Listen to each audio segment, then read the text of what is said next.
Good morning, good afternoon, and good evening, everyone. My name is Nate. I also go by Hockey Boy and Nate, and today we have another tornado watch. This is the second one for this week, and probably not the last one for this week. So that's something to keep in mind here, that we do have a lot of action here today, and we could definitely start getting some more conditions, a bit more ramped up later on in the evening. That's not how it works. Go away. Gotta make sure that I pay attention to everyone else. But anyways, what's up, everyone? Nice to see you all here. We're gonna go ahead and move into what we need to talk about today, which I mentioned earlier this morning that there was a 5% chance for tornadoes, and that is exactly what it is. It stayed as a 5% chance, and that will impact places like Lubbock and Plainview, Texas. Today and tomorrow, we have a storm chaser that will be chasing for us here. So, if you guys are excited for that, please hit the like button and share it with people, because yes, you heard me correctly.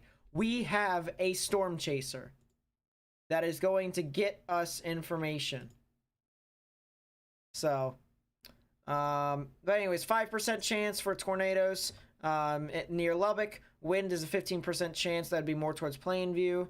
And heading over to, El Reno, Oklahoma. And then hail, there's a hatched risk, actually, for places like Lubbock and Plainview, as well as Elk City. So that's something to keep in mind with all of that. Let's go over to the new tornado watch that was issued over the past couple of hours. Let me take a look at the probabilities real quickly. 40-20, so that's about what I expected. But let's take a look here at the watch. Hazardous weather outlook, that's fun. That's nice and all. So let me just get this over here, and let's read it out to you all. So the National Weather Service Storm Prediction Center has issued a tornado watch until 9 p.m. Central Standard Time. The threats include a couple tornadoes, scattered large hail, and isolated very large hail, and upwards of 2.5 inches in diameter, as well as isolated significant damaging winds and upwards of 75 miles per hour.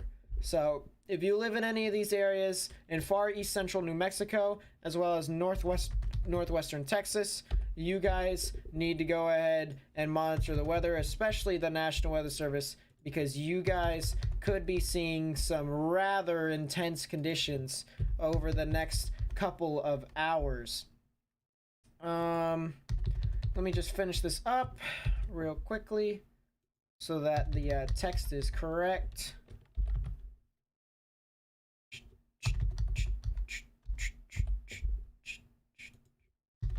And there we go. File, save, and the scroll text is now accurate. So yep, that's the new tornado watch that got issued. The little beeps are notifications for storms and stuff in the background, so I'll be able to know what all is happening.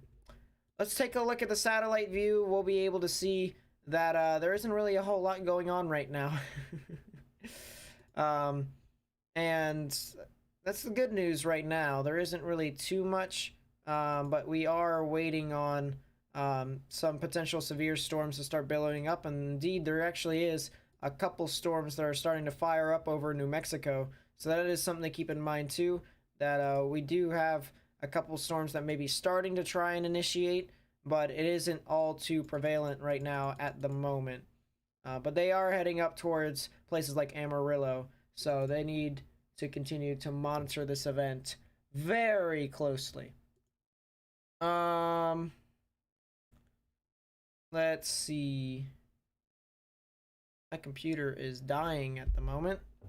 Please leave a message after the beep. Beep.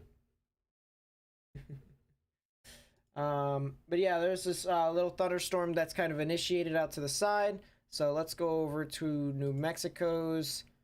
Let's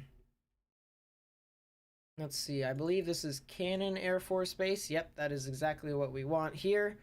We want to go to the other GR2s real quickly. Head over to Lubbock. We want that site all set up. So Lubbock, Texas. There we go. We got that right there. We're also going to want one over in Amarillo. So Amarillo, we also get one there as well. Give me a second, guys. It'll be a kind of an elongated process of setting up my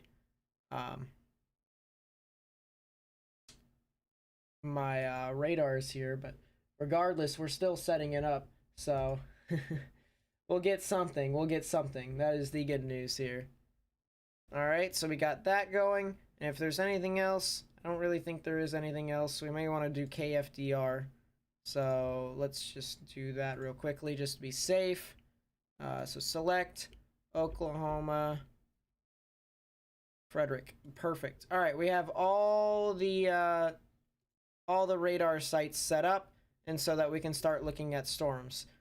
First storm that we're going to look at is this rinky-dink that has started to billow up. The Echo Tops can't actually tell you what's going on, but if we take a look at all the other things, there isn't really a whole lot going on with this storm. But it is starting to billow up, and we are starting to get some severe storms that could be trying to form and move into Texas. So that is something to keep in mind.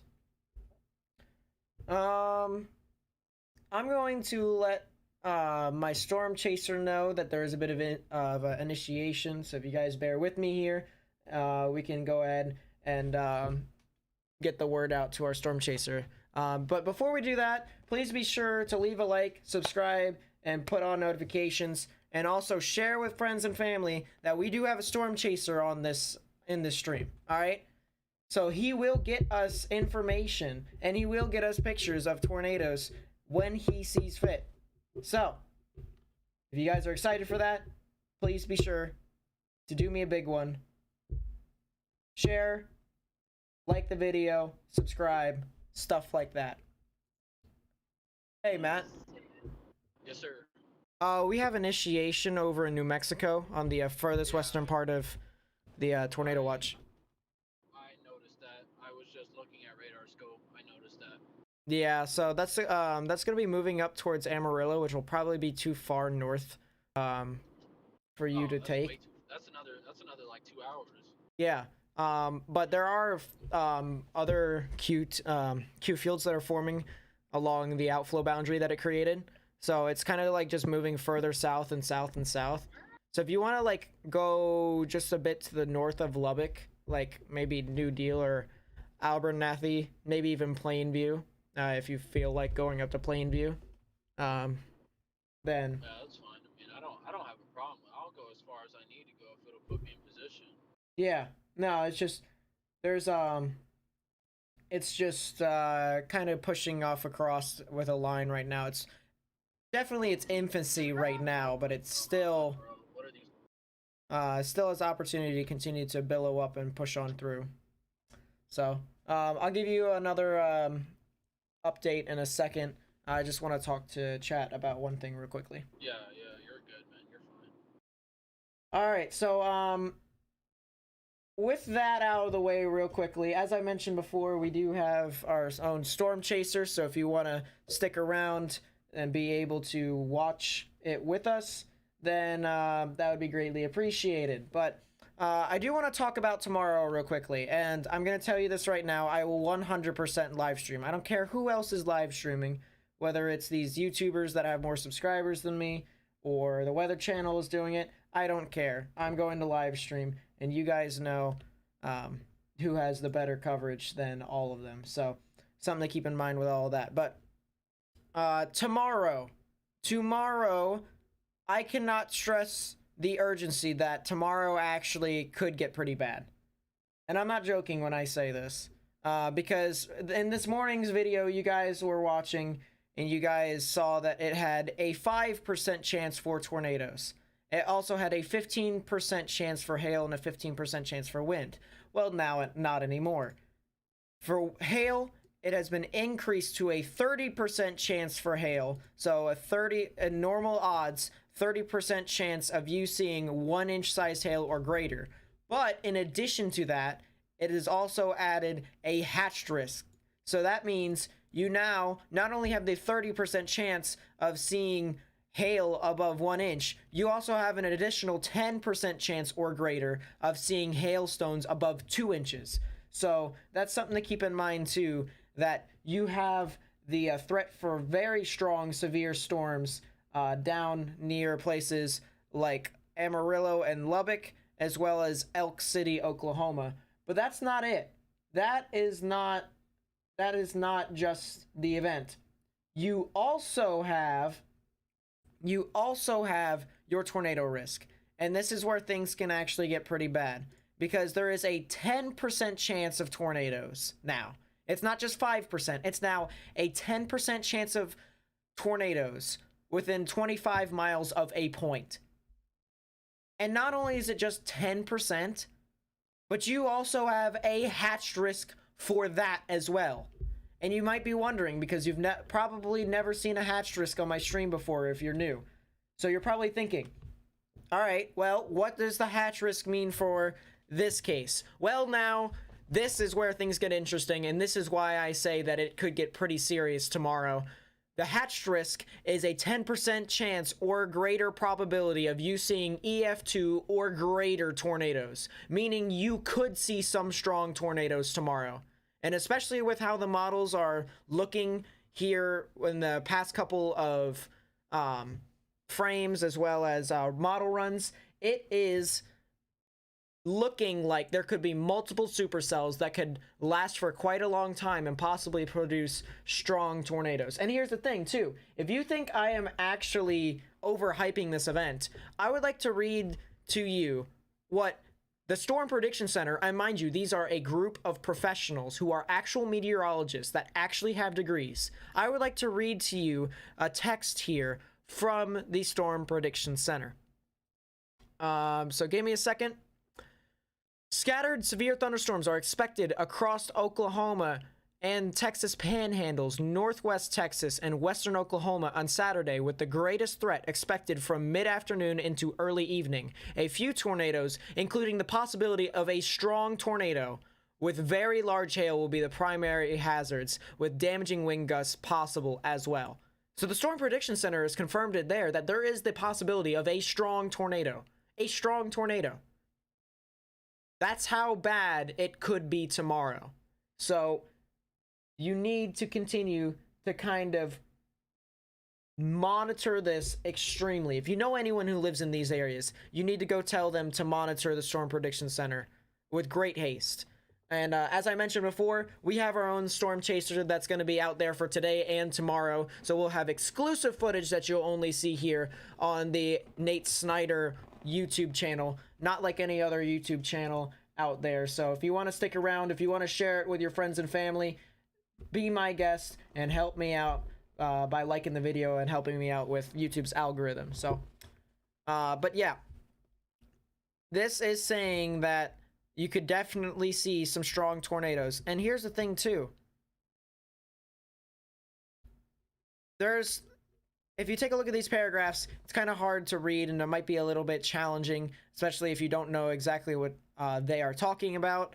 But here's the thing. It says in this text right here, however, given the potential for at least a few hours of discrete supercell activity within a very favorable kinetic environment, the Storm Prediction Center has opted an enhanced risk upgrade driven by the potential for strong tornadoes and very large hail. Some adjustment and expansion of the greatest threat area and potentially additional upgrade, keyword additional upgrade, will be possible in subsequent outlooks if guidance and observational trends continue to favor the potential for a few long-track supercells. That's them saying that it could get worse than what they're saying right now. But they're still monitoring it. So they got to continue to watch out as this continues to push on through into the evening and what the model runs say for tomorrow. So that's something to keep in mind there, that there could be more more of a chance for some severe storms that could be potentially dangerous, very strong, moving through tomorrow. So as I mentioned, just to recap, there's an enhanced risk for tornadoes tomorrow. Hail, 30% chance. So if you're in the red circle right here, or the yellow or the brown circle, brown is 5, yellow is 15, red is 30. Whatever chance you have that probability of 1-inch diameter hail or greater. And then if you're in the hatched risk, which is the black circle here with the dotted lines in the middle, you have a 10% chance or greater of you seeing 2-inch sized hail or larger, as well as the update to a new 10% chance of you seeing a tornado, as well as a hatched risk, which is the black circle with the dots again. So you could have a 10% chance or greater of you seeing EF2 or stronger tornadoes. So that is something to keep in mind with all of that. Let's take a look at the satellite real quickly. And it does seem as if the storms are starting to carry over a little bit. They aren't exactly too strong right now. And they're not actually anticipated to be all too strong today, but I felt like it was kind of my job, especially if it was a bit of a tornado watch, for me to actually kind of stream here with this event. But still, it's something to keep in mind with all this.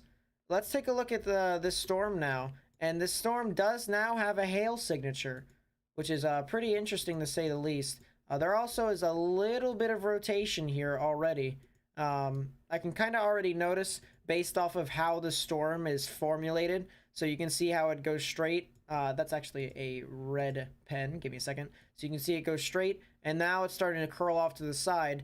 And I also can kind of see a little bit of an outflow boundary here developing. So this is a very infant thunderstorm, but if it continues to move on through, it could quite possibly become a mature thunderstorm that could produce maybe some larger amounts of hail and a tornado. But right now, it does not look like it is in that stage to do so, and it does not look like it is mature enough to do so.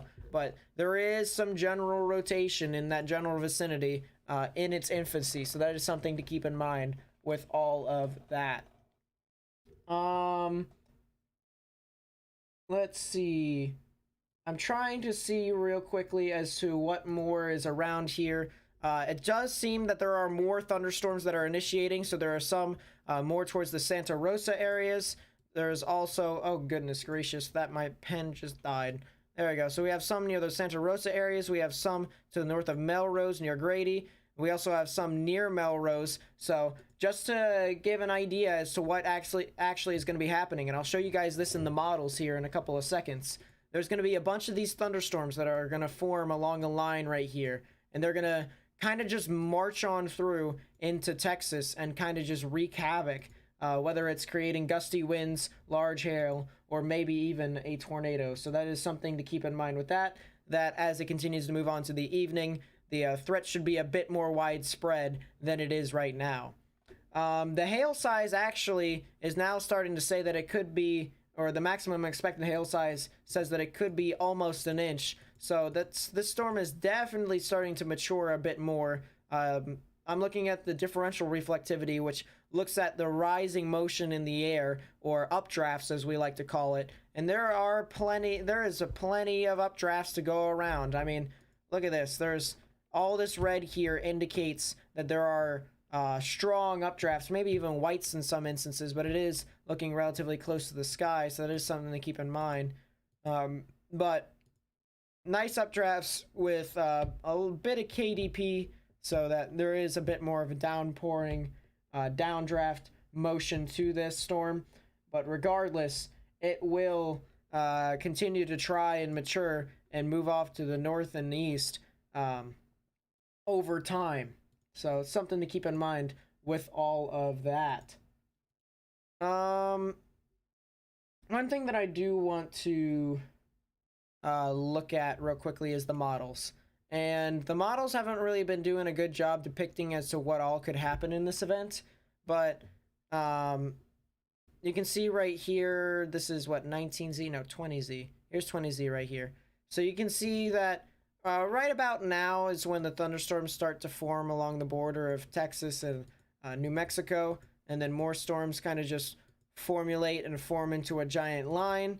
And so you can see this line kind of moves into the Lubbock vicinity and moves off to the north and east. You'll be able to see that in the next couple of frames.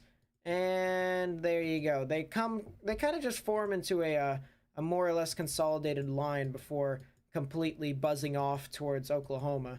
But then that's where things start to get pretty dicey, and as time will go along, you have a new low pressure system that'll move on through, a new dry line and a cold front, and that could potentially, as I mentioned before, prove very dangerous for people who live in the 10% region. So I cannot stress enough that I'm going to be streaming tomorrow. We do have our Storm Chaser, who I will touch up with as to where he is at here after I'm done talking. But he will be here today and tomorrow. And as I said, tomorrow is going to be a lot worse than it is today. But we will have a Storm Chaser to be able to give you all information as well as provide live analysis there on the ground. So that is something to keep in mind with all of that. Let's go touch up with him and ask where he's at. Hey, Matt. Where's the dry line? Yeah. There is no dry line right now. It's actually, there isn't exactly a dry line today. That's the thing. SPC was talking about a dry line all day, bro. I mean, there is a little bit of a dry line, but it doesn't like influence anything except for the stuff in New Mexico. But at the same time, the dews over there are like at the upper 50s into the low 50s. Well, that's all you need over Well, there. upper 40s into the low 50s, I should say. That's all you need over there. You don't need anything crazy over there. Hmm. I think the thing that will be the real risk would be later on this evening, probably like an hour or two, where it heads just to the north, or just around Lubbock, I should say. Probably to the north of Lubbock. So when it like officially moves on through, I think that's when it will start to get relatively worse, and it'll be a bit more consolidated as a risk. But where are you stationed at? I'm here in Lubbock, downtown Lubbock. Okay. I'm on the corner of 41st and I can't see the name of that street. Avenue something. Is that Avenue 41st and Avenue Q in downtown Lubbock right now? All right. Batman on drugs.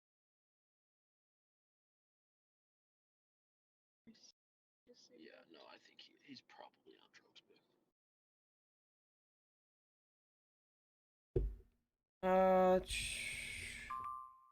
New I was gonna tell update. you, Nate, if at any I was gonna tell you if at any point tonight you need to use the stream to like show people what's going on, you can. Yeah. No, I appreciate that. I'll probably set that up in the next hour or two, something like that. But because people react better when they see something than if you just show them a bucket of spilled paint on radar. exactly. That's just the honest truth to it. Unfortunately, people react better if they see something. So Yeah.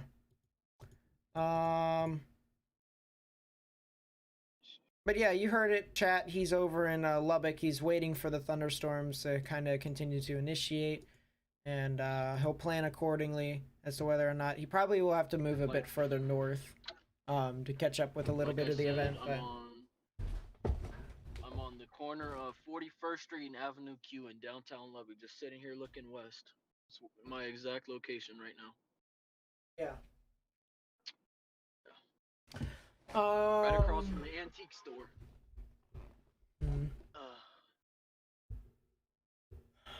So sitting here for now. I will probably have to get north a little bit, but I'm gonna just sit here for now. Yeah. Kind of relax a little bit, kind of just hang out, see what happens. Yeah, I definitely think it's gonna be a bit more centered near what's its face? Jesus. Plainview. I think it's definitely going to be centered near Plainview a bit more. I don't think it'll go any. Like 40 minutes. I don't think it'll go any further south. But if it does, there's like so many roads around near Plainview that it's not even funny. So. Well, I still have about an hour or two. Yeah, And you can take Plainview your is time. There's only also other thunderstorms that are heading towards Lubbock right now, surprisingly. But it's like not the thunderstorms that's over in New Mexico. So it's more or less just kind of in that decent stage to where yeah. we're waiting for a bit. So, Today's kind of just a warm up day, to be honest, too. Though today's really just like there's a cell. If you're looking off of Lubbock, there's a cell pretty much in downtown Shamrock, just south of Shamrock. And let me Shamrock. look from Amarillo. Look from Amarillo. Amarillo, it looks Oh, even you stronger. over there. Oh, yeah, yeah, yeah, yeah, yeah. Yeah. I might East, in actually the have to East use Texas Frederick's Panhandle. radar for that. Hold up. I'm Nah, using Amarillo. Amarillo's probably better. Yeah, it is. Actually, I can get an exact. Hold on, let me get an exact. Echo tops aren't too high on this thing, but it still is relatively high here. So 27,000 feet. from Frederick, you're looking at 7.6 thousand feet in the air, and then from Amarillo, let me see from Amarillo. Amarillo is looking about the same. Yeah. So real quickly, if there's anybody who lives in New Mexico here, lives near Wheatland, Grady, even Forest in New Mexico, there is not a severe thunderstorm warning for you guys, but you guys need to go ahead and get indoors, mainly because the maximum expected hail size for this storm is already at 1.5 inches. So if they do issue a severe thunderstorm warning, it'll be for quarter-sized hail, and it should be something to where people should stay indoors rather than get outside and get pelted by hail. Yeah, the hail risk today is extreme. You're gonna see hail sizes close to baseballs and softballs today, and it's extremely dangerous. Tomorrow's gonna be worse, but still today people need to heed caution. Yeah. 100%. The hail today can do some serious damage to vehicles, to windows, to even a human life if you're caught outside in this stuff. If you get hit in the head with this hail, it might do some damage. I'm not gonna lie to you. Yeah. So don't be outside. Don't be outside trying to record the. Don't be outside trying to record it. If you're not trained at what you're doing, don't do it. Yeah. You see, Nate, I don't I'm know doing about you, this but because I'm trained. Hmm. it looks like our storm mode here is like undetermined. I'm so confused. Yeah, so like it's supposed to it's supposed to like go northeast and then it goes east and it's just like, well, I mean, eh. I think it's mainly I think because the wind shear right now with how the low pressure is curling up north. The wind shear is starting out to the north and east, and then once the low pressure gets a bit more towards like the northern parts of New Mexico, then it'll start to be more of like an easterly component. So, I think pretty much what's gonna happen is that the cells are gonna start going northeast. oh, They're gonna eventually merge, and when they merge, they're gonna like take a right turn, and go linear. right, right. That's pretty much what's gonna happen here. Take a look at the infrared satellite again on this batch of storms. Doesn't look all too strong right now, but it is something that we are going to continue to watch. So let's continue to let's look at the models real quickly. Give you all a timing. We're going to use another model called the NAM3K to be able to determine as to when these storms are going to be coming across your general area. So at about 22Z, which is 6 o'clock give or take, that's when the line of storms start to consolidate. It also, according to the NAM3K, has some storms forming to the south of Lubbock. So that's something to keep in mind too. So you have storms that are moving into Amarillo, and then you also have some storms that form and could push into, or at least south of Lubbock, later on into the evening. And then you have more storms that could also form and push into Lubbock further on towards the 10 o'clock hours Central Standard Time. So that's something to keep in mind with that there could be multiple rounds here of storms as it continues to push off into the evening.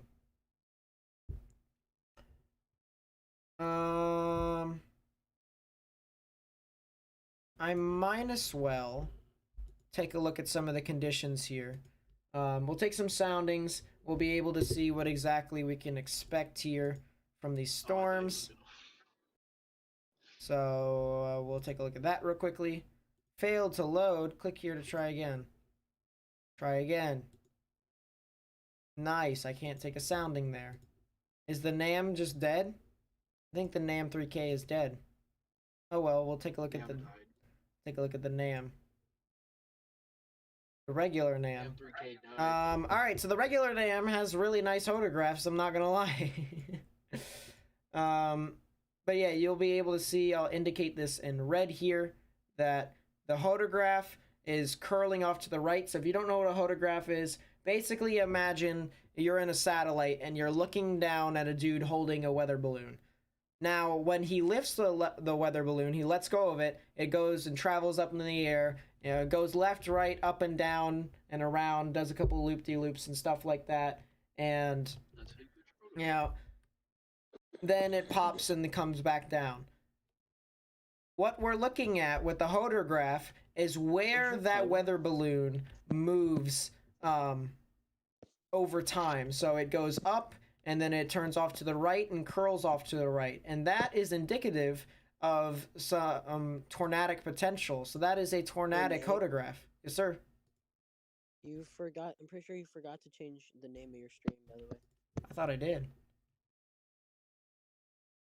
Tornado watch for... Oh, crap. Upper... I thought I did. Oh, well.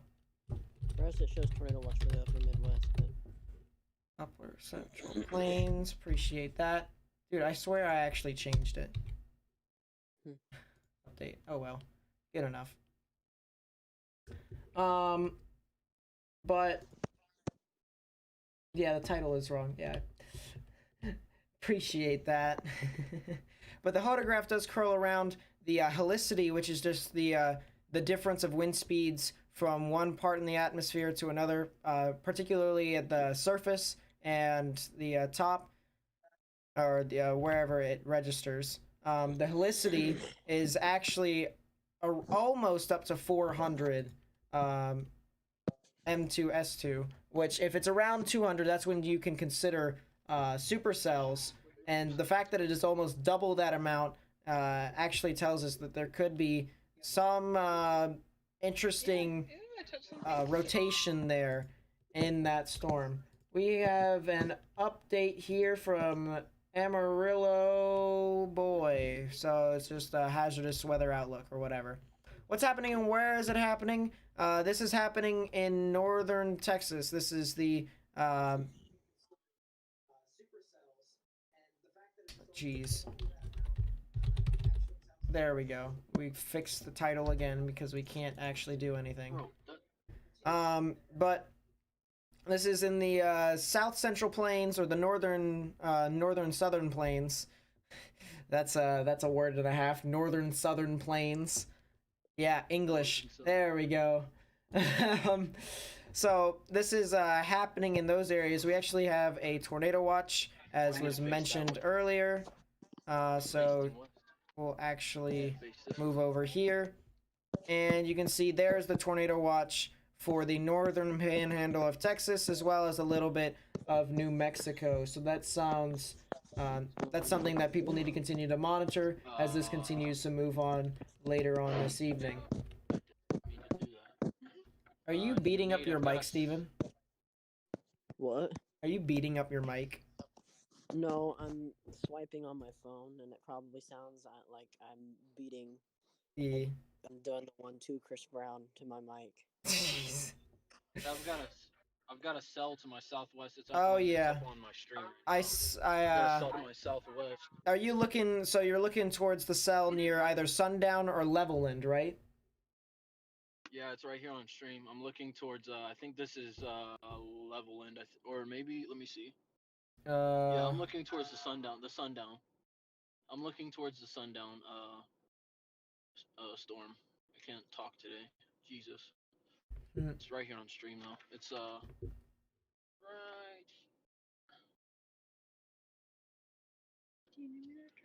So give me a You second. might have to in a second.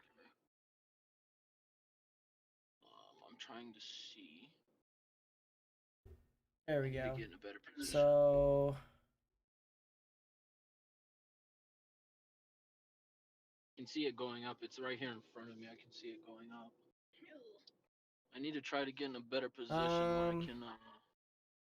need to add a source real quickly. This will be Let me see. pop out. Can you?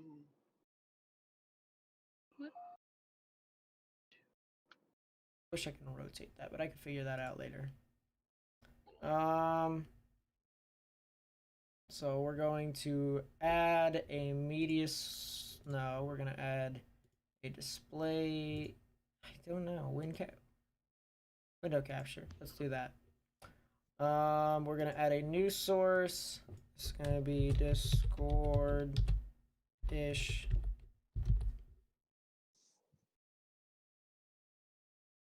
And this will be that perfect.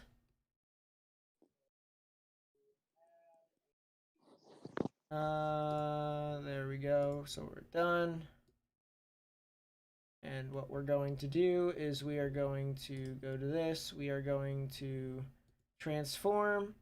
We are going to rotate 90 degrees. That's not how we do it. Rip. Transform. Rotate 180 degrees. There we go. Perfect. So we're going to put this over here. We're going to put this. Okay, Nate. I just have a quick update for you. Sorry to interrupt. I'm getting on 114. I'm heading west. All right. Sounds good. We'll put this I'm gonna behind try my to get face a better cam. position, and then hopefully, I'm gonna try to get in a better position, and then hopefully you'll be able to show stream what's going on. If I can get some structure to the storm, because I can't really see much from right here. Okay, I need to go this way, right? Ugh. There we go. All right, so there's the storm chaser. Here he goes. He's heading off to the west, as he mentioned. So we'll Getting do on that. 114, I'm heading west towards like Hurlwood and Smire. Yep. So he's heading off to those storms. As I mentioned before, we do have a storm chaser here, so we will be able to get all of the coverage here, all live and up in person, as I said, for today, and hopefully tomorrow if Matt would have us. And in exchange, we're just going to help him by planning out some destinations so that he can go home safe. So that's the plan here tonight. We are going to continue to try and forecast these storms, as well as let people know where these storms are heading. So if you want to stick around, hit the like button, subscribe, stuff like that, yada yada. Share with friends and family. Appreciate it, boss. Sauce, boss. I want to take a look back at the storm up near New Mexico. And this storm's looking kind of wonky, I'm not gonna lie.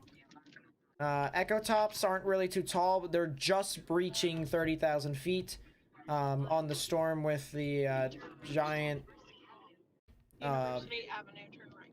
giant reflectivity drop. So that's something to keep in mind. Can you please pull up the chase stream? Yep. Give me a second. There we go. So we got that right here. That was not a very good transition, but it is what it is. So there's the chase stream right here. By the way, I rotated the screen, Matt, so you don't have to fix it. Oh. Yeah. You want me to keep it like this? Or Yeah, you can keep it. You can keep it like that. You can keep it like that. Okay. All right. All right. So. Oh shoot. But yeah, these storms near Forest and Wheatland, they're not doing a whole lot. They're not really organized whatsoever, but it's still one of those things so where we need to continue to monitor this, especially since the ZDR, or the differential reflectivity, still has or still shows some updraft characteristics on these storms. So that's something to keep in mind with all of that as that continues to move on through.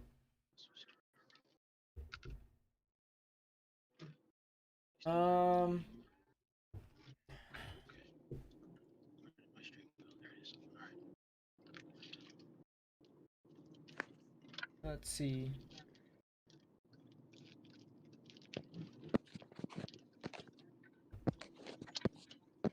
So let's take a look at some of these other storms here.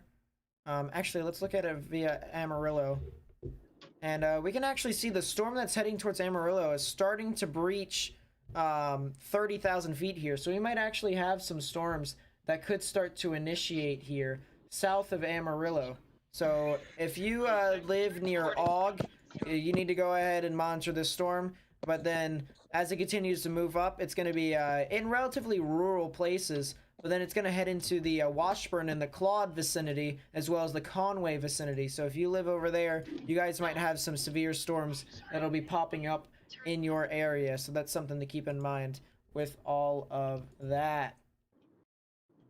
So yeah, let's take a look at the cells that Matt is currently heading towards, which is near Sundown and Levelland, not counties. Just areas. Echo Tops, the one near Levelland actually is breaching 31,000 feet, so it may be trying to breach the atmosphere and continue to try and mature over time. So that is something to keep in mind there.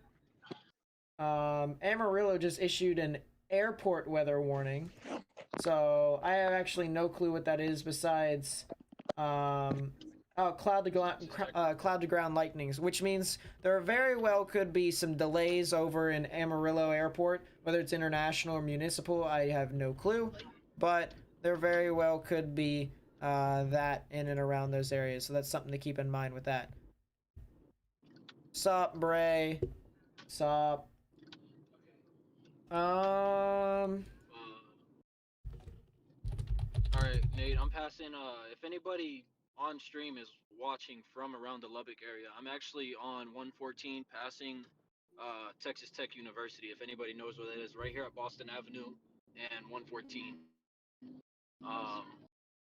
These storms, they're going to be passing just north of Lubbock by only 10, 20 miles at most. So anybody in the area, I need y'all to monitor these because these storms could go up and they could blow pretty quickly. And you may not have much warning to react to them. So 100%. If you're in this area. 100%. These storms are actually blowing up way faster than I thought they would be. I'm being completely honest. I did not think they would blow this fast, and they are. Yep. I mean, but that storm down near Sundown, it's been up for what 20 minutes, and it's already breaching 31,000 feet. I mean, that's pretty fast for thunderstorms. I mean, I'm just saying. Yep. So real quickly, I kind of want to take a, I kind of want to look a bit more in depth into this storm, in New Mexico, because it does look pretty interesting. But I don't really think I can take a 3D of the storm. On the Amarillo storm. Yeah. So the Amarillo storm, we've mentioned before that these storms are starting to kind of peak a little bit by rising its cloud tops through the atmosphere, and it's starting to become a bit more robust, a bit stronger, and it's utilizing all the energy around it. I actually want to take a look real quickly at my place files and see what exactly is happening around the storm near Og. So right around the storm near Og, you have 1,135 joules per kilogram CAPE with -6 cap, or mixing layer cap, so that's something to keep in mind, as well as 776 joules per kilogram mixing layer CAPE. Storm relative helicity 0 to 1 kilometers at ground level is 169, so that's kind of but it's still not bad either. It's closer to it's something, I will say that much. It can but still be sufficient enough to produce. Yep, I agree. I've seen what was that, helicity, right? I've seen helicity values as low as like 100 produce. So yeah, I mean, it can definitely still produce. It doesn't matter necessarily depending on the other parameters. eastbound shear is 68 knots. That's crazy. It says prepare to park your car near one. So yeah, it looks like there's an accident right here. there very I mean, well could be some strong gusty winds with this, as well as the potential for a tornadic event later on, but something to keep in mind with that. And it does seem like as if it's starting to form a little bit of a tail here that we would typically want to look for supercells in general. So let's go a bit more in depth here. I'll just close out this tab real quickly, and we'll see that here is the storm here on reflectivity. Reflectivity. And the storm looks pretty much like a line right now, but what you will eventually see is it'll start to kind of curl around a bit, and that's where it will start to wrap around its outflow. And once we kind of see how it wraps around its outflow, then we can see an inflow notch to where it intakes energy. So if we keep looking for that over time, we will be able to determine whether or not a supercell is primed for some development or not. MLTG 404, what's up? Welcome to the stream. Okay, for stream. How fast are these storms moving in which directions? So, I would assume that these are moving to the north and east at the moment, just by eyeballing it. And in regards to the speed, in that, like, what, 35, 40 miles per hour? Or is it a little bit less?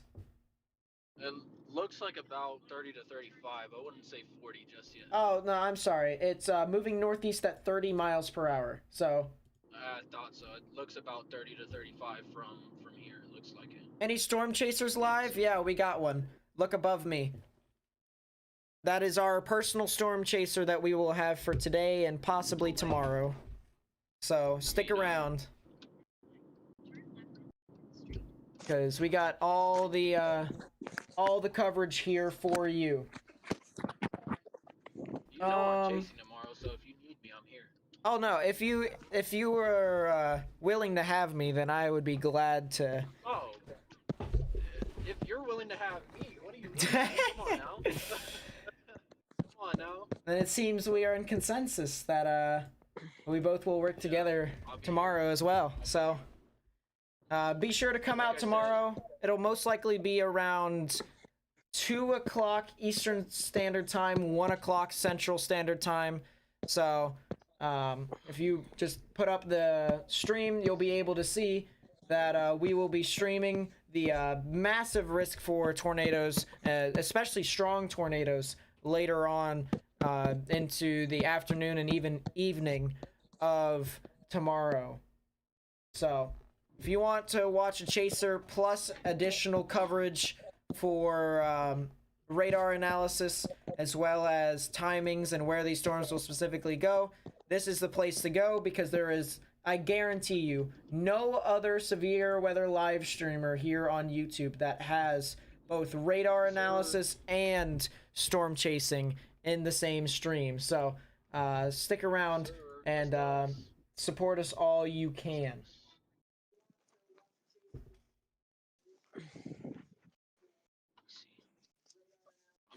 I'm still in downtown kind of, but if you pull, or actually I guess if stream's already up, I mean, you can kind of see these cells off to my. Yeah, it's pretty dark and ominous off of your screen there. I will not lie.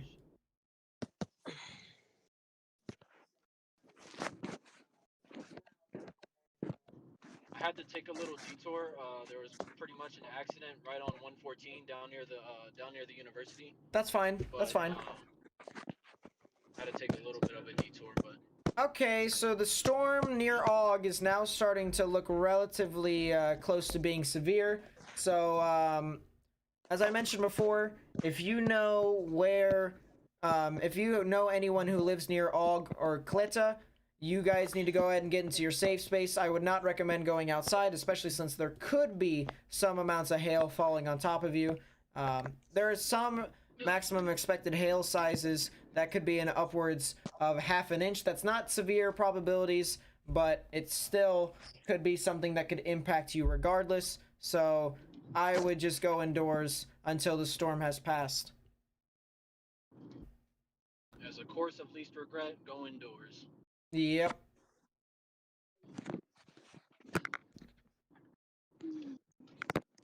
I want to take a look back at the storms over in New Mexico again, because they seem to have blossomed a bit more. And yeah, they have, but they're not really all too organized, except for the one near Wheatland. There is maybe a little bit of rotation here, but it isn't exactly any strong rotation. It's relatively weak, as I should say. So it's not really too big of a risk right now, but we'll have to continue to monitor these storms as they continue to mature over time. Now, I do want to go back to the storms here near Lubbock, and these storms have actually kind of just fired off too. A bunch of these storms that have really kicked off and have became a bit more sporadic. So that's something to keep in mind with this, that there are more storms that could be marching in towards the Lubbock metropolitan areas.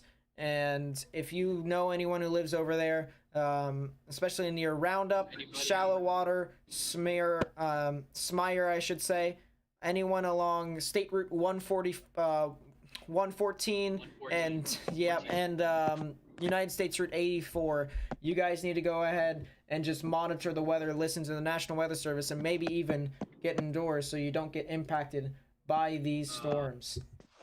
Anybody on campus right now? I think this week is spring break, but anybody on campus need to be monitoring these storms, because I have one.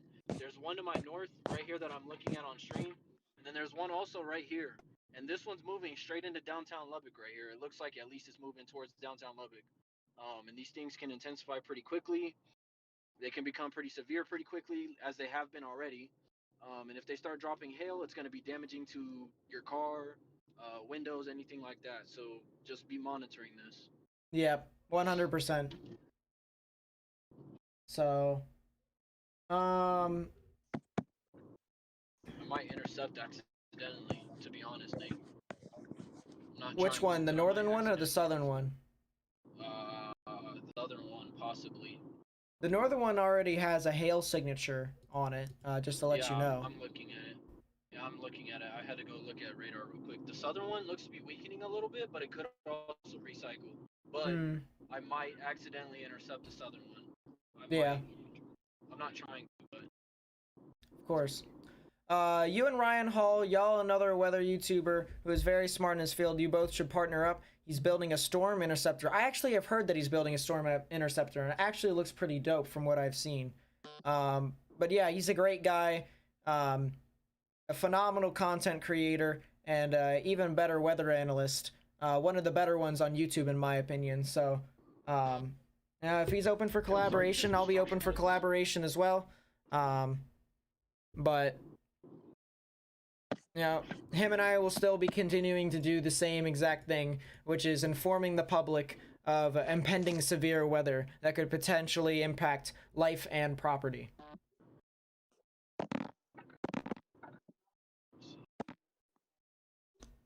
What type of cloud formations are you seeing over there? I see this like kind of sketchy cloud off to your north. This one looks... This looks like some structure to the northern cell. That's what I'm seeing. Like I think that's a little bit of structure there. This right here, this is a little bit of structure to the northern cell. And yeah. Then I have a little split right here, and then I have a little split right here in the middle. And then off to the left right here, there's a off to the left right here, there's the other cell. That's the southern cell right here to the left. Right. There's a little split, but then right here I see some structure to this, and it looks really good. This one to the left seems to be more heavy precip. This one to the right, to the north, seems to be a little bit less precip. Right. Actually, there's a little bit of a precipitation. I can't think of what I'm trying to say. A precipitation area, and then the rain-free base over here. It kind of looks like a... I'm not gonna say that's a wall cloud. It's definitely not, but it looks almost like the structure to a wall cloud in a way. It's definitely not. There's no need to worry about it yet, but definitely there's some structure I'm seeing. I couldn't tell at first, but yeah, it's there.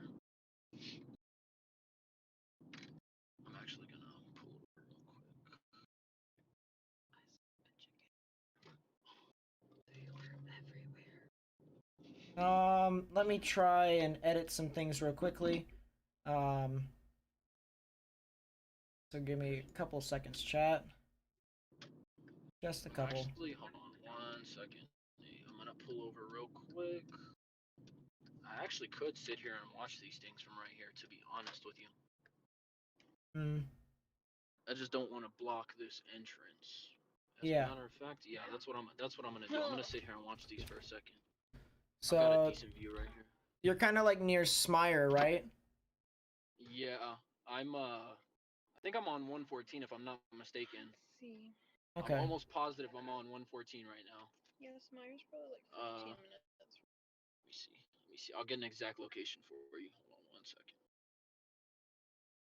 Okay, yeah. Actually, I'm not on 114. I'm actually on 2255.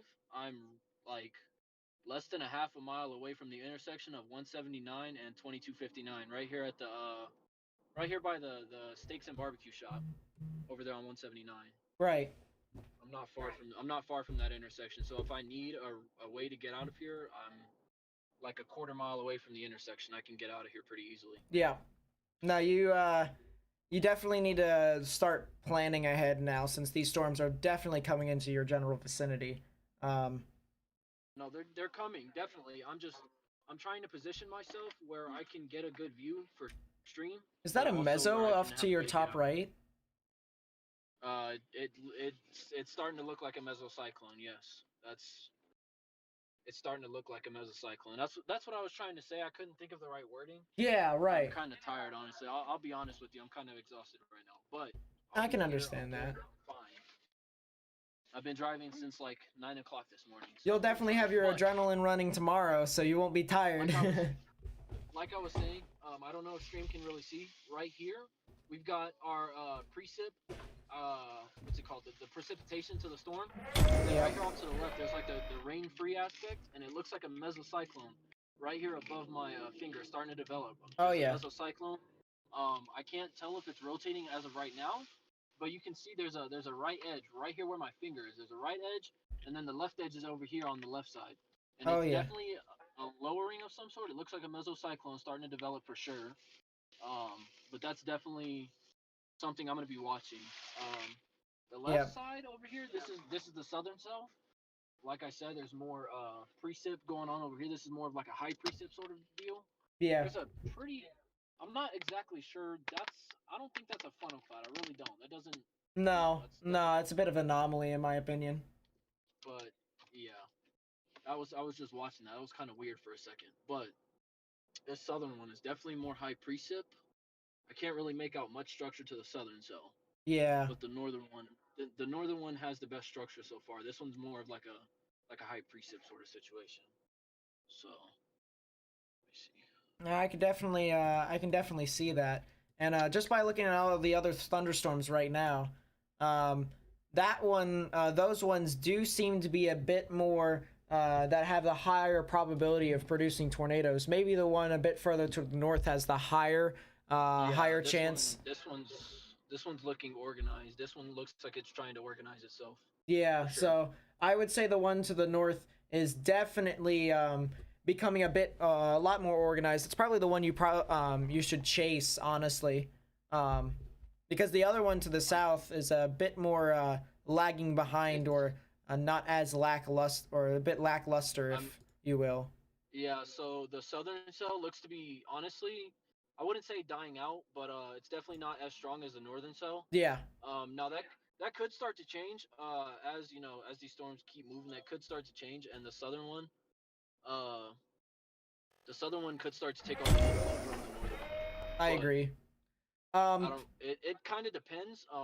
It really just depends on if that southern one just speeds up, because if it does and it catches up, it'll start to steal all the inflow. So personally, I'm not. If I was in your shoes, I would go for the northern one, mainly because if that one does outrun me, I can always go to the one a bit further south. So I'd always have like a second option. But if you really wanted to go for the southern cell, the risk would be that would be the only cell that you'd probably get today. So it's up to you. But personally, Yeah, I feel like the one up north would be the best one in my opinion. I mean, you can just look at this thing. It's compared to this. Yeah. I mean, you can see the structural difference. I mean, this one Oh clearly yeah, has the better structure. that clearly has better Clearly. structure. I mean, So this one looks more high precip. I am starting to see a little bit of a sign of a mesocyclone over here off to the left, but it's definitely like high precip. yeah, You can barely see it. I mean, it's over here off to the left. It's kind of rain wrapped in a sense. It's definitely a lot more precip than over here. This one definitely looks more organized right now. I also looked at radar. This one has a higher hail signature and whatnot, so this one is definitely starting to intensify a lot more. I'd have to agree. How far away, if you'd had to guess, you are from the northern cell? From the northern cell, right now, I am in terms of miles. Yeah. Actually, I'll get you an exact. I am roughly 10 miles away Okay. from my location to the. I mean, that's just to the hail core. I'm roughly what 12.2 miles. So Yeah, and that's heading into I'm the definitely roundup not. vicinity as well. So Yeah, and I can easily catch that. A lot of these roads out here have highway speeds, oh 60 yeah. to 70, 75. I can easily catch this thing. Oh, and echo I tops are can starting to get up to easily 35 on that. exactly. This thing's starting to intensify. I'm probably about to turn around and start I trying to get would a better position on this. I would say so. And the hail on this one too is getting up to about an inch. So that's something to keep in mind as well. So I would head to that cell and then hope that that one continues to produce. But speaking of being able to produce, this cell here near Og, just to the south of Amarillo, is looking relatively interesting. The echo tops aren't really too tall on this, which means that the storm isn't exactly one of these stronger, taller storms. But this cell right here is still looking pretty interesting. So, if you live near Og, or if you're driving along Interstate 27 at the moment, you guys need to go ahead and just sit tight. It's not severe warned, it's not tornado warned, but you could potentially get a storm that can produce some severe conditions relatively soon and all that. Yeah, no, that actually might be a bit of a wall cloud there. That's what I was gonna say, man. Ooh. That's starting to not just look like a mezzo anymore. It's starting to actually look like a wall cloud. So yeah, these storms are going. Yeah, I would head up to it. I'd pull the trigger now and just get as close as you can to it. That way you can try and see if you can find any sort of debris cloud that's at the surface and be able to report that to the National Weather Service.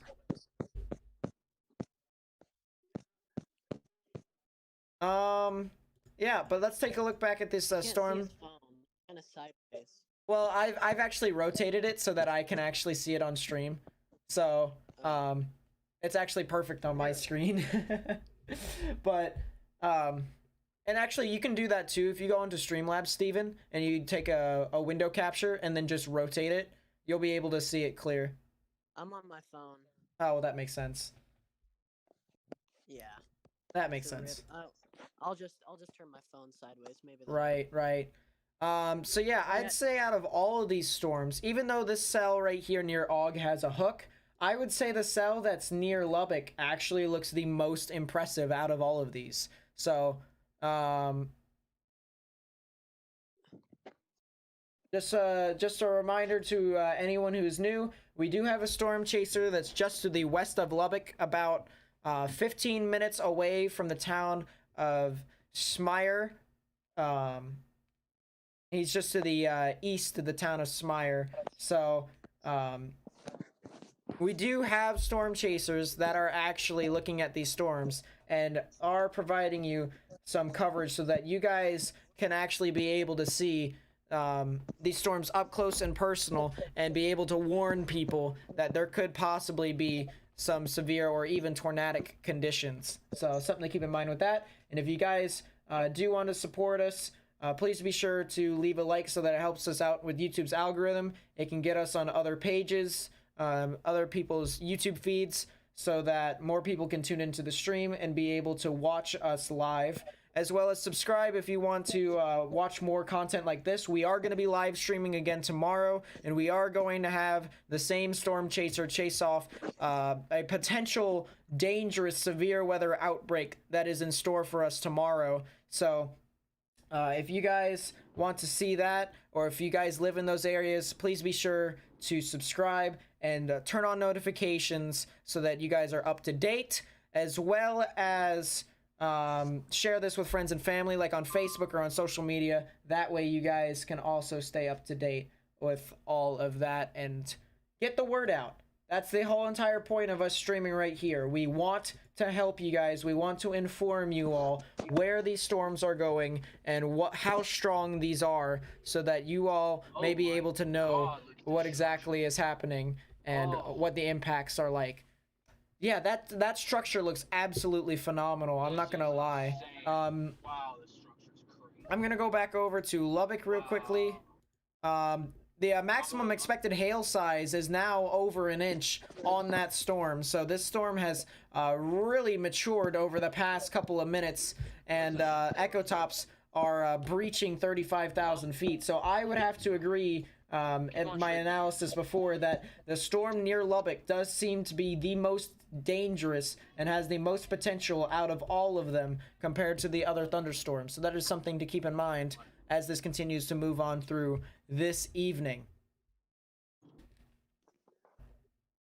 I apologize. I'm trying to position my... That's fine, that's fine. Take your time here. So if you live near Roundup, near Anton, you guys could be getting impacts relatively soon, as well as this other storm near Smyre, as well as Opdyke West. You guys also are going to have another storm that's towards your rear that could be impacting you all relatively soon. So that's something to keep in mind as well, that there are other storms, not just the one that the storm chaser Matt is chasing here today. I know that there's not a severe thunderstorm warning on this cell, but those of you in shallow water, Roundup, anywhere around this area, Anton, anywhere around here, you guys need to be inside right now. Get into an interior room. This cell has blown up in the last half an hour or so, and it's probably producing. I'll find out real soon. It's probably producing hail upwards of an inch, if not more. You guys definitely need to be inside, because this is gonna get dangerous pretty quickly. Yep. So definitely something to keep in mind with that. Storm chasers are using Doppler on wheels. Negative, although that would be pretty cool if we had Doppler on wheels. But no, our storm chaser is just using regular radar scope to determine as to where these storms are moving. But nothing really too interesting right now that has happened. I'm gonna take a look at New Mexico and see what these storms are doing. Doesn't look like there's anything all too interesting here. Let's take a look at Amarillo, and there is a little bit of rotation. Well, is that rotation? It looks really weak, I will say that. And the echo tops are kind of meh, so there's not really a whole lot that this storm is really doing. I will say the storm that Matt is on has a 31% chance of having severe hail, a 53% chance of having severe wind, and a 4% chance of tornadoes, as well as it having 2014 most unstable cape, 1528 mixing layer cape, as well as 10 cap. Severe whales. Nate. True facts. Yes, sir. I apologize for interrupting. I just wanted to tell you I'm looking at radar scope. Both the north and southern cell that I'm on are starting to develop hook echoes. Let me take a look. Yep, that is indeed the case here. They are pretty light, so you can't really tell a whole lot, but if we look at the higher tilts, you can indeed see the classic little comma heads that they could be trying to develop. In this case, they're a bit tailish, so they could be trying to rotate here in these areas, but both of these storms here are trying to produce here. So that is something to keep in mind with all of that. Yeah, this thing's starting to recycle. The northern one is starting to recycle. The mesocyclone kind of dissipated for a minute, Yeah. It definitely went higher. It definitely went higher based. But it is starting to. I can definitely make out some turbulence on the left side. Hold on. Let me see if I can. Let me see if I can get it to right here on the left side of it. I can definitely see the turbulence starting to recycle. This thing has some great structure to it. The mesocycle is definitely starting to rotate. Oh wow, that is some Yeah. amazing footage coming out of Lubbock. Yeah. That is some This amazing thing is footage. starting Hold on 1 second. Let me put my camera back. That is some amazing footage right here. Yorkshire's finest. Yeah, you're ready to turn, man. Les Not Spiffy, here. what's Keep up? going, keep Welcome going. to the stream. You have 7/10 of a mile. That is some We're going structure. left. We're going towards that way. Yeah, that is some amazing footage that we just saw here. I'm facing away right now. Give me about a half a mile. We're turning left on 84, heading west on 84, and I'll get another good picture of this thing. It's really starting to recycle and organize itself. It looks really good. Yep. Hold on 1 second. I'll get another picture for you. So we'll see if I can shoot it out the back window. Yep, these storms just billowed up and started firing off. Look at that, chat. Hold up, let's go back. Look at that. That is a wall cloud and a half right there, chat. That is a classic mesocyclone. So, there is some tornadic conditions within that storm that is up near the town of Anton and Roundup. So if you live over there, you guys need to go ahead and monitor the storm. The National Weather Service is looking at the storm extensively, so you need to continue to monitor that as it continues to move on through to the north and east. All right, we've got lightning. I've got lightning on the northern end of this thing, so it's starting to. It's picking up even more now. That is. Yeah, get the mount on the stand. Yeah. That is. Right there. Wow. Absolutely phenomenal, right there. What we are looking at. Yeah, that is some great structure. My finger's in the way. My bad. All right. Yeah. I wonder if we'll start seeing some scud come up from the bottom of that base there. I definitely have some lightning right here on the right on the northern end of this thing. Yeah. It's definitely got a bit of lightning starting to come out of it. But definitely this is like the hook echo feature right here above me. Right here above me. This is where it's starting to hook at, and it's starting to hook. And it's starting to wrap around its rain, so yeah, this is definitely something to where we're going to need to monitor this as this continues to move on through this evening. As I mentioned, this is live footage of a storm chaser that is moving to the north and west of Lubbock. We're looking at the storm that's heading towards Roundup, Texas and Anton, Texas. So if you guys live over there, you guys need to go ahead and monitor this storm as the National Weather Service is looking at this very much so extensively into the later part of the evening. So be sure to keep your weather radio on and monitor this storm as it continues to move off to the north and east. Yeah, that RFD is really wrapping around, and this is a classic meso. It's starting. Yeah, this mesocyclone is starting to re-strengthen itself. It dissipated momentarily, but it's recycling now. And for those of you who don't know, whenever you have situations like this where the mesocyclone it dissipates but it re-strengthens, it usually almost always will re-strengthen as a stronger mesocyclone. Usually always, not necessarily all the time, but most of the time it does. And this thing is starting to get some really good structure to it. Your sister is in El Paso. Is that safe? Yes, this is very much so out of the risk of El Paso is very much so out of the risk. So your sister is safe, but if you know anyone who lives near Lubbock, north of Lubbock towards Amarillo, especially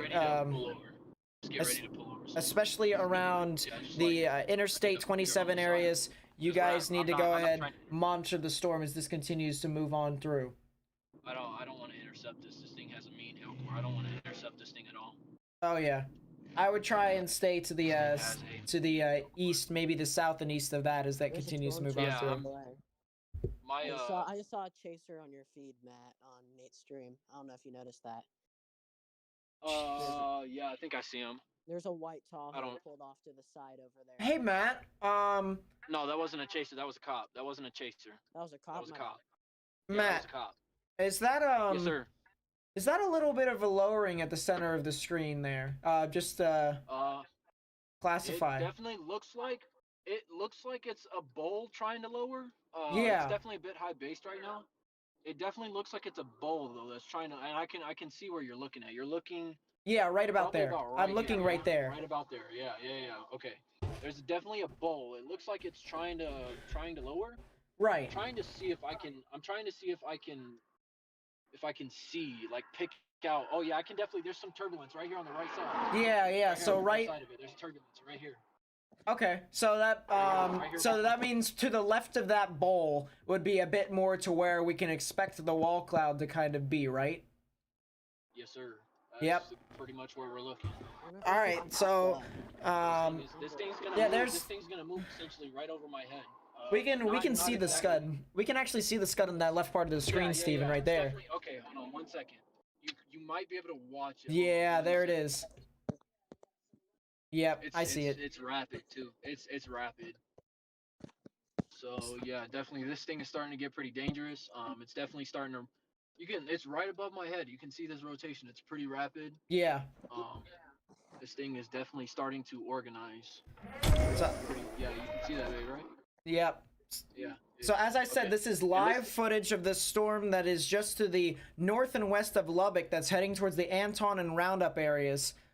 We do have our storm chaser out there, Matt, who is getting this footage for us, and he is trying to send the word out that these storms are starting to kind of materialize a little bit, and they could And they mean try business. to be severe, maybe even tornadic later on towards the evening.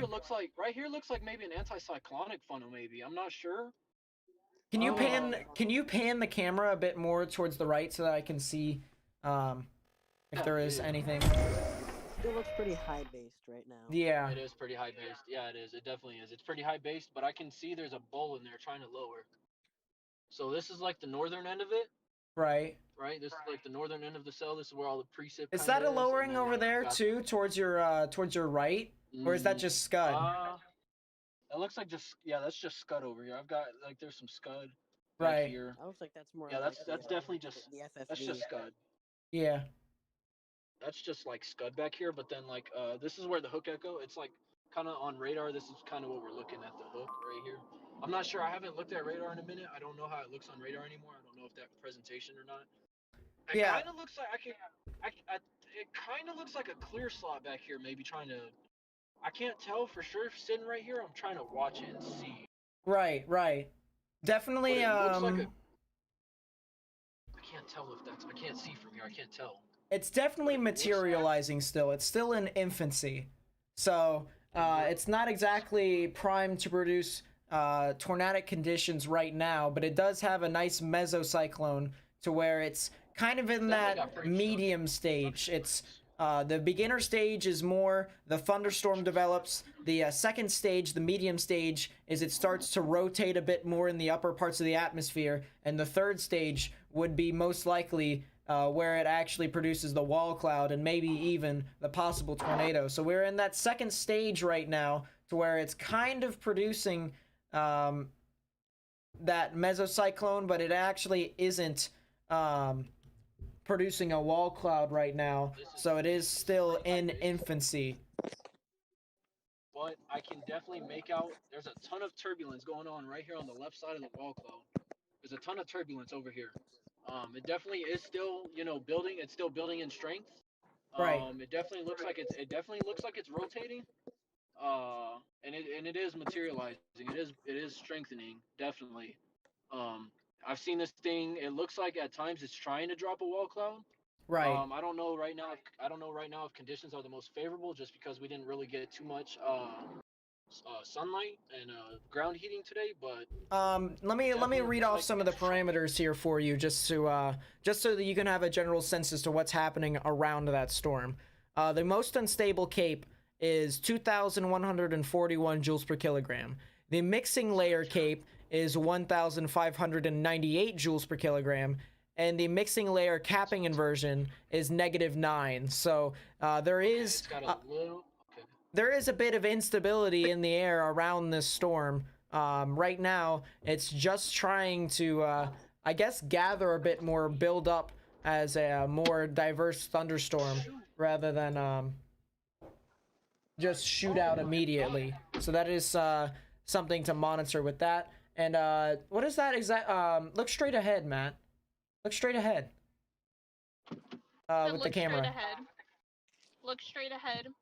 Wow, that's That is- that's That is, this is due west of me. Now, right here, right above my finger, this is like on radar where you would see like a gecko. yeah. So straight ahead of you should theoretically be yeah. There might be a little bit of a lowering right there. Not that big of a wall cloud, but look just like straight ahead of you. If you just like focus real hard, you might be able to see a little bit of a wall cloud. That's just going right over the yeah. That's just curling off right here. Yeah. You can see right here where my finger is. It drops down right here. It drops down. Well, what about right in And front right of here you? What about so put your finger out again. This is kind of like, so right here in front of me, this is like due west of me. This is literally Yeah. right in front. Like I said, this is kind of where like the hook would start, theoretically speaking, and it would feed into back here on the southwest side. This is where your like hook would be. This is where your Exactly, wall right. cloud right here.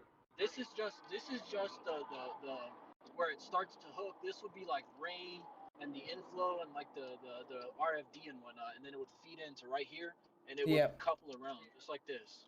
So the that outflow would be just your- wraps around, and that would be all your rain. And right now you're in the inflow notch. It would start right here. Yeah, I'm pretty much in the. This is where your mesocyclone, your wall cloud, all of that would be at. I will Yeah. say these winds are fierce right now. Okay, well I'm closing my door now. If you had to guess, just based off of an educated guess, how gusty would the winds be over there near you, the inflow notch? I would say gusting. Very gusty. I would say probably 30, gusting to about 35. Okay. So, the inflow is like seeping in, and it's like roaring into the storm, but it's still developing. Certainly right So, there. okay, that makes sense. As I mentioned, guys, earlier, we have live footage here to the north and west of Lubbock. We're looking at the storm that's moving into Anton and Roundup. So, just to get the word out on the in the weather community that there is a thunderstorm that could possibly be tornadic later on in the evening. It definitely looks somewhat severe, not too severe at the moment, but it is trying to gather up its energy to try and produce as a severe thunderstorm. Let's take a look at some. Look at radar for me real quick, please. I'm sorry. Just look at radar on this cell, on the Anton cell. Just look at radar. Yeah. Tell me what you see. So what I see right now is the on the reflectivity, the actual precipitation is a bit more linear.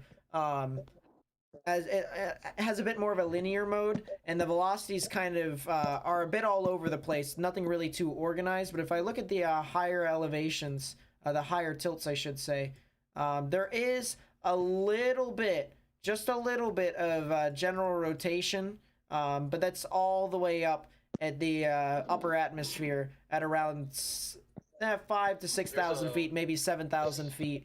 So the mesocyclone is there. The mesocyclone is rotating, but it is not a bit. It's not more towards the ground. It's a bit in the upper atmosphere. So it's not exactly translating, if you know what I mean, towards the surface. However, I will say this much.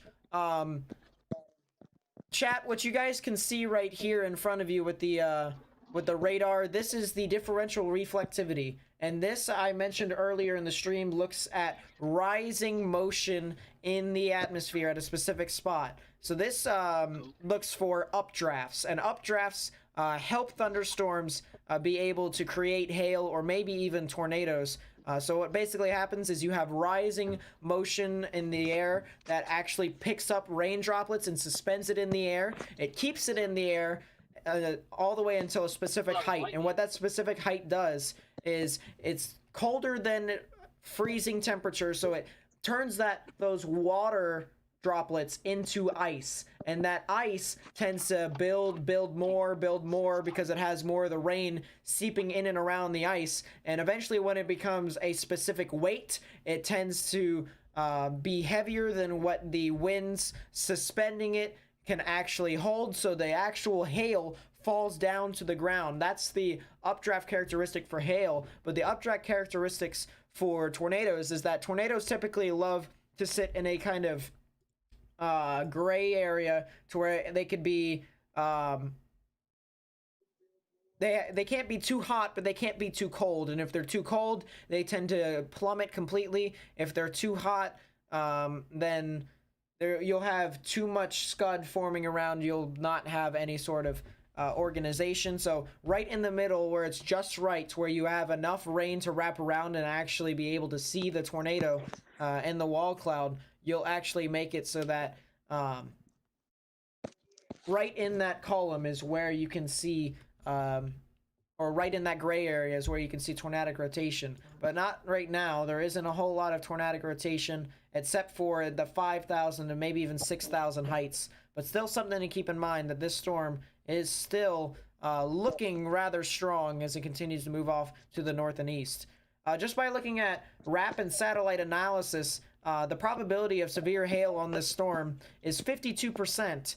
And the probability of severe wind on this storm is 81%. So I would look for the severe thunderstorm warning relatively soon, if it can translate to the ground, as well as the potential for severe weather later on. Moving on through, new frames came in, and oh yeah, so this thing is definitely producing larger amounts of hail. The maximum expected hail size is actually 1.5 inches. So something to keep in mind with that too. And there is general rotation now near the town of Roundup that is starting to develop. So Matt, you might be able to see some action relatively soon down near your vicinity. So if you're near go ahead and speak. This is the southern cell right here, right on my window. This is the southern end. Right. So, but on the northern, this is kind of the weaker one so far on radar. That looks like this is kind of the weaker one. The northern one though, you can definitely start to see. I don't know if you'll be able to see it from here. I'm gonna have to, because we have to get back south a little bit. We're too far. We're right in the path of the southern one, and it's got a hell core too. We're right in the path of the southern one. So we're dropping south again. But on the northern end, you can definitely make out the hail core. You can make. Are you going to follow the other storm? Are you going to follow the storm that you guys have been looking at, or? No, I'm still following the northern storm, but we're kind of like we're in a bad spot right now, so... so you're like you're gonna be like getting impacted by the hail core pretty soon. Yeah, okay. The southern one, not the northern one, the southern one. Right, so I would relocate then. Yeah, this cell right here is the southern cell. That's where the hail core is on the southern one. I can definitely start to see a mesocyclone on this as well. But this is the southern cell, it's got a hail core as well. Gonna go downstairs or but on the northern cell, you can definitely make out that textbook green, where you see normally in supercells where you see the hail core, and you can see that textbook green color on the northern cell. That's back behind us on the other way. I don't have a visual on that cell right now. You can definitely make out that one. Didn't have time to. Hey Nate. Yes, sir. Looking at the meso analysis, this thing, it really hasn't come into the huge pocket of 0 to 1 SRH. Yeah. So that's why I really think it's not doing good things yet. Yeah, and Steven does make a very good point, everyone. If you guys don't know exactly what the storm SRH or storm relative helicity is, it's the displacement between the surface and a specific height in the sky to where the inflow notch actually seeps into the thunderstorm. And so the displacement of those winds is registered as helicity, and the larger the amount, the larger the number of helicity, the greater amount of displacement in those winds are, which could indicate, well, not really displacement, but the stronger amount of winds combined. Anyways, point being is that the higher the amount of helicity, the stronger the winds are at those specific heights, which can create a bit more vorticity or spin in the atmosphere. And typically you would want around 200 helicity, but right now the storm relative helicity from 0 to 1 kilometer is around 90, so that's definitely not to the capabilities of where it could be, or where it should be later on this evening. But later on tonight, you could definitely see this storm kick up a notch, and possibly turn into a even more robust mesocyclone. Stop sign, So, babe, stop sign. something to keep in mind with that. I'm trying to look across the board here. Let's take a look at some of these other radars and see what these other storms are doing. The storm near Amarillo has kind of died out, so that's one thing. The other storms that are near New Mexico, these storms are kind of just there, but they're not really all too impressive. So this is the storm here to watch near Lubbock, just to the north and west of Lubbock near Roundup. These storms could definitely produce. Oh, it's actually producing some really good rotation right now. Matt.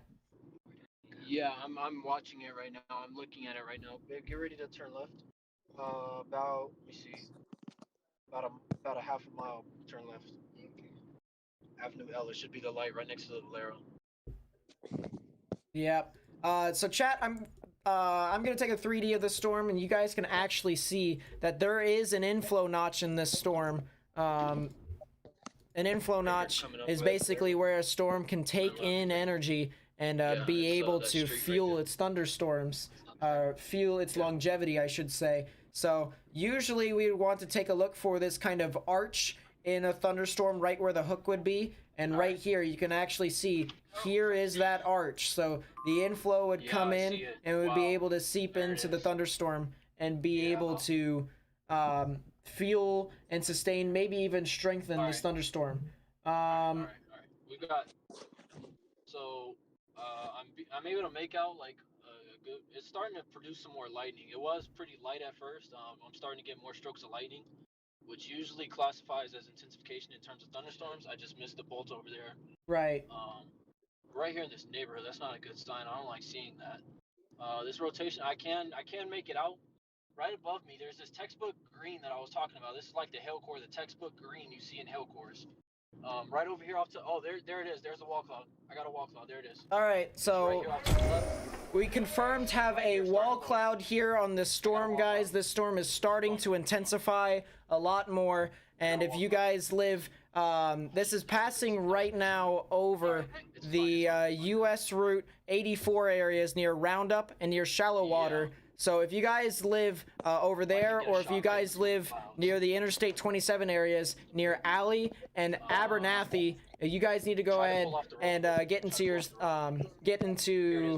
get indoors, I should say. Yep, there is the wall cloud. Good catch, Matt. There's the wall cloud right here. Right here. There's the wall cloud.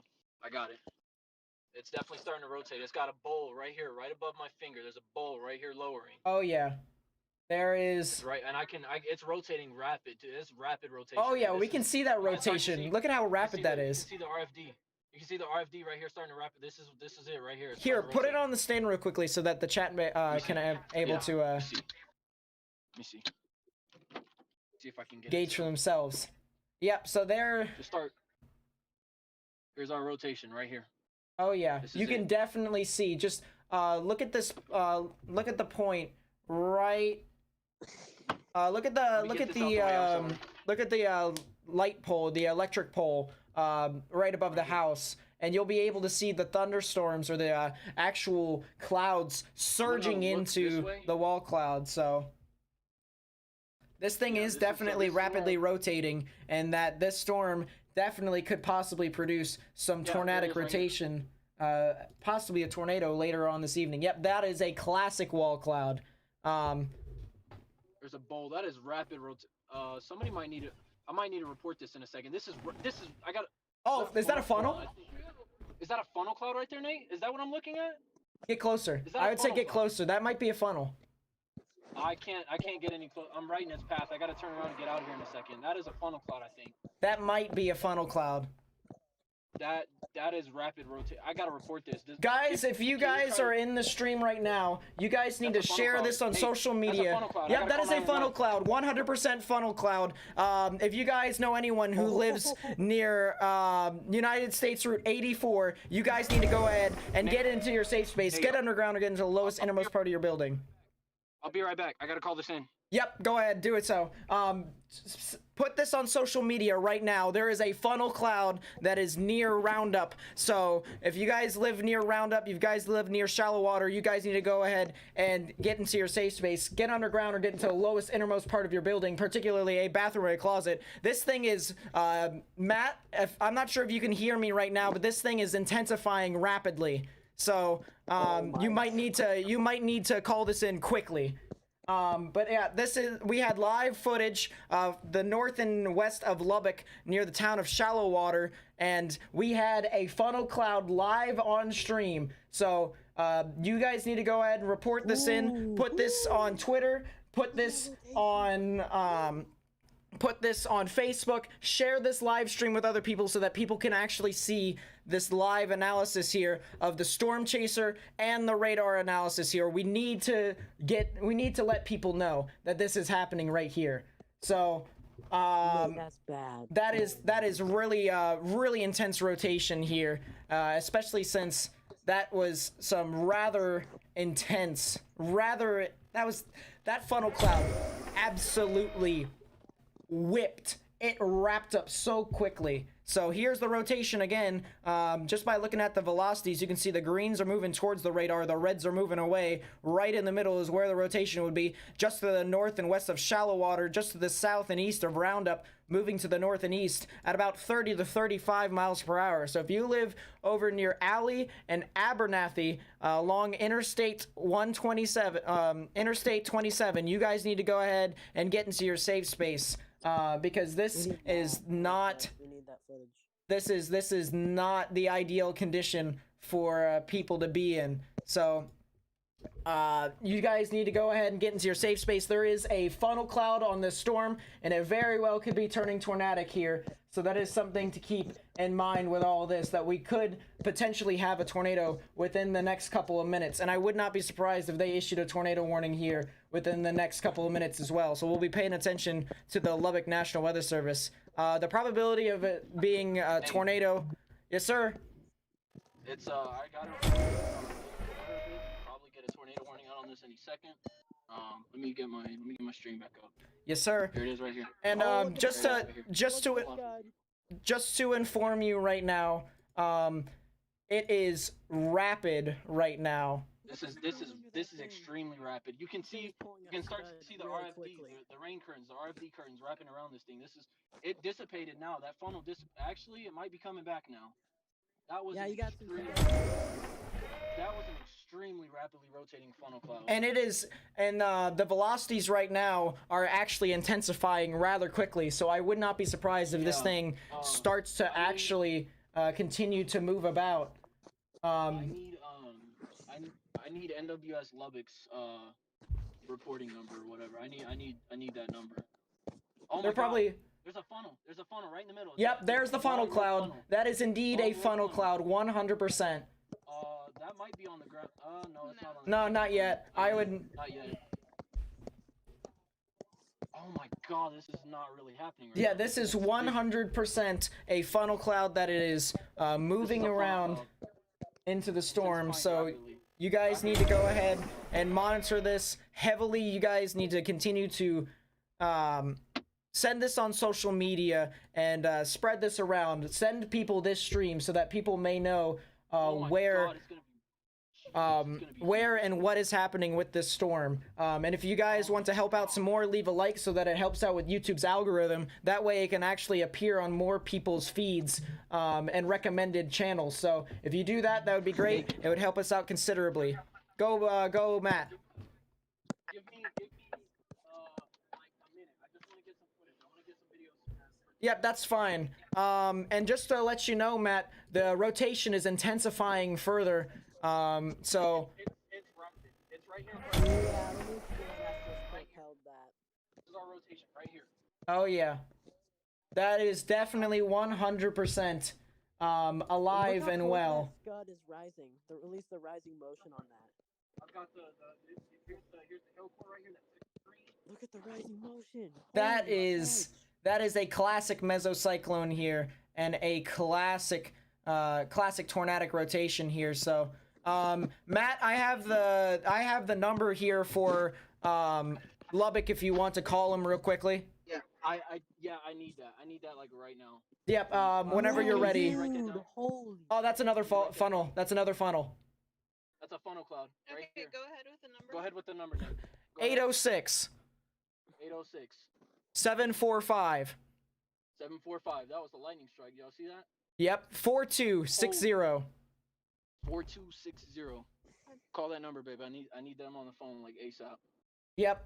This is, as I mentioned, this is live video of this storm to the north and west of Lubbock. This has continuously produced funnel clouds, not exactly as wrapped down to the ground yet, but still, regardless, we have live footage here of this tornadic storm that'll be heading eventually into the Interstate 27 areas. And yep, there is a funnel cloud again. That is about halfway to the ground, chat. It's on the ground. Tornado on the ground right here. So we have a tornado on the ground right now to the north of Shallow Water. So if you live near Abernathy and Alley, as well as around Interstate 27, you guys need to go ahead and get into your safe space. Get underground or get into the lowest innermost part of your building, particularly a bathroom or a closet with no windows, so you can put as many walls between yourself and the tornadic rotation as possible. And that is 100% on the ground. 100% on the ground. The velocities are actually starting to not be able to register, but that is 100% on the ground, chat. So What is going on right now? Holy shit. you guys need to send this onto social media so that people can actually look out for this storm. This is 100% on the ground. This tornado is this tornado is on the ground. I would not be surprised if this thing. Yep, I would not be surprised if this thing actually continues to intensify and move on forward. So if you guys are new to the storm, new to the stream, please be sure to leave a like so that you can help me out with YouTube's algorithm and put this on people's notification feeds so that they may be able to respond accordingly. Let's go back over here and let's actually take a look at this storm a bit more in depth. Let's actually go full screen here to the storm, and there is the funnel cloud. It was indeed on the ground for quite a bit of time, so that is something to keep in mind with all of this as it continues to move on through to the north and east. So as I mentioned, if you live near Abernathy and Alley, as well as anywhere along Interstate 27, you guys need to go ahead, get into your safe space, get underground or get into the lowest innermost part of your building, particularly a bathroom or a closet with no windows, so you can put as many walls between yourself and the tornadic rotation as possible. There is the tornado warning for hail in Lubbock counties. That'll be in effect until 5:45 p.m. Central Standard Time. It has radar indicated rotation according to them, but we have clearly seen that this thing has been on the ground multiple times. So that is something to keep in mind as it continues to move to the north and east, that we have had a tornado here on the ground according to our storm chaser. So that is something that people need to continue to monitor. There is the new tornado warning. Let's get some timings out here for you all so that you all may be able to figure out where these storms are going to be moving in the future. So let's put our storm track here, and it'll be moving near the Abernathy areas in about 45 minutes, maybe even an hour. This thing is moving rather slow, but still, this thing has been producing tornadoes, so that is something to keep in mind as well. It's moving to the north and east at about 10 miles per hour, so something to keep in mind with that. If you take a look at the reflectivity, you can see that this thing is clearly wrapping around the inflow seeping in, and you're starting to form a bit of a donut hole, so that is something to keep in mind there. Matt, Oh my God, would you say it's starting to become HP? it looks like it might be starting to Not a become high boy, precip. Matt. You got a freaking tornado, dude. Anyway, My heart. just to let you know, Matt, real quickly as well, that this thing is moving to the north and east at 10 miles per hour. So if you have to, if you need to get a little bit closer to it, you do have a bit of time to actually be able to adapt, because this thing is moving rather slowly off to the north and east. Did you get it fully condensed? Let me see if you got it fully Hold on, condensed. Where's the? But as That's I fully mentioned, that condensed this on the thing ground. is clearly on the ground, and it clearly has rotation, so that is something to keep in mind with all of that. You gotta get north. You gotta get close to it. Yeah, I would get a little bit closer to it. That way you might be able to see the actual storm, because you don't want to be too far away to the point where the RFD actually nullifies your view, but you also don't want to be too close to it to where it could actually impact you in any sort of way. But as I mentioned, this thing is on the ground. This thing is has been continuing to funnel up a lot more here on this system. Holy crap! Did that really happen, Nate? Did that really just happen? It did happen, Matt. It did happen. Matt's got a data, dude. Congratulations, dude. I may have said that tomorrow you'll get your first condensation funnel, so I technically was wrong. You technically got your tornado that went to the ground. It's on the ground again. Yep. If you can get closer in any It's on the ground again. I can see it. It's a long rope. It's on the ground again. Yep, so we have more reports here from our storm chaser that this is on the ground, and that we have a rope that is extending down to the ground. So, as I mentioned, if you live near Abernathy, you guys need to go ahead and get into your safe space. Get underground or get into the lowest innermost part of your building, particularly a bathroom or a closet. Yeah, hold on. We're gonna head north. Hey, did somebody get a screenshot of that so we got a picture? Go. Yep. Go north. All right, if someone can go back in the live stream and take a screenshot of the actual tornado and start posting it on Twitter, and then you guys. Whoever has I need credit for that. Yep. Give me credit. I'm gonna post it to warn people. And then we'll on Twitter, we can what's your Twitter again? It's KTX Matt WX. KTX Matt WX. So at him, at me, and start spreading it on Twitter here. Somebody else got it. Weather intercepts. Funnel cloud near Abernathy, Texas at 5 p.m. Yeah, I mean, there's other chasers. I think this is a chaser right here on the left. I think this is a chaser right here on the side of the road with me. Yeah. I don't know for sure. I would keep trying to I got a picture press up on it a bit. I got a pic. Yep, good. I got hail on the road. Hold on, stop right here, babe. Stop right here. Stop right here. There's hail right here where I'm at. Oh yeah. This is like piece of hail. Brian Imfinger got another one too. Yeah, up to the. I can't tell if this. Hold on. Definitely. Well, I'm saying like falling out the car. Yeah, there is. Are they like what? Quarter-sized hail is right there. Hold on, hold on, babe. Let me get some stones real quick. Not even quarter.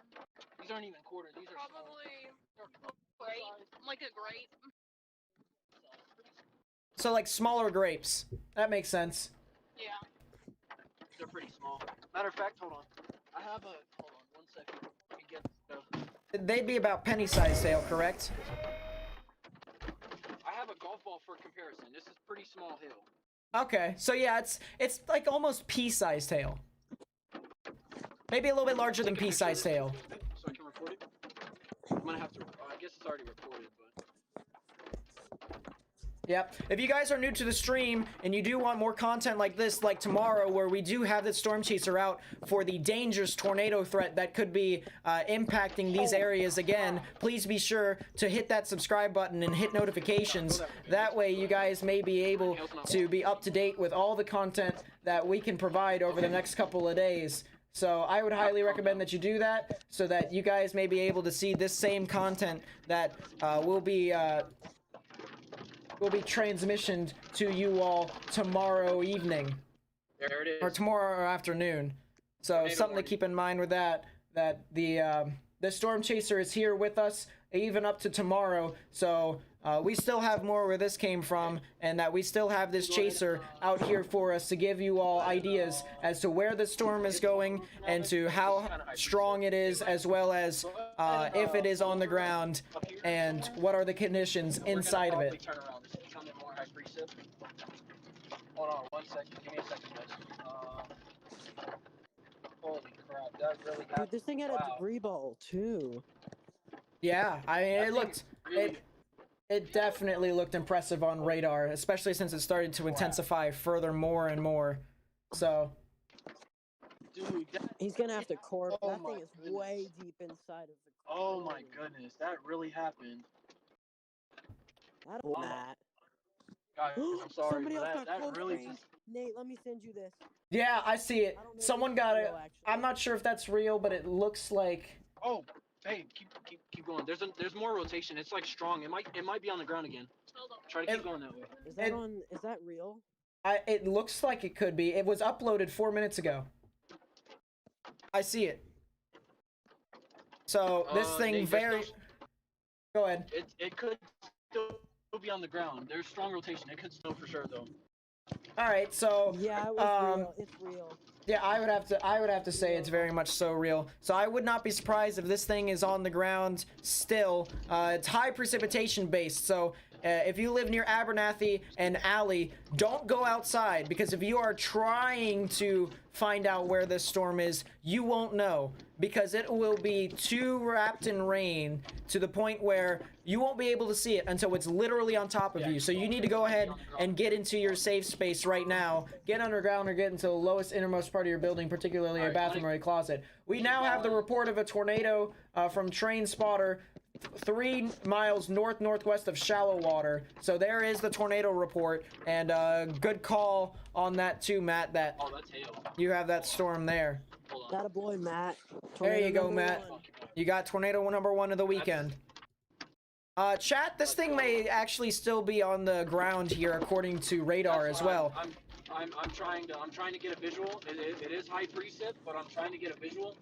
Yep. If it is on the ground, it's gonna be right in here somewhere, and I'm trying to get a visual of it. But And I know can that there's very actually, strong rotation yeah, on radar. go ahead. It would be on the ground, right in here though, somewhere, right in here.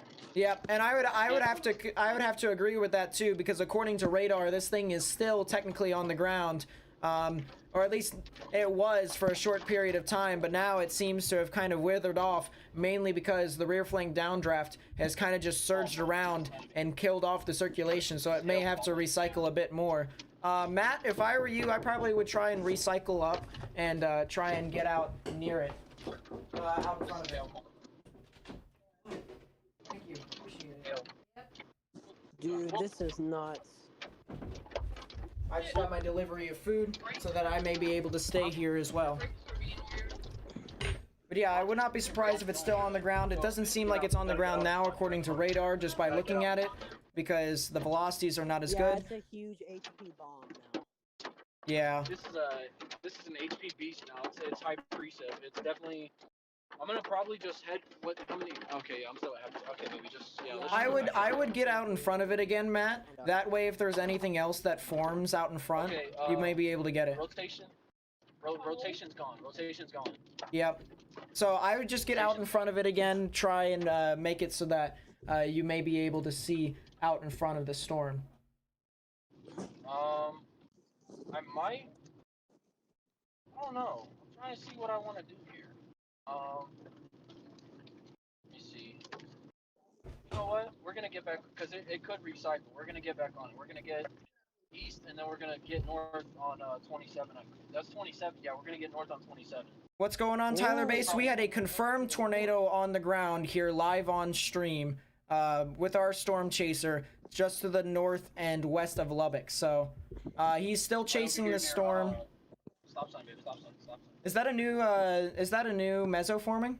No, I don't believe it. I mean, it's possible, but I don't believe so. This rotation is weak. Actually, I don't even know if I would say that there's rotation there, to be honest. Right. It could possibly be. It could possibly be the new meso developing. I can't. I haven't. I don't know what it looks like according to radar. I don't know if this is like. Right. This might just be the southern end. Hold on. Let me see. I'm gonna take a look at radar just real quick. Let me see. Just by looking at radar, there could be a new meso that's developing just to the south of the original rotation, but it isn't exactly like anything interesting.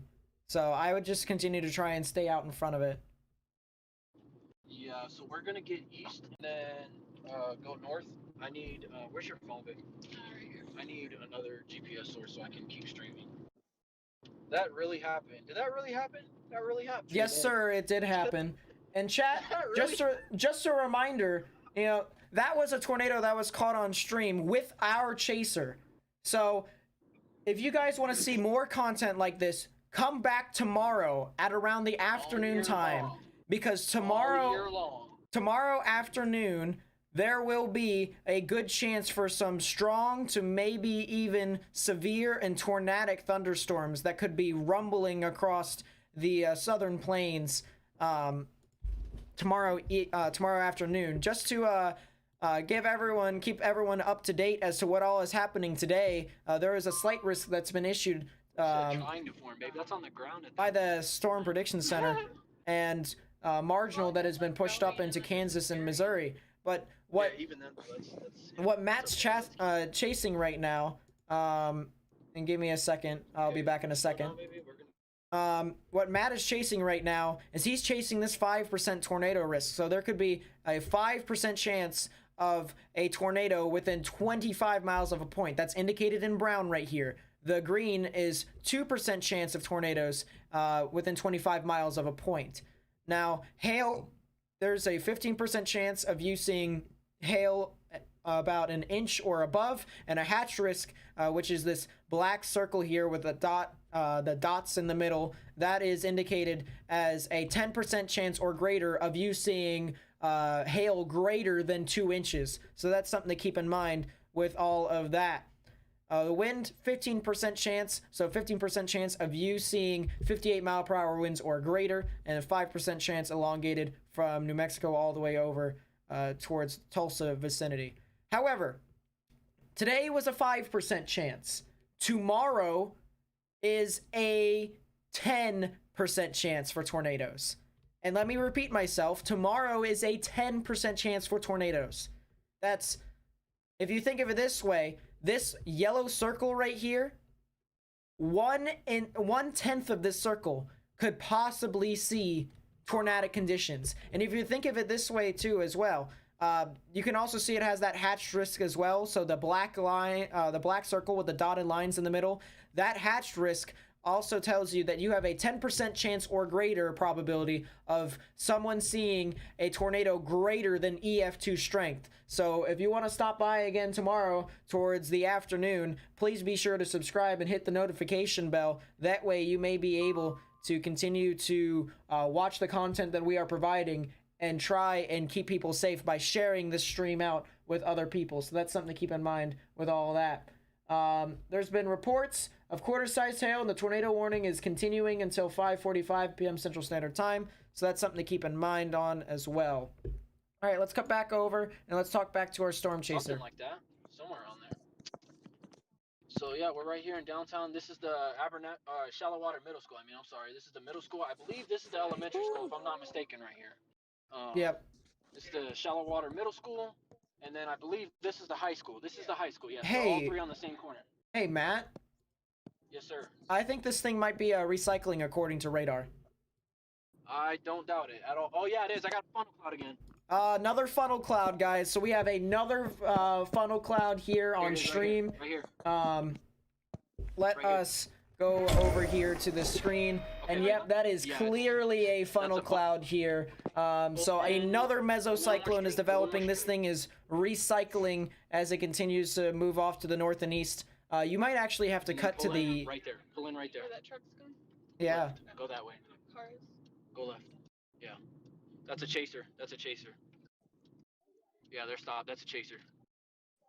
There's another one right there. There's two of them. Go ahead. No, go in front. Go in front. Go in front. Yeah, it's rotating right here. We got a wall cloud right here in front of us. Yep, wall cloud with a potential funnel. So That's a if, beautiful storm. yeah, if you This guys... storm is, this is amazing. I did not expect this at all today. Hold on one second, guys. I'm gonna snap a few pictures real quick. I'm gonna cut the stream off, snap a few pictures. I'll be right back. Yep, that's fine. So let's cut back over here. If you guys live near Abernathy, you guys need to go ahead and get underground or get into the lowest innermost part of your building, particularly a bathroom or a closet. I mentioned before that this thing had a tornado before, and now this very well could produce another tornado. So you guys need to go ahead and continue to monitor this as this continues to move off to the north and east. Let's get some timings out here for you all. As soon as Abernathy hears this message, you guys are most likely going to be impacted. So about 5 to 10, maybe even, yeah, I'd say 5 to 10 minutes, you guys are most likely going to be impacted. And then luckily it starts to head out into the rural areas of the southern plains of Texas. But Petersburg, you guys could also see this storm in about 45 minutes. So that's something to keep in mind with all of that. Let's go back over and let's take a look back at this storm. I actually did that twice accidentally, but you can clearly see there is still a funnel cloud here and that there is still a really nice component to this mesocyclone. So that's something to keep in mind. If you guys would do me a favor and share this on social media like Facebook, Twitter, Snapchat, Instagram, stuff like that, so people can actually hear that there is some decent rotation on this mesocyclone, a dangerous thunderstorm. That would be great, and that would be amazing.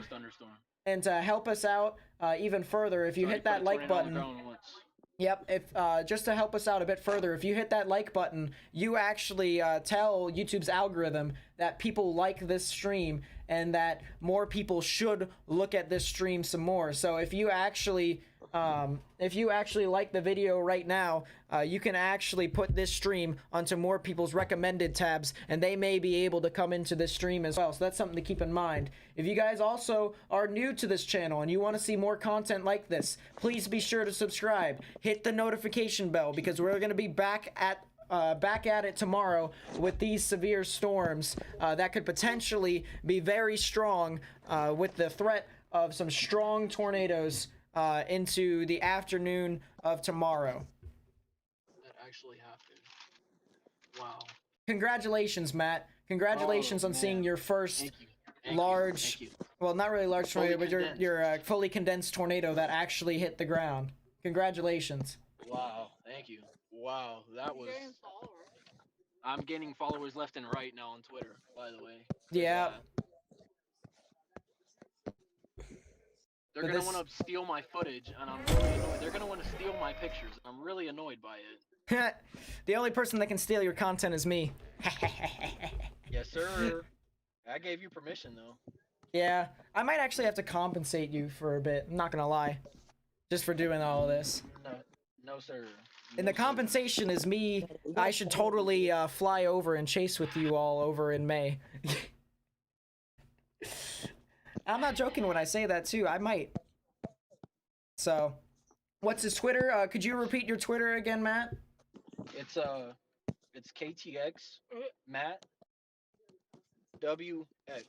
Yep. So KTX W Matt W. No, KTX Matt. Hold on, I'll send it to you in a message. Hold on 1 second. I'll look it up here. Screw it. It's I'll send it to you in Discord. KTX Matt Weather. Yeah, KTX Matt Weather. So KTX Matt WX. That is the channel right there, and that if you guys want to go give him a follow and help support him so that he may be rewarded for all of his efforts here today, he would greatly appreciate that as well. I'm closing in on 400 followers. Help me get there. Oh my goodness, look at these towers. Oh my god. That is phenomenal. Hold up. Let's go back to the live stream here that he has.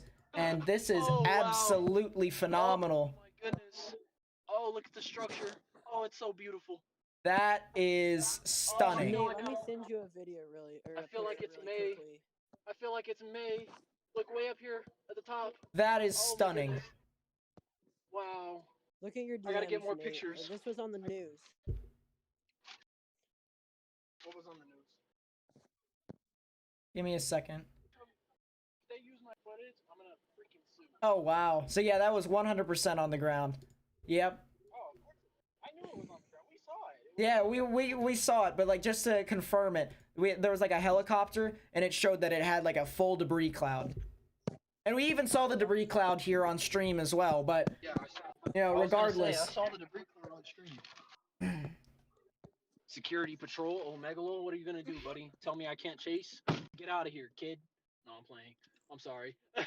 We're a boy band. We were just recommended on what's going on. Yep. So what's happening right now is there is this tornadic thunderstorm that is approaching the town of Abernathy here in the Texas, northern Texas Panhandle, and we actually have a storm chaser on this storm who has seen a tornado on the ground at one instance. So we are getting some live footage of this storm as it continues to move off to the north and east. So if you live near Abernathy, or if you know anyone who lives near Abernathy, as well as Interstate I-27, as well as near Alley, you guys need to go ahead and get into your safe space. Get underground or get into the lowest innermost part of your building, particularly a bathroom or a closet. A new severe thunderstorm warning has been issued for Beckham County in Oklahoma. That'll be in effect until 6:15 p.m. Central Standard Time for 60-mile-per-hour wind gusts and quarter-sized hail. So that is something to keep in mind, too, that that storm up there in Oklahoma also has the capability of producing some severe conditions. So something to really keep in mind, that it's not just localized around this storm north of Lubbock. There are other storms, a lot of other storms that could be impacting this as well. Can you move your face cam here? I'll shrinken it for you all. There you go. I'm shrinking it up for you just a bit. That way you guys can be able to see. Let's take a look at the radar real quickly and see what's going on with this. We'll have that going on in the background. So I think that's Scud.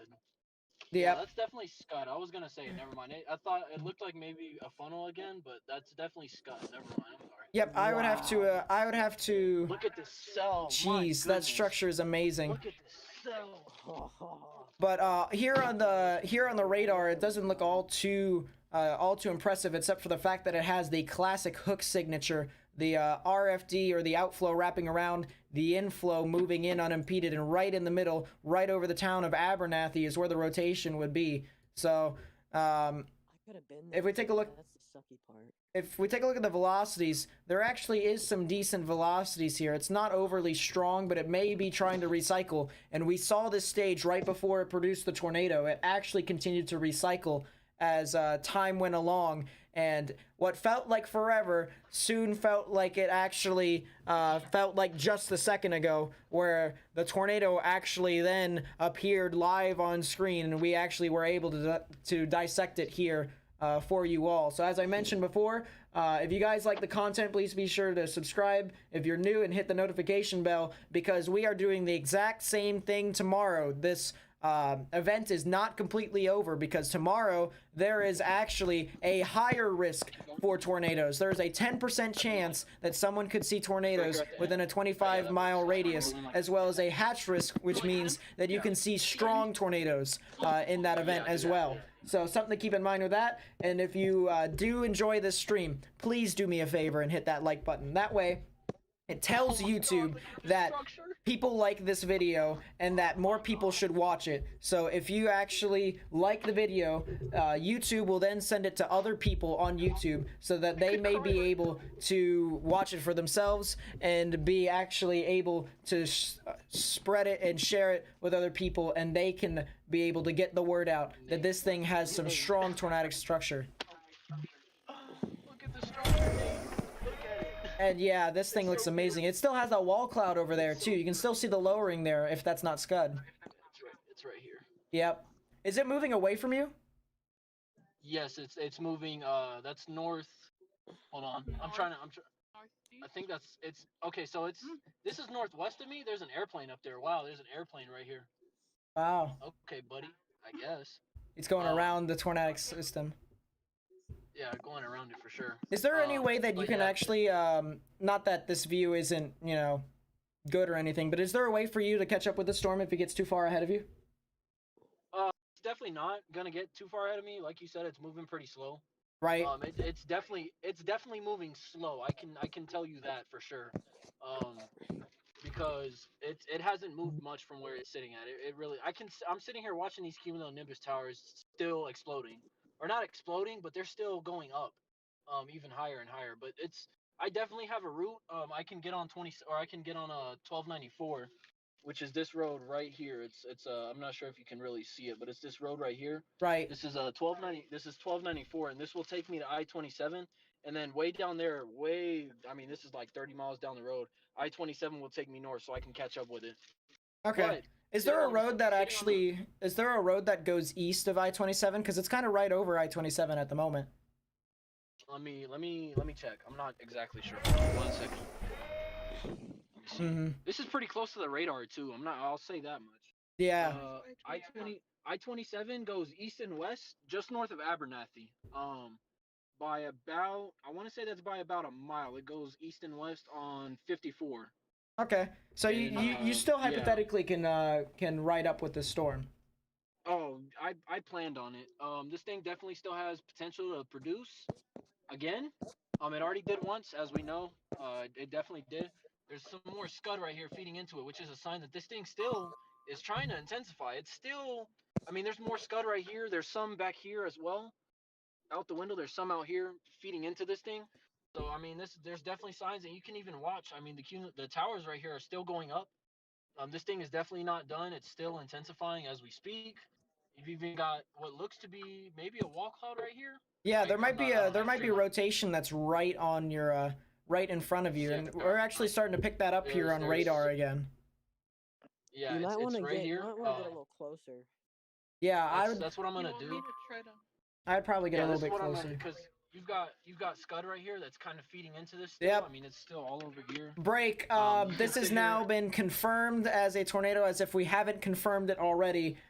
So for Hale and Lubbock counties, this is now a National Weather Service confirmed tornado that this storm has had a history of doing so. So this tornado warning is still active. It still has rotation, and that it very well can continue to produce more tornadic circulations, maybe even tornadoes along the way. Go ahead, Matt. Well, we're turning around. Hold on, let me get my stream back up real quick for you. We're heading back towards, what is this, 1294, I believe it is. We're gonna turn left up here, go out to 27, and then we'll move north towards Abernathy. Like I said, the storm's off back behind me back here. You can kind of see what looks. That's not the anvil cloud. It might be actually. I'm not exactly sure. I don't have the best visual, but the storm's back here behind us. We're making a left right here. We're on. You can see. I don't know if you can tell, but right here, 1294, heading east. This Right. is east. So we're gonna head east to meet I-27. I think it's roughly. I don't know the exact mileage. I don't know how many miles it is, but we're gonna get on 27. We're gonna go north and hopefully get closer. But yeah, we'll be here. I mean, Yep. I'm here. Real We've already seen it quickly. produce once. We'll see. Yeah. Matt will continue to get closer to it. And we'll be able to see more content coming from his end just to the north of Lubbock. I really want to, real quickly, on a separate note from where Matt is chasing, I want to talk about this severe thunderstorm warning over in Oklahoma. This is for Beckham counties. For Beckham County, I should say, not counties, because it's not plural. But for Beckham County until 6:15 p.m. Central Standard Time for 60-mile-per-hour wind gusts and quarter-sized hail. And that is exactly what we have here. If we take a look at the maximum expected hail size, you can see the oranges indicate that it is actually an inch or above in regards to the size of hail. So if I put my cursor over this triangle, it says that it's just right above an inch. It's actually an inch and 1/10 sized hail heading just from the south of Sayre, just to the west of Carter. So it'll be moving off eventually towards the State Route 34 areas, as well as the State Route 152 areas. So if you live over there, if you live just to the south of Elk City, you guys need to go ahead and monitor this storm. Go ahead and head indoors, because you could be seeing some strong hail and maybe some gusty winds heading into your general vicinity. Let's go back over to the cell over in Lubbock, because this thing definitely has everyone's attention here as it continues to move up. I didn't get any pictures of it on the ground. I'm sad. Oh, I didn't get any pictures. I'm sad. No, you got a picture of it on the ground. We can clearly see the debris. We could clearly see the debris cloud. So we got it here on stream. It may look weird because, you know, it's on our stream, but it was clearly Stream from my phone too. yeah. So it's we saw it from your end. It was clearly on the ground. It was clearly on the ground. Clearly. Keep on Yep. straight, baby. You're fine. Just keep on straight. You have. Echo Top's looks like still about- mental. Holy crap. Hold up. See, 1, 2, 3. Yeah, this storm is still insane. I don't really have. I mean, you can see right here the cumulonimbus clouds still. Oh I mean, yeah. this thing looks like a textbook supercell in May. I mean, this thing looks insane right now. Yep. This thing looks really, really good right now. I think I'm running into an area of service issues. I'm not too sure. Yeah, I definitely am. Okay. So we might actually lose him a couple of times here from now on because he's starting to run out of cell phone service. But still, we have that tornadic rotation that's heading into this general vicinity, so people need to continue to monitor that. There's a new mesoscale discussion, but the severe potential, the watch probability is 40%, so it is not too high, but it very well could be a new watch that would be located over west central Oklahoma, most likely be for severe storms and not anything tornadic, but still, regardless, there could be something there in Oklahoma.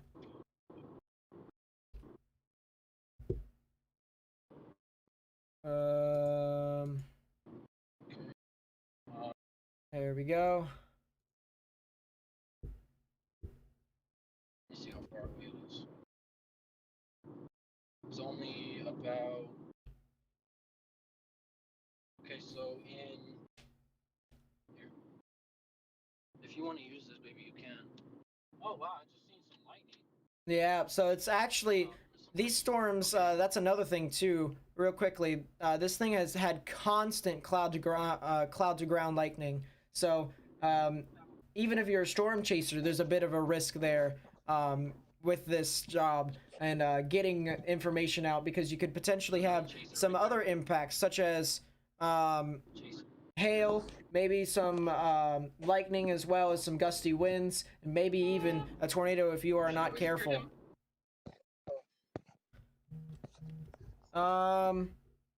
Yeah, so I did want to point out, it looks like I don't know if I would say this is a. How does rotation look on? Let me ask that. How does rotation On radar, is it died looks a out? bit more linear rather than Okay, convective. Okay, that's what I was gonna say. It looks like this thing's going more linear now. It looks like instead of a wall cloud, it looks like it might be starting to develop a shelf. I'm not sure though. Matt? I don't I don't think so because this is more so the southern end of the cell. I don't Hey, really think Matt? so, but If you sir. can, try and race off towards Petersburg.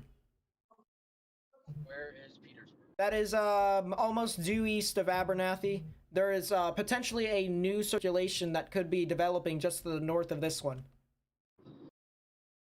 It's gonna take me a while to get there, man. I mean, I'm gonna try, but Or at least head into that general vicinity, you know what I mean?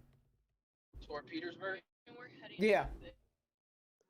Let me see if I can actually find something here on Google We're heading Maps. towards that way, yeah. So we can, so we're gonna go on 27, man. And when we get right here to this intersection, let me plug it in for you. I'll plug in, but I need you to hold on 1 second. The chaser convergence out here is crazy right now. I'm gonna just say that much right now. Yeah, so Petersburg will be about give or take 10 minutes, 10-minute drive, but it's about a half hour from here. It's about what? a half hour. You're around near Abernathy, right? No, I'm not. I'm still back here near shallow water almost. I'm still like where. Oh, I see the rotation. It's right there in downtown Abernathy. It's starting to rotate again. Downtown Abernathy. It's starting to rotate again. I'm still back here. We stayed behind for just a second to watch the storm. Yeah. We're roughly, I want to say, about 2 miles away from the I-27 frontage road. Right. We're gonna get north, and then we'll I mean, that's what GPS is showing. It's about a half hour, something like that. But we'll hopefully get there. I mean, if I'm gonna see anything, if anything is gonna happen, I should be able to see it. I'm on the southern end of the cell, and that's what they tell you. That's how they train you. Whenever you get trained to be a storm spotter, they want you on the southern end so you can see things. Right. So as we're going north on 27, I should be able to see if anything's happening. I should be able to tell. So real quickly, chat, a new severe thunderstorm warning has been issued for Crosby, Hale, and Lubbock counties in Texas. That'll be in effect until 6:45 p.m. Central Standard Time. I'm pretty sure it's this storm right here that he's chasing, and indeed that is as the tornado warning expires. But that will include 60-mile-per-hour wind gusts, an inch and a quarter sized hail, or an inch and a quarter of an inch sized hail. So still relatively severe. It may not seem tornadic right now, but it very well could be later on this evening. So something to keep in mind as it continues to move off to the north and east. There's also some other cells that are forming out along the line here. There's some cells further off to the south, near New Home. There's also some cells near Lorenzo. There's a couple different cells that are starting to form along the line. So south of Lubbock, as well as... No, it's not. Keep going. South of Lubbock, as well as just to the north and east of Lubbock. So something to keep in mind with that. That there is still some of these other storms forming. This right here, Nate, is the I-27. I guess you could call it not a roundabout, but this is the circle, I guess, where you go up the ramp right here, and then 27 north runs across the bridge right there. That's 27 north. And we're about to get north. There's some really nice towers right here above me as well. Yeah. Looking south. Some really nice towers right there. But we're about to get on. I mean, we're merging onto 27 right now. And for those of you who may be worried, I am not driving, so don't be mad. Yeah, there might be some rotation that's just to the just near Petersburg, just a little bit. So I might be looking at it. I'm not sure, but I might be looking at it. Just possibly. It definitely looks like maybe a wall cloud, right? Hold on, let me see on the about right here. Maybe it's high precip. Can barely see it, but it looks like it might be trying to get. It even looks here. I got a beaver tail right here. There's a beaver tail right here. Yeah. There's a beaver tail feeding into this thing. So this thing's still. Oh my goodness! Wow, the presentation is insane. This thing is still looking rather tornadic. Wow. The tornado clip made the CBS Evening News. Huh? The tornado clip outside of Lubbock Yeah. made the CBS Evening News. Which my mom's got the clips saved for you if you want to take a quick look at it. Yeah. You gotta do it now, though. What? I want you to look at something. I'm looking at it. All right, but hold on.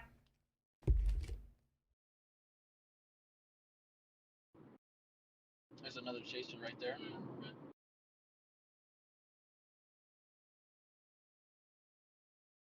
Tomorrow is going to be insane. If this happened today, tomorrow is gonna. Tomorrow? Oh, man.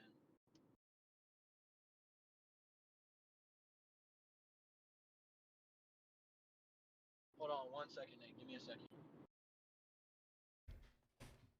Yeah, these developing on the dry line or triple point, it's a bit more of this like pseudo cold front, with like storms just building up because it's overpowering the cap or the capping inversion. But still, these storms are relatively strong, or at least the one that he's on right now. So that's something to keep in mind with that. Yeah, there is also another storm that's forming. It has a meso signature, so that's something to keep in mind too. But there's also another storm that's near Petersburg, to the north and west of Petersburg, so that's something to keep in mind with that. That it could be rotating as well with that. Tomorrow will be chaos. I mean, it very well could be, but if you guys want to watch it with us, we're going to be live streaming, as I mentioned before. We're going to continue to have our storm chaser, who is out there, and he's going to try and get as much footage as he can with these tornadic cells that'll be appearing across the southern plains tomorrow. So if you guys want to see the storm chaser again and what all is happening, as well as the analysis of the radar here, please be sure to hit that subscribe button and turn on notifications, as well as hit the like button so that other people may be able to watch this live stream as well. I'm not gonna lie, chat, this might actually be one of the best live streams we've done here on this channel with the live analysis. So we had the storm chaser, who's still storm chasing. I mean, just take a look at that, chat. That in itself is really, really fantastic to look at. This is jaw dropping, right? This is beautiful. Yeah, if you can cut to the east and be able to get out below the. You can see like this. I think this is like feeding into it. I think that's the beaver tail right here, feeding into it, and it comes around and kind of. You see what I'm saying? Right, right. Wow. Yeah, I would try and head east, keep heading east, and that way you can be able to get underneath the actual storm. We're going north. I don't plan on intercepting anything just because of the potential for the hail. Right. But we're heading north. I am gonna get east. What the is that a gustnado? That's either RFD or a gustnado. Looks like a gustnado. I don't maybe just scud. I don't. I'm gonna. It might just be RFD, honestly.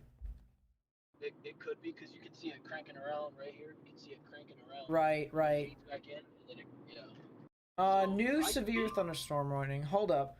Real quickly, new severe thunderstorm warning for Crosby and Lubbock counties. That'll be in effect until 6:45 p.m. Central Standard Time. So if you're wondering about where that is, Matt, that is due south of you.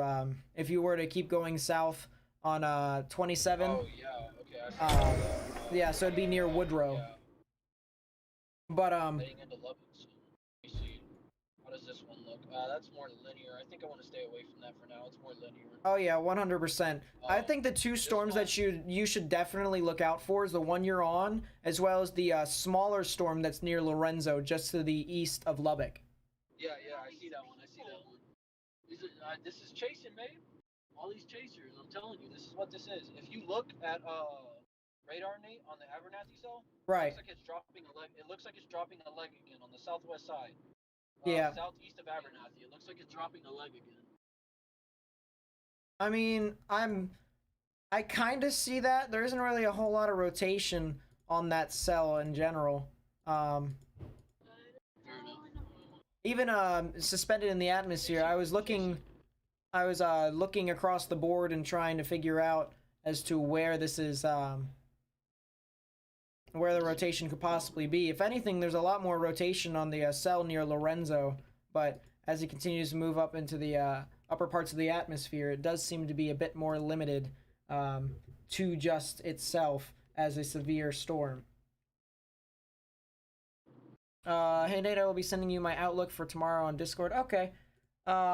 Which, by the way, guys, if you guys want to join my Discord server, we're trying to make a Discord server from scratch. Please be sure to join that. I'll get the invite link here for you all. So no limit and never generate link copy.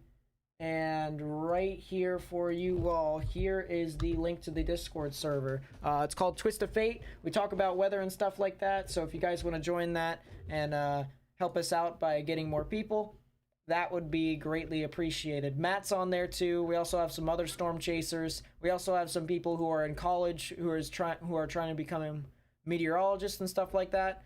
So if you want to help us out, bring more people in here, that would be greatly appreciated as well. So where is it that you're wanting me to go, Nate? Do you want me to go? So there's two areas. There's two areas that you can go to. There's the storm near Lorenzo, which actually is starting to develop a little bit of rotation in the upper parts of the atmosphere at around. Yeah, that's pretty tall actually. At about 5,000, 6,000 feet up in the sky, which is roughly the same of what we were looking at with our other tornado. Or we can stay on this storm here and head towards Petersburg, which sure, it's creating the maximum expected hail size of around 2 inches, but it also has a little bit of rotation in the upper parts of the atmosphere as well. It would just be near Petersburg though, so that's something to keep in mind. Tornado sirens going off in town. I don't see any areas of major rotation right now. Why they're going off now? No clue. I don't know. kind of stuck under a bridge. The storm, I will say, Matt, the storm that you are on right now has echo tops over 40,000 feet. So, if you want to stay on that storm, I don't doubt it at all. Looking up right above me. Slow down. Yeah, that's why I want to do slow down. This thing has some like scud flowing into it still. yeah. This thing's crazy. Wow. We just got a thing is new just- notification. New severe thunderstorm warning for Beckham and Washita counties in Oklahoma. That'll be in effect until 6:45 p.m. Central Standard Time. That'll be mainly for 60-mile-per-hour wind gusts and quarter-sized hail. So something to keep in mind with all that if you live up there, you guys could be experiencing those conditions. It still has a TBS again. I'm going to look back at the cells up here near Amarillo. I'm going to try and see if I can find anything of interest. I really don't, honestly. I think the only thing that's really of interest is near Lubbock, the two cells that are down there. So, something to keep in mind with all that. I guess there's technically 3 down here. Right here on the southern end of the cell I'm on. Well, no, I guess not. Never mind. I think the biggest interest right now, for me, looking at radar, would probably be that Lorenzo cell, more than likely. Yeah. That's most likely. I mean, that one's on the southern end. It's out there by itself. It's got less chaser convergence. Yep. There are a ton of chasers on the one that I'm on. Right, They're right. further east than I am. They're further east than I am, but there are a ton. And just to inform you real quickly, Over here, baby. Matt, that storm does have rotation in the upper parts of the atmosphere, similar to the one that you chased earlier with the tornado. So, if you want to pull the trigger on that one, I would do so as well, and head over to that general vicinity. That way, you'd maybe be able to get storms as It's back here.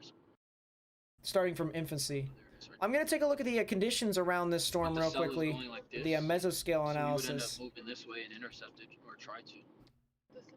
Yeah, it's this one. It's this one. Go. It's this one. To exit. Yeah, it's exit 24 right here. It's this one. All right, I'm trying to see. Let me see. Oh, interesting. So Matt, real quickly, before you continue on your way, Matt, I just want to say one thing. The storm near Lorenzo is right on the border of the capping inversion, and right next to it is around, I would have to say, 1,000 to 1,500 joules per kilogram surface-based cape. So, See, but I'd have to see. I'd have to drop south again yeah. and get to. Hold on. Let me see. I might be able. And the bulk shear is right on top of the 70 and 75 knots mark. I mean, it could pop off. I mean, I need to decide like ASAP what I'm gonna do here. Now, I will say the storm that you're on is heading in towards a violent tornado parameter of 4, which is typically on the middle end of the spectrum, whereas the Lorenzo storm is heading in towards a 2 and a 3. So We could go straight through Petersburg, theoretically, and continue on 54, and then drop south on 62 to get to the Lorenzo cell, or right. I can stay here and continue on this cell. I don't really know what I want to do here. Personally, I would say the storm that's near Lorenzo has got the highest probability of forming a tornado next. So, You think so? yeah, honestly, just by looking at radar, the rotation is starting to go a bit more towards the surface. It's not exactly organized at the surface right now, but it's looking a whole lot better a little bit. See, my thing is, I'm gonna have to wait. For the hail core of the main one to pass. Otherwise, I'm Right. gonna drive straight through the hail core. I'm hearing about a wedge currently on the ground near Petersburg, Texas. I wouldn't say it's a wedge. I don't even think it's on the ground right now. No, I Looking at radar, I doubt it. I don't see any strong indication of a tornado, and if it was, it would have been reported already. Right. So, but we did already see earlier on in this stream that we did have a tornado on the ground. That was indeed live on stream. So, I don't think there's a wedge on the ground. I really don't. If there was a wedge on the ground right now, we would know about it. Trust me, we would know. right. I don't think the parameters today support that of a wedge. Tomorrow, possibly. Tomorrow, yeah, tomorrow 100%. Tomorrow 100%. No doubt about it. But today, I don't know. I mean, it's not impossible, but it's just not likely. Right. I think we're gonna have to stop. More than likely, babe. We're gonna have to stop and let the hail core of this one pass. Yeah, I mean, the maximum expected hail size of that storm is actually above 3 inches. So that's something to keep in mind too. That this the storm that you're looking at right now is producing some large amounts of hail. This actually might. No, maybe not. This might be hail fog in front of me. I'm not. Yeah, this is hail fog. Yeah. I can. Yeah, this is hail fog right in front of me. Oh wow. This is. Yeah, this is hail fog. I'm kind of. You can. I don't know if you can really see it, but like. Yeah, this is hail fog right in front of me. Wow. Okay then. So a new severe thunderstorm warning has been issued for the Lorenzo storm. So that is for Crosby and Floyd, Texas. That'll be in effect until 6:45 p.m. Central Standard Time for 60-mile-per-hour wind gusts and quarter-sized hail. So if you live over in those areas, you guys need to go ahead and seek shelter. That way you don't get pelted with large amounts of hail and some gusty winds. Yeah, that's severe. I don't know if I'm gonna get down there. I really don't. Storm relative helicity on the Petersburg cell actually is higher than the one near Lorenzo. I will say that much. Yeah, I'm trying to decide. It looks like Flip a coin. I'd flip a coin. Yeah, I'm considering it. I might have to. It looks like my cell is starting to go more linear. Maybe I don't. Not exactly I would agree with that assessment. I'd agree that it's going a bit more linear. sure. I don't want to because it looks like. Oh man. Are we gonna get hail though? Yeah, that's what I'm trying to prevent. I'm trying to prevent that from happening. This is like baseball size hail. This is extremely large hail. Up here. It's gonna happen on us. It will if we don't stop soon. We're good for now, but if we don't stop soon, it will. I want to take a look That's at why the I'm trying to- HRRR real quickly. I'm trying to prevent that right now. Let's see. Is there another way to drop south? Hold on, slow down, man. Slow down. I want to see if that road right there. I want to see how far that road goes. How far does this road go? This road goes. Okay. Here's what we're gonna do. All right. I found a south option. I'm gonna drop south. I found a south option. I'm getting out of this. I'm getting out of the path of this hail. Okay. Because I don't. Even if I continue chasing that cell, I need to be out of the path of it. So we're Yeah. gonna go. Keep going a little bit further, baby.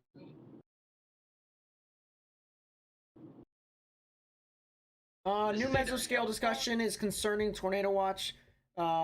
Weak surface low expected to become focused over southeastern New Mexico. High plains assuring modest buoyancy will likely be maintained. Scattered supercells have evolved across the region, with one long-lived storm having already produced a tornado northwest of Lubbock. Given the moist, unstable profiles noted across this region, additional development is likely, especially if low-level jet strengthens after dark, as would be expected ahead of the approaching trough. Large hail and isolated tornadoes remain possible until boundary layer cools enough for updrafts to become more elevated. So this basically means that it may be quiet right now, but the event is not over. It is for sure not over. Go to Lorenzo. Do not risk the car tomorrow. Big day. Yeah, that's kind of what I was saying earlier as to how that might be the better option here. So Well, you just that's what I'm about to do. So what I'm gonna do right now, I am on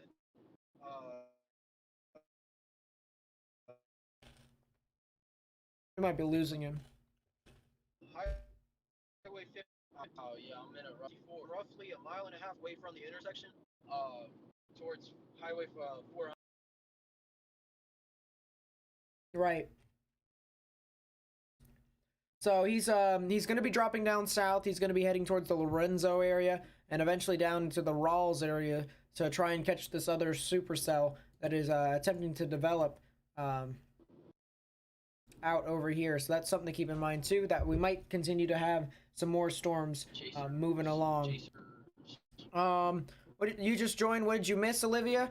So we actually had a tornado here live on stream that we actually saw from our storm chaser just to the north and west of Lubbock. So we had a tornado. It was about an hour and a half, maybe 2 hours ago. Isn't that right, Steven?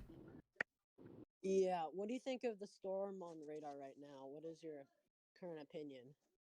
So if we're talking about the Petersburg cell, that one right now, the hail absolutely mental. It's more than severe, especially since the maximum expected hail size is now almost 4 inches. So that is something to keep in mind with that. But the velocity spectrum or the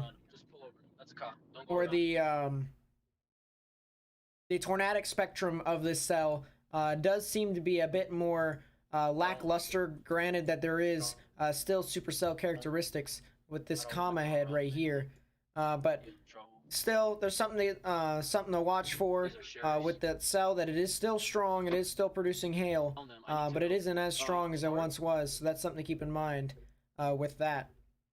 However, the storm near Cone is relatively new and it's in its infancy, so could potentially just start creeping up, just start going. could potentially move up.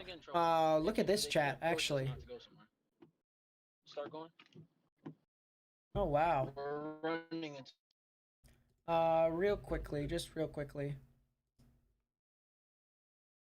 Look at this. Look at these blues, chat. This is now indicative of a really strong, really large hail here. I'll actually take off the smoothing here for you all, and you can actually see the blue pixels here. 77.5 dBz. That is indicative of very strong rain or hail, and that is something that people do not want to be near whatsoever. So that's something to keep in mind with that.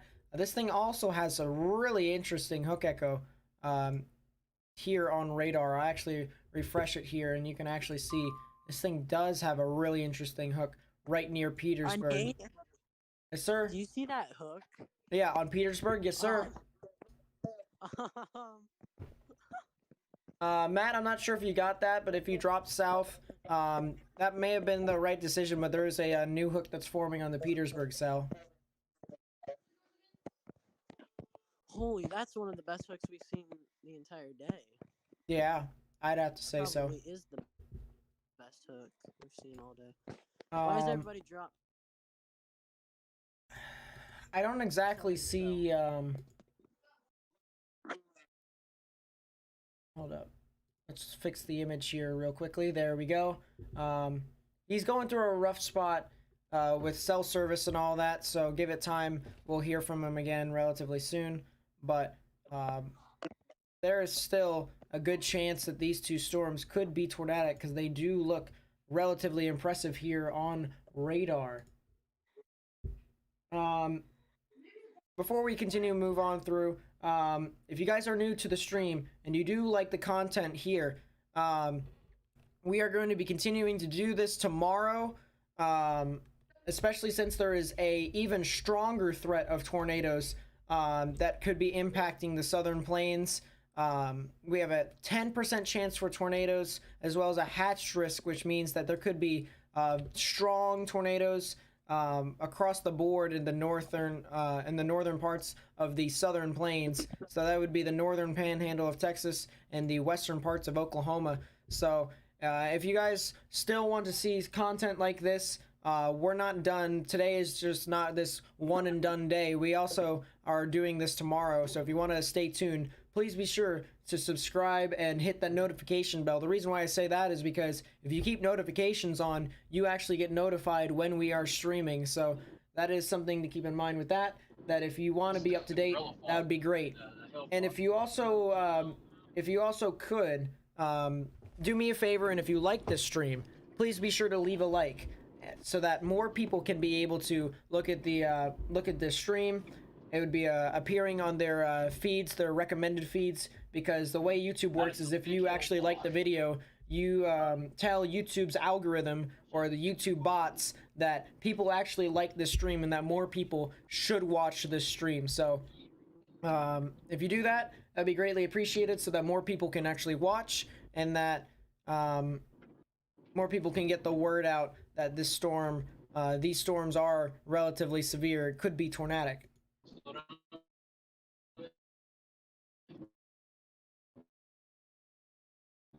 Check thunderstorm warning in Oklahoma. It looked like it could rotate any minute.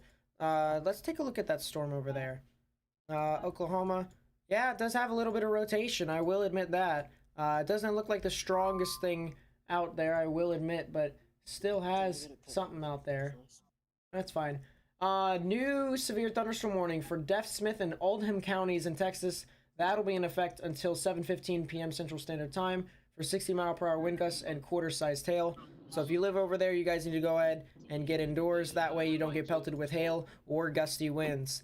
But this storm right here near Carter, actually just to the north and east of Carter, you can definitely see the greens moving towards the radar, the reds moving away, and right in the middle is where the rotation would be, just to the north of Ritrope, right at the intersection of State Route 152 and State Route 6. So if you live around any of these areas, you need to go ahead and just seek shelter and monitor the National Weather Service as this continues to unfold in front of us here.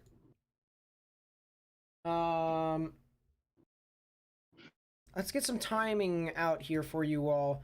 There isn't really a whole lot of tornadic potential with this, but it could intensify further on, and we are actually looking at this storm 4,000 to 5,000 feet up in the sky. So the rotation is all right. It could be better, it could be worse, but it's still something to keep in mind with all of that this storm is not only producing hail, not only producing gusty winds, but it could also produce a tornado on top of that. So some timings here. It'll be heading over into the Burns Flat areas in about 25 minutes, and then it'll be heading over towards the United States Route 183 areas in about an hour. Luckily, the areas where the severe thunderstorm warning is heading over is relatively rural, so that is the good news. That is one thing to where not a whole lot of people are going to be impacted, but if they are going to be impacted, those are the timings for your general vicinity, so that is something to keep in mind.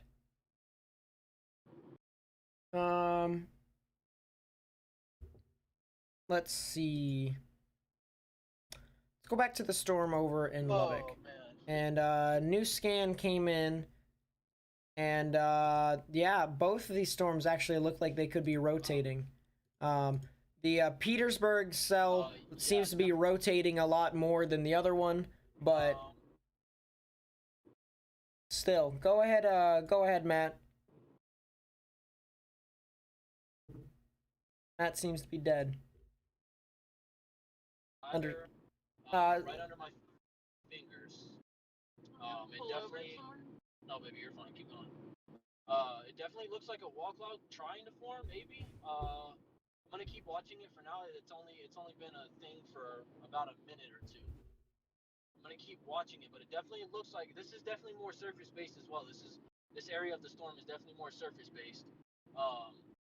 Yeah, that is definitely a wall cloud trying to form again, 100%. We just dealt with a truck. Apologize about that, but yeah, that's definitely a wall cloud. It's definitely rotating. I can see the left edge wrapping around. It's definitely starting to rotate. I can see the right edge starting to organize some more. It's becoming more of a straight edge over here on the right side, and normally that signifies pretty significant rotation. And it is definitely more of a surface-based storm right now. It's definitely not elevated just yet. So I'm definitely watching this now. There might even be a funnel trying to drop out of it. Just a real small. It's nothing crazy right now. It's pretty weak. It's definitely not strong. And there it goes. It dissipated. The wall cloud is still there, but the funnel that looked like it might have been trying is definitely no longer there. Right. But yeah, I'm definitely gonna be watching. I'm definitely gonna be watching. It's down here, right here. So I can also see some scud. Um, so there's some scud rising up in here somewhere. So that's definitely a wall cloud.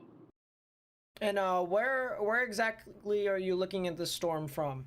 I am right now. I am. Hold on one second. I'll get you an exact location. So right now I'm on what is this? Highway 400, approaching the town of Heckville, Texas. Looking off to the what is that? The east? Yeah, looking off to the east. And that Okay. is a wall cloud. It's definitely not strong rotation. It's pretty weak rotation right now, but doesn't mean that it can't strengthen up pretty quickly. That's what happened with the situation earlier with our tornado. It started off as pretty weak rotation, and within a matter of minutes, I mean, it was on the ground. So Right. definitely does not mean that. I actually think that might be a funnel off in the distance. Mm. I can't tell. Right. Right. I can't. That might be a funnel off. I need to go that way. Give me a second, real quickly. That might be. I can't tell from here. I don't. Vasily Galenko with the $10 super chat says, "Hey friend, I hope you remember me last year. I watch you a lot. Thanks for doing these live streams. I'm really interested in severe weather, especially moving from West Coast where we never have severe weather." Well, first off, I want to say thank you for the $10 super chat. I don't know why my notifications are not working. It's kind of stupid, I'm not gonna lie. But regardless, yeah, I do remember you. I actually do remember you from last year. So you actually gave me a couple super chats before as well, so I appreciate that that as well. So thank you for the $10 super chat. Thank you for sticking around this long. And yeah, no, I'll continue to do these live streams and continue to give some severe weather analysis as long as I can. And then Tanner, who has sponsored this channel now, who has become a weather enthusiast. Thank you, my friend. I really do appreciate it. What I'm probably going to be doing now for people who become members of the YouTube channel or who sponsor or whatever, I'm most likely just going to shout them out as well as give them exclusive emotes, and I'll throw in some additional content that I'm going to be start doing now, or not really now, relatively soon, for my exclusive members. But I appreciate all of that. I appreciate all the support here, and geez, thank you so much. So yeah, let's go back to this storm real quickly here in Petersburg. So he's actually looking at the cell that's going through Cone. The storm up near Petersburg actually looks really good. This thing could wrap up any moment. So Floydata most likely could potentially be in a tornado warning relatively soon if this thing starts to wrap up. So if you live over near Floydata, or if you live near United States Route 62 and United States Route 70, you guys need to go ahead and just monitor the weather by going indoors and turning on your weather radio, because otherwise you can also get some large hail and all of that mess, and you don't really want to be impacted by really large hail. That is not fun for anyone, so something to keep in mind with all of that. Let's see, you got a new update from IEMBot. Oh, IEMBot, our Prometheus, what fire of knowledge do you bring to us mortals today? A significant weather advisory. Well, that's useless. No, it's just an advisory. So it's, you could get severe weather, but you also couldn't. It's like a flip of a coin. But yeah, here's the rotation, just to go a bit more in depth here. Okay, severe thunderstorm warning, actually, before we go into the rotation here. Severe thunderstorm warning for Deaf Smith has been canceled, but it continues for Oldham until 7:15 for 60-mile-per-hour wind gusts and quarter-sized hail. And there's the new tornado warning. Crosby, Dickens, Floyd, and Motley counties in Texas. That'll be in effect until 6:45 p.m. Central Standard Time.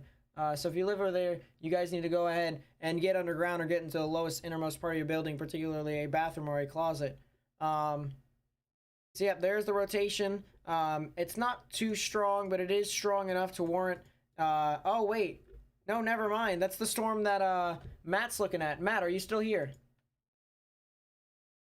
Matt? He's not here at the moment, but he is heading to that tornado warning, surprisingly. Nate. I'm not there. There's a freaking tornado warning. We're gonna miss it. Babe, keep going south. I'm gonna try to get there. I don't think I'll be able to, but I'm gonna try.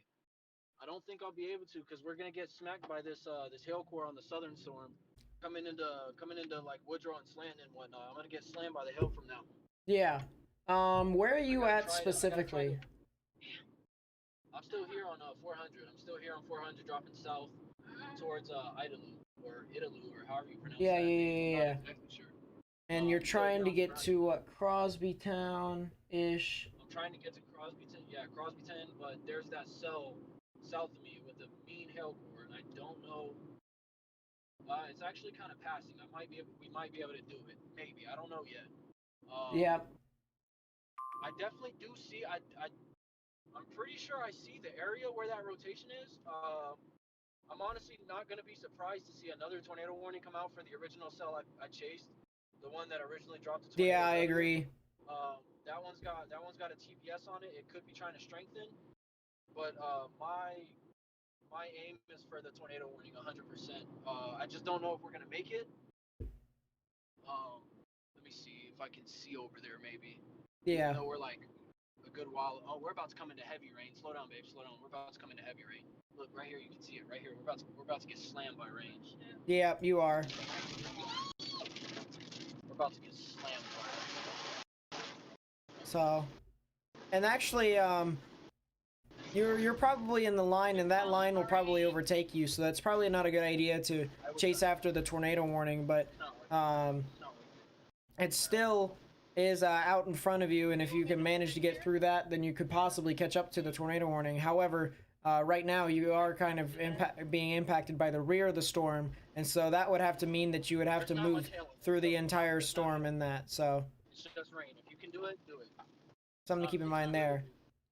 Cassie, thank you for the $10 super chat. I really do appreciate that. I really do. No, I'm kidding. I'm kidding. No, I'm playing, man. I'm joking. Seems legit. I'm definitely kidding around, man. But yeah, as I said, severe tornado warning. Real quickly. Tornado warning for Crosby, Dickens, Floyd, and Motley counties.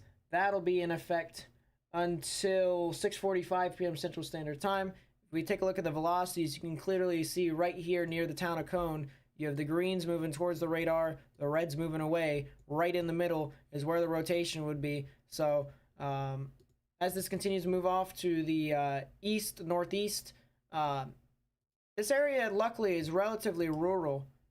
But if this does go over anywhere, it will be heading towards the Roaring Springs area in about 45 minutes. So there is plenty of time for these storms to kind of pass on through.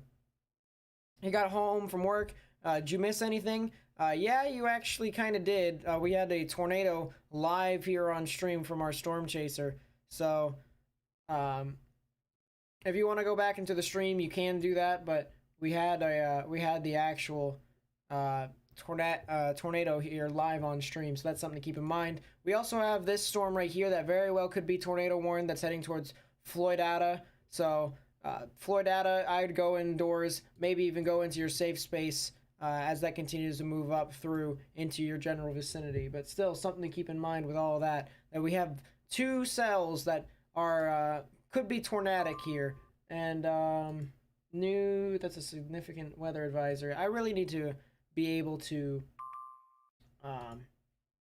channel these out and get specific alerts from IEM bot. If I could do that, that would make this a whole lot more efficient. But yeah, here's the rotation. You can see that it has gotten a little bit stronger with height. It's not exactly too strong per se, but it is still there. It's still relevant. So here's the hook, the outflow that's wrapping around, the inflow unimpeded moving into the thunderstorm. So this thing will continue to sustain as long as it has energy out in front of it. Let's take a 3D of this storm. This is something cool that we can do with this program here called GR2 Analyst, where we can actually be able to see what's happening inside these thunderstorms. And we can see right here, it has a really nice inflow notch. You can actually see the little cave that I typically look for. So the little gap right here under this bit of rain, and that's where the inflow goes in and fuels the thunderstorms so that it could potentially be able to produce large hail and maybe even a tornado. Severe thunderstorm warning continues for Crosby and Floyd counties. That actually now has a tornado possible tag on it. So this storm up here has been noticed by the National Weather Service as having the potential for producing tornadoes. So that is something to keep in mind too, that this storm could potentially produce tornadoes. I said that like 3 times. I'm having fun right now. Oh boy. Jeez, it's 80 degrees in my room. 80 degrees is not fun, especially since my air conditioning in my room is terrible. But it is what it is. We shall live. Or at least we're gonna try to live. Anything for Wichita Falls? Not at the moment, but that's really gonna be tomorrow when you when you'll get that risk, in my honest opinion. But still, something to keep in mind with that this storm, these storms can continue to move on through and push out into those general vicinities. If you guys are new to the stream, you do like the content, please be sure to leave a like. That way you can actually be able to push it out towards other people. It'll be put on their recommended feeds. So that would be greatly appreciated, as well as subscribing and hitting the notification bell, because earlier on today, you guys may have thought that tornado here live on stream was nice. Well, tomorrow we'll have the same thing, except it'll be a bit worse. The conditions will be a lot more favorable for stronger and long-lived tornadoes. So if you want to be up to date with all of that, or at least watch the content that we are providing here, I would recommend that you subscribe and turn on the notification bell. That way you may be able to watch the live stream and watch the severe weather event unfold right here in front of us. So if you do that, I would greatly appreciate it, because it helps my channel out, helps my channel grow, and it also gets the word out so that people can be informed that there could be potentially some tornadic systems or tornadic storms moving into people's general vicinities. Let's see.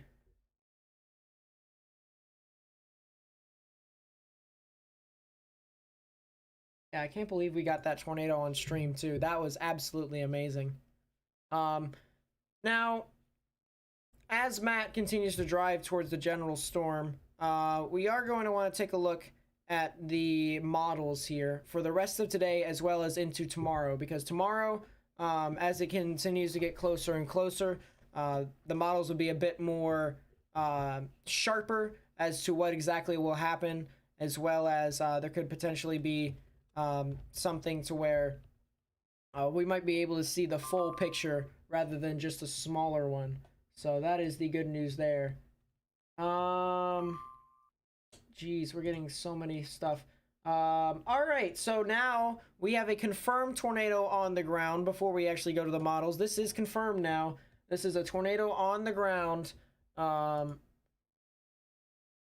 see real quickly. Not so too bad if you're an Ione. Matt, I just wanna let you know real quickly that it just went confirmed. Dude, can you turn that down? It's on the ground? Holy. Yep, it is confirmed. Wait, really? Yes, sir. The There's a rotation's tornado. gone. Surprisingly, it's still here. It's just discombobulated, but it is on the ground. Maybe, I don't know, babe. It's on the ground right now, babe. Yeah, we're not. We can't go too fast because it's kind of raining pretty hard. Right, right. The roads are kind of flooded. Don't want to hydroplane, so Luckily, these luckily that storm kind of just straight up passed by you, so you know you'll not get as much rain into your general vicinity. You might actually be able to catch up with that storm, within the next 30 minutes. We're gonna try. We're gonna try. I mean, that thing has a mean hail core. I mean, not a hail core, a hook. Mean hook echo. Yep. Yeah. That's what I meant. There's a ton of chasers over here though, like a ton. Yeah. Definitely. Chat, not to brag or anything, but more or less just to justify that I know what I'm doing compared to other severe weather live streamers here on YouTube, compared to other YouTubers. Did I not say that this storm had the highest probability of producing a tornado? Did I not say it? Did I not call it? Got confirmed. Luckily, it's not gonna be on the ground long, more than likely. Luckily, it's in a rural area, so that is the good news. But did I not call that this storm has the highest probability of producing a tornado compared to some of these other storms? Was located 7 miles east of Just to let you know, 11 miles north I know I'm pretty sure I know what I'm doing, and this is why you should follow the Nate Snyder YouTube channel. But it's like parallel. It's like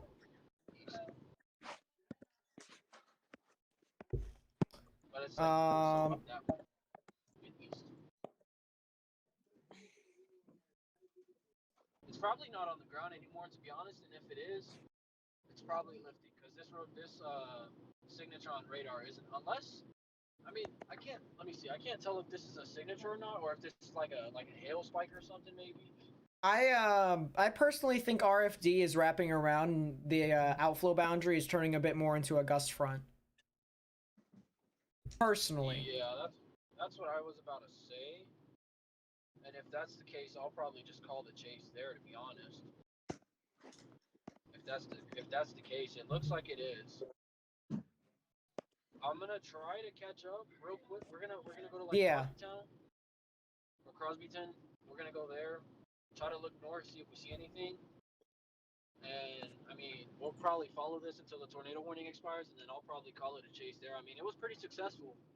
Oh boy, yeah, it's still there. The rotation's still there. It's behind the outflow boundary, so if it's not that actually, the storm itself is not zooming, or the rotation itself is not zooming out. It's just the outflow boundary that is. Okay. It's still there. I mean. Yeah, it's still there. Okay. So it's north of Crosbyton, actually. Yeah, I'm looking at it. I see it. It's there, but I mean, I'm coming into Lorenzo right now. I'm passing through Lorenzo right now, so should be there within the next, 10 to 15 minutes, something like that. We should be in Crosbyton. Yeah.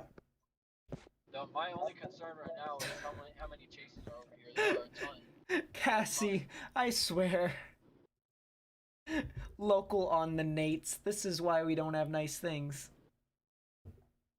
Oh boy. Holy Matt, there's a chaser traffic jam. Yeah. Yeah.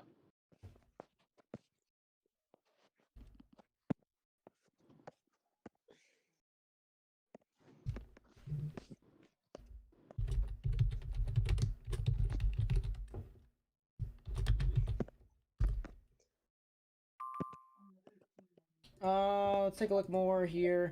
Okay, so there's the report of a tornado from a storm chaser. About 15 minutes ago, near Rawls. So, this thing actually, at one point did produce. It might have actually been that funnel cloud that you called out, Matt. It might have been, honestly. It looked like, it came out of some sort of lowering, and there was like an antenna, like a leg, sort of, like an antenna, like a rope almost. Right. It came out. Yeah, it came out from what looked like a wall cloud, and there was like a little funnel sort of feature, and that might have honestly been it. I'm not exactly sure, because it was right around that time frame too. Floyd Dada? Floyd Dada. Yeah. Yeah. Now, I would have to agree that this thing is still here and this thing is still churning. So, and it actually has a bit of a lowering on spectrum width. which if you guys don't know what spectrum width is, it's basically where the radar takes a look at turbulence up in the sky and measures it into a specific amount of wind. So the higher the amount of spectrum width, the more amount of turbulence, and typically tornadoes create a lot of turbulence. So the fact that we are seeing a bit of turbulence right around where the rotation would be could indicate that there is a bit of a lowering, a bit of a funnel cloud, maybe even a tornado on the ground without using correlation coefficient. But I highly doubt that it's on the ground. I think it's more or less just a lowering, kind of like a funnel cloud or maybe even a wall cloud. So that is something to consider as that continues to move on through.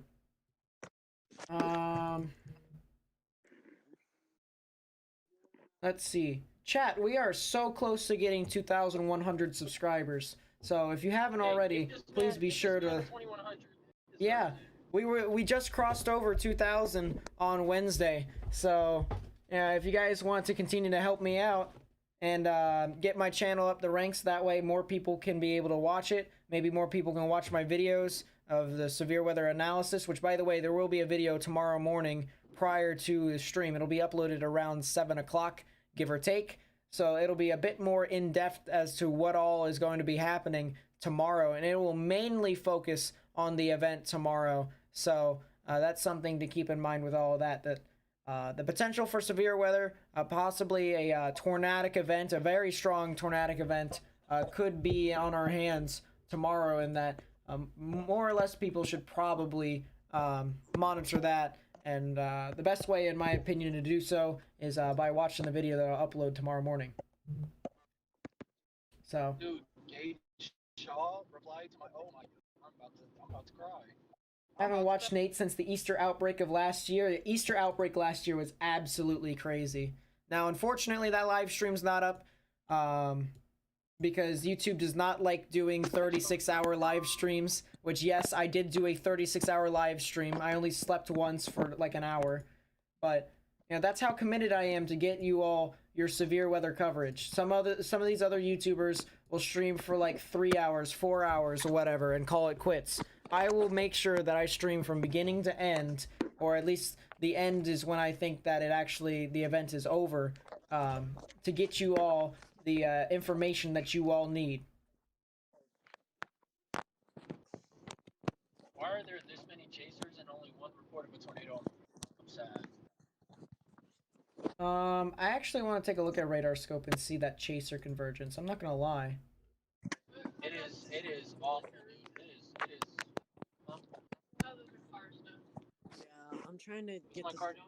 Yeah, those lights. What are I can't. they?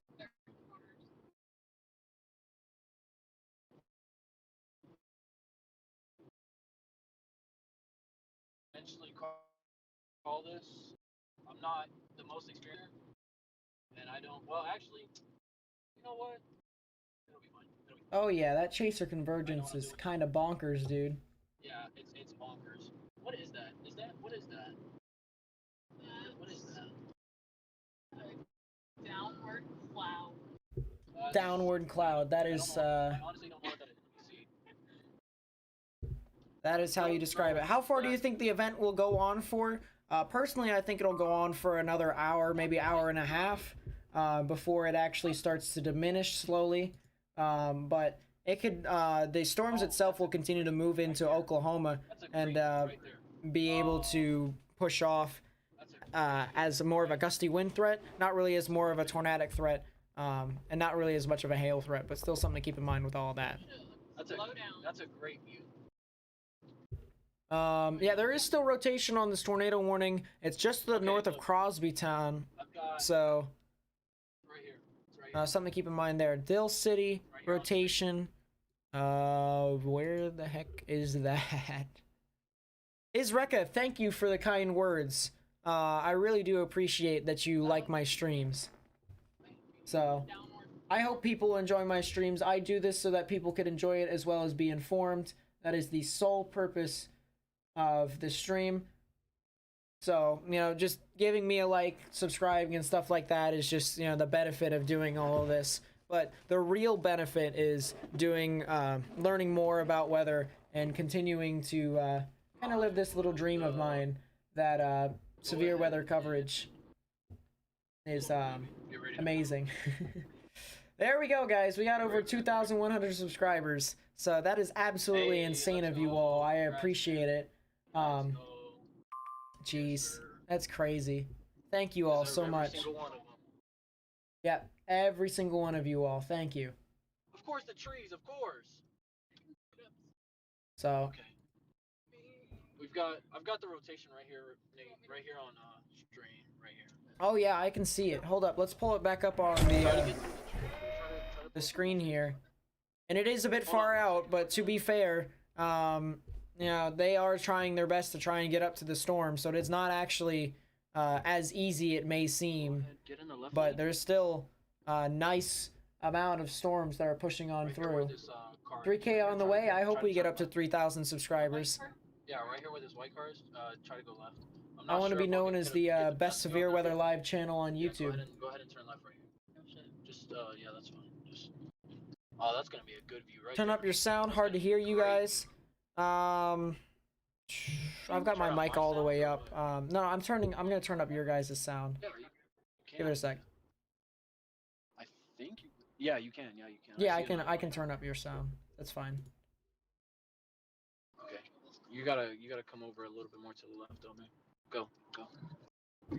You're like way far. It's okay. I don't know where to go. Come over. Yeah, you're just like that. There you go. And then park. I would park just park right here. I'm going to That'll outdo work. the Weather Channel, Nate. I hope. All right. Right here is where we've got. Southwestern Kansas here. Ah, so you might actually, you know, if you decide to have me, you could come back tomorrow and you could see some severe weather for you all as well. So that's something that, you know, as long as you'd have me, we can discuss as well. But thanks for watching from that Southwestern Kansas. There's a funnel cloud that may be on the ground watching Mikey Gribble's stream. There very well could be a funnel. As I said, it's a little hard to see because they're a bit far out, or at least our storm chasers are. But at the same time, Where would we be looking at? Are we looking at the same storm? Because I'm looking at the tornado warned storm. yeah. I do He's talking about the see- tornado warned storm. Yeah, that's the cell I'm looking at. I'm behind. Oh yeah, I can definitely see it. It's starting to lower. It's yeah. Okay, right. Yeah, Right here I in the can middle, definitely see literally it. Right in the middle. That's right in the middle. So Yeah, I would there's not be like- surprised. There's like the wall cloud right here. Yeah, that's definitely. I don't have a go. I'm trying to think if it's best to go this way to try to get a visual up. Yeah, go this way. Let's go this way. Let's Are see you if we can- heading let's see what? if we can get a better East? visual. I'm heading east on. I think. Hold on 1 second. I think this is east. I think. US 62, something like that. Yes. Okay. 62, yeah. Yeah, so if you keep heading east, you actually will be able to have a good view if you just look off to your left. So There it is, right here. I'm looking off to my right, so I'm actually continuing. I'm going north. I'm going north a bit. let's go north, see. and then we'll Over get here back in the east, UK, we and stay I up might late have and watch your the live heads on stream, that, Nate. but just, Love the yeah, just- addition of this live chaser. Keep up the Got a good work. couple I of buildings appreciate right it, there, Martin. scanning the view, but Martin, as soon as you jeez, get I past can't all speak these, right now. should have I'm a good just view. kind of flabbergasted. It is But I getting kinda appreciate dark, it. Thank you.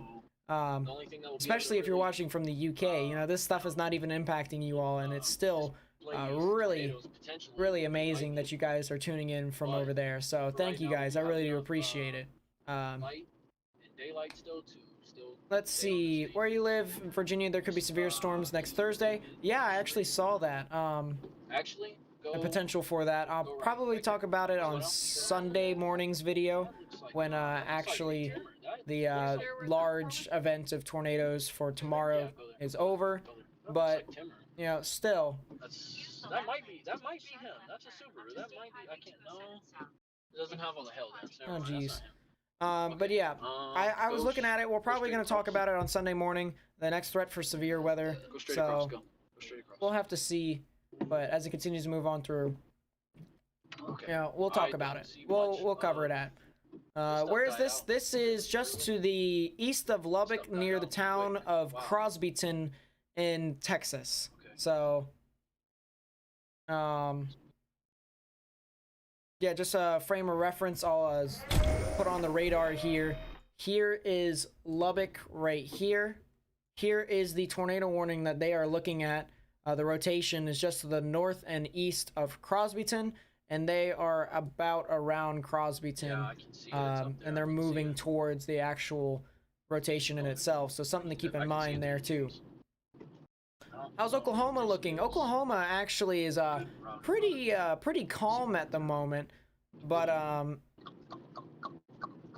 here actually let's go over and look at some of these cells, and it actually is really calm. There's some thunderstorms that have been billowing up and have been producing hail around the towns of Thomas, Custer City, and Clinton. But other than that, it seems relatively calm, and you guys won't really see a lot of the severe weather threat until later tonight, and even tomorrow with the tornado threat, with the 10% hatched risk for tornadoes looming. So something to keep in mind with that. Yeah, go. Let us see. Watching from Portugal, great job with the stream. Jeez, all these people over in Europe, absolutely phenomenal. That's amazing. Tornado warning canceled. I think it may have just expired, honestly. It did expire, so it's more or less just the severe thunderstorm warning now, which is the good news. Just park right here on the side. But yeah. Because I don't want to go in the ditch, but I don't. This isn't. Go right here to where this little, let's see. You kind of make out a wall cloud. Yeah, it's really hard to kind of back in. You see what I'm saying? Make it out, especially with the RFD wrapping around behind. But it's definitely dark over there if you're chasing it. What program am I using? Good question. So this actually is GR2 Analyst. Now, don't get me wrong, this is going to sound pretty bad. This thing costs $250. However, if you like the weather like I do, and you want to pursue this as a possible career, this is the best program that you can get out of any other program, besides maybe Radar Scope and Radar Omega. But I think this is better than those two. So honestly, GR2 Analyst I'd recommend heavily. And if you have $250 laying around and you want to use this forever, you don't have to pay a subscription, you don't have to renew anything, and you want to use this on multiple devices, get GR2 Analyst. 100%. Did the tornado touch down? This tornado warning before did. So something to keep in mind with that this actually is it's had a history of producing a tornado. But it's not on the ground right now, and that is the good news. Can I be a meteorologist in high school? I mean, you can try to be, but you can't officially be a meteorologist. I would classify ourselves as a weather enthusiasts, even though I'm not in high school anymore. It's my first year of college, and I'm trying to pursue meteorology in Penn State. Although I took this semester off because I'm not paying money for online classes. Nope. I'd rather just save up money and reapproach it later. So something with that. Matt, what are you seeing? Look on stream. Oh, I'm that looking. looks pretty disorganized. It does. It is. It's very disorganized. Man, This is I gonna was be. probably- Hmm. I need to go back and get a screenshot if you don't mind. It was just that flat base on the first storm. That was Amazing. I'm not gonna lie. Yeah, That it was was. pure anatomy of a supercell. Yeah, so there's bounded weak echo region actually way to my southwest. This is south of Lubbock. South of See. Wilson, there's a bounded weak echo region and a mean hook echo Give me a on second. this cell. It's got Let's see. Does the risk tomorrow have a chance to move towards central Oklahoma, or will it stay near western Oklahoma? So the worst of it, in my opinion, will stay in western Oklahoma, but it does have a chance to move towards central Oklahoma later on into the overnight hours. Now, it won't be as strong as it is over near places like Childress. So yeah, like Childress and Wellington, Clarendon, Memphis, those towns and stuff like that. But you know, you still will have the opportunity to see some strong gusty winds, large hail, and maybe even a tornado or two. So we'll actually take a look at that here on the HRRR model real quickly. We'll go to the 18Z run, and we'll skim across here with this stuff real quickly. I do want to do this. I do want to do this. I do want to do this. Perfect.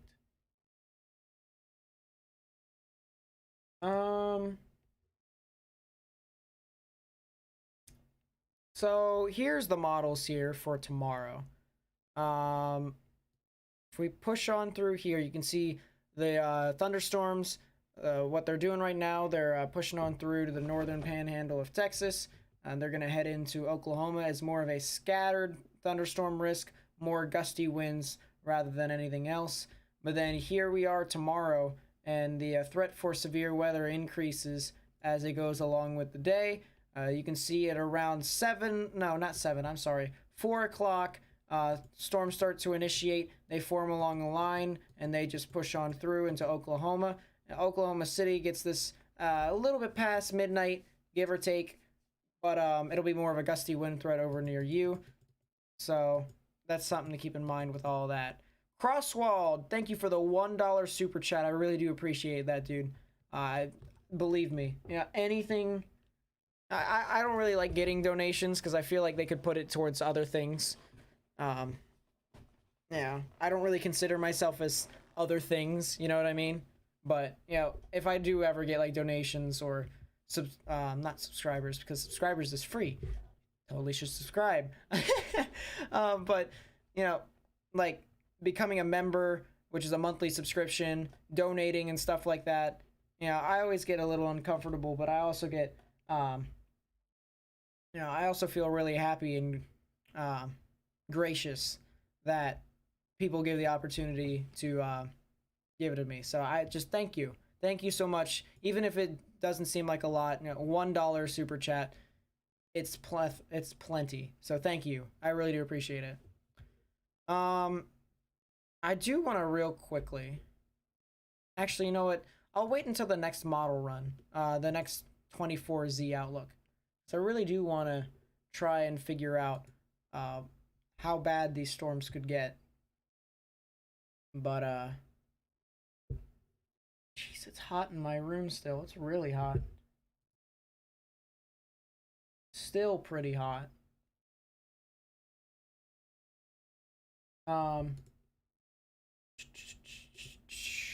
Yeah, these satellite images are looking really nice here. Looking really nice, I'm not gonna lie. You can see the classic thunderstorm tops blowing up, and that more and more thunderstorms form along with it. I think they've kind of merged, I'm not gonna lie, so that's kind of something to where the former storm that produced the tornado warning is now kind of with this new storm that's kind of formed along the line, so it's something to keep in mind with all that. Becca Lynn with a $5 super chat. Is it really a complete live stream if you don't donate? Kidding. Thanks for all you do to keep people safe. Becca, thank you for the $5 super chat. You've been a supporter for as long as I've been on YouTube, and I just want to say, absolutely astonished that you can still tolerate me to the fullest. So thank you so much. I really do appreciate it. I don't know why my notifications are not working, but we'll probably have that up for tomorrow. So by the time we stream tomorrow, that will be up and we'll have all of our cool sounds and stuff like that. Lions are cool 02 with the $2 super chat says, I love your streams. Keep doing what you love. Thank you so much. I really do appreciate it. Another $2 super chat. Jeez. Wow. Thank you. Thank you so much. Let's see what. Give me a second. There we go. I see another lowering over there. Let's see. Part of me wants to keep going, but it's getting dark and I don't chase at night. Yeah, Part of me really wants to keep going. I would probably just kind of chill out, not gonna lie. Oh geez, yeah, there is a nice storm. Good call, DJ. There's another storm that's south of Lubbock that actually has a hook echo. And it's starting to blow up a bit. Echo tops are going up to 39,400 feet. So very well could be some strong rotation from this strong mesocyclonic rotation that could be forming with the storm. And we could have another tornado warning coming up relatively soon. 70 last stream, 70 now again. Still check. What, if you're talking about subscribers, yeah, the people who've been subscribing are absolutely insane, and I absolutely love them. Are your friends on there still? Yeah, he's deafened right now, but whenever he comes back. Okay, where am I going? Do I need to put it on my... Oh, no, I got it, baby. Sam, I can't pronounce anything right now. Krauser, Sam Krauser with the $5 super chat. Love your stream, bro. I'll be up in North Texas tomorrow if you need any extra help. Thank you, dude. I really do appreciate it. And then you're gonna turn left That would also be again, amazing too. Right now? Yeah, turn You know, if we all could just Actually, be just able switch it. to, It's fine, just go. you know, It's fine. conversate together and be able to help get the word out. Whether it's on Twitter and stuff like that, you can at What me. was the name of our hotel? I'll retweet you if you got some cool stuff. That would be, I'll be able to get you out, and we can all be able to get the word out. James Gentry with the $2 super chat says, loving the content better than most. Go Canucks. Ah, I love the Canucks too. They're like my, it's gonna sound bad, it's my 5th favorite team for hockey. I've got 4 others out ahead of them, but the Canucks, I love the Canucks. Love me some Elias Once Nate comes Pettersson back, too. I think he's talking to stream So- right now. Once he comes back, I'm gonna let him know that we're done for the night. And then Yep. we'll be back tomorrow. That's there he that's goes right fine there. too. It's pretty dark out near you, and there's not really a whole lot more around you that's Yeah, probably gonna it's- sustain. So Dude, are you serious? It just got TBS. There's another TBS with decent rotation. It's still pretty. It's getting dark though. yeah, Stuff's gonna have to be illuminated by lightning to be able to see it soon. right. And honestly, there's not too much lightning right now, so it's gonna be pretty hard to see stuff. Correct. So I'm gonna go ahead and call it for tonight. But it was a lot of fun. I appreciate you putting me in position for that first one. Yep. I appreciate it because you put me in position for that like perfectly, dude. Oh yeah, and I'm glad appreciate it for sure. you got that 100%. The whole condensation funnel going down to the ground. To the Congratulations once ground, again. Yeah, that was the first one, man. Thank you. Yeah, go ahead and go straight, man. Yep. So you have a yeah, good for night. sure that. We'll Appreciate we'll it. catch up again with you tomorrow Yeah, for we'll the talk even about worse models. event. So Yeah. yeah, I'm excited for that, and I'm- I appreciate that you all you're doing this Yeah. for me. So thank you. Straight or... Go that way. Go that way. Yeah, man. Thank you for sure. I appreciate it. We'll talk in the morning. Yep. Have a good one. All right, man. You too. So, in this case now, there's still tornadic potential, so we're still going to talk about this event a little bit more. There's still clearly some areas that have rotation, but the event is starting to wind down a little bit.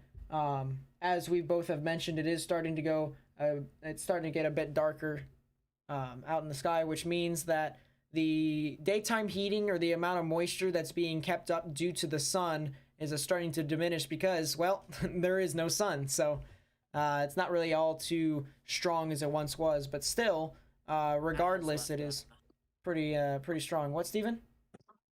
I said, did Matt leave us? Yeah, he's going back. So he's going to Lubbock. All right, that was a pretty successful day for him. Oh yeah, 100%. Him getting a full condensation funnel down to the ground, especially looking like that, it just looked absolutely amazing. But yep. That motion was insane. Oh, 100%. If you guys are new to the channel, by the way, just want to let you all know that earlier on in the stream, we had our storm chaser, Matt, who actually intercepted the first tornado of the day that was over near Shallow Water and Roundup. So if you want to rewind in the stream and watch that live, you can. We'll also have him for tomorrow for our 10% hatched risk.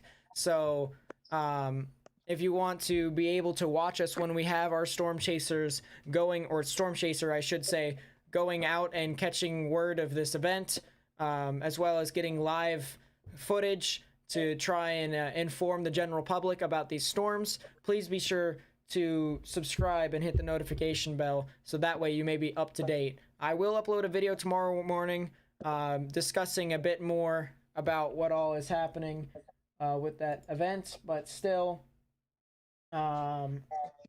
we still will have our stream that will be up to date for you all tomorrow afternoon. Let's see. Just came over from Direct Weather. Oh, well, nice. I'm actually surprised he streamed for this long. Usually he doesn't stream this long, but that actually is pretty cool. So, thanks for coming over. We were, as I mentioned before, we had a tornado live on stream. So, we could potentially have more stuff like that tomorrow, which I am really excited for because I do want to get the word out to people that if there's tornadoes out there, that people should get into their safe space.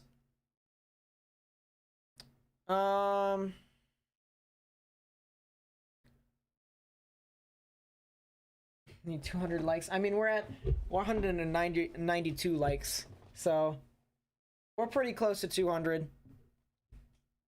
I'm actually surprised we got up this high too.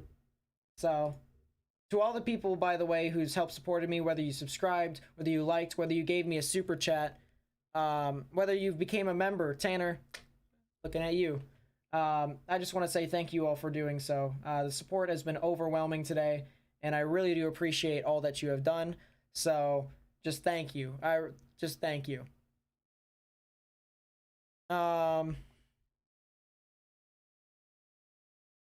Yep, so the event, as I mentioned before, is kind of moving down a little bit. There's still 2 storms here that could be tornadic. One here near Wilson and Slayton, south and east of Lubbock. And then there's another one here near Roaring Springs or approaching Roaring Springs. So something to keep in mind with all that. There's still a couple of storms that could be tornadic, but they're not as strong as the storms prior. Although there is one storm, the one near Roaring Springs, that is looking pretty interesting. So we will have to monitor that. New day 1 outlook has been updated. And I believe they have kept the slight risk. So that is something to keep in mind, that the Storm Prediction Center still believes that there is some tornadic potential here tonight. Let's see. There was like 270 people at most in the stream. Is this a world record for you, Nate? No, actually this is not. The Easter stream had 374 people total. So we still have a little bit to get there, but in the Easter stream we actually had the most viewers for when it was at the worst for that tornado outbreak on YouTube. So, you know, the numbers don't lie that people do support this channel, and that people would rather be on this one rather than others. Not saying that others are bad, but I'm just saying the preference is there, and that it's clearly there with analytics. And that's gonna sound arrogant as all get out, but trust me, you know, I take pride in this event, in what I do, and I'm happy whenever I do it. Let's see. I'll take a look at the convective outlook here.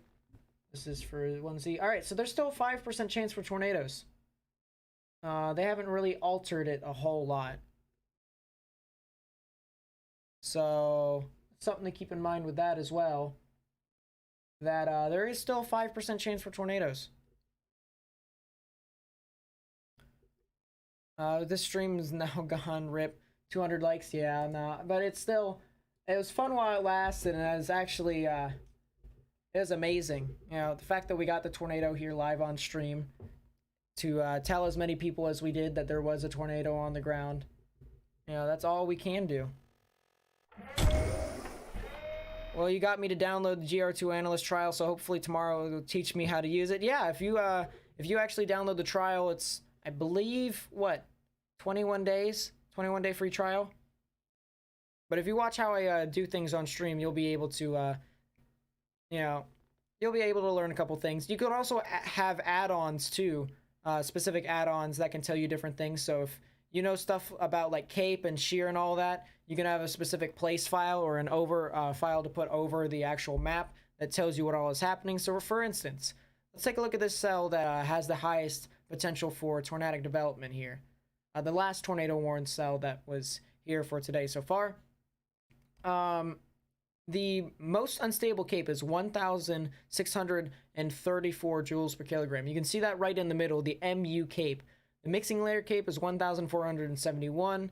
joules per kilogram, as well as the capping inversion at -11. So something to keep in mind with all of that, that there is things that you can put on top that can add on to your GR2 analyst. And that's what I love about GR2 analyst, that you don't need to pay a subscription to get extra stuff. You can just put it on there if you really want to.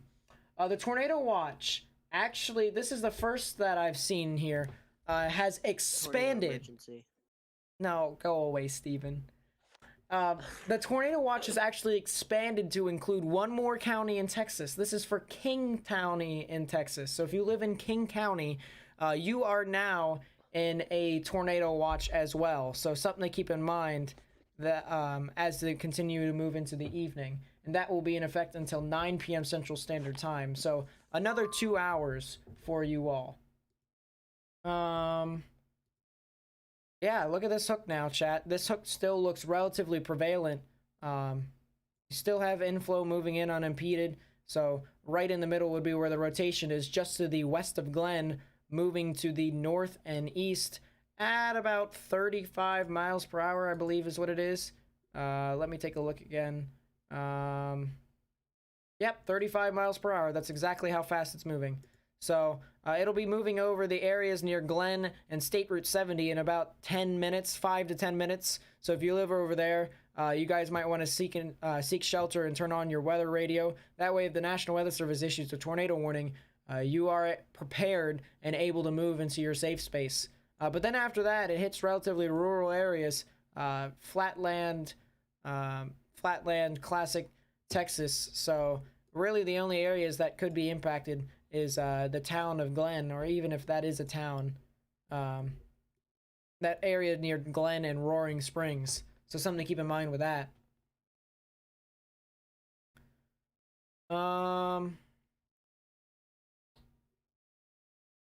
Real quickly,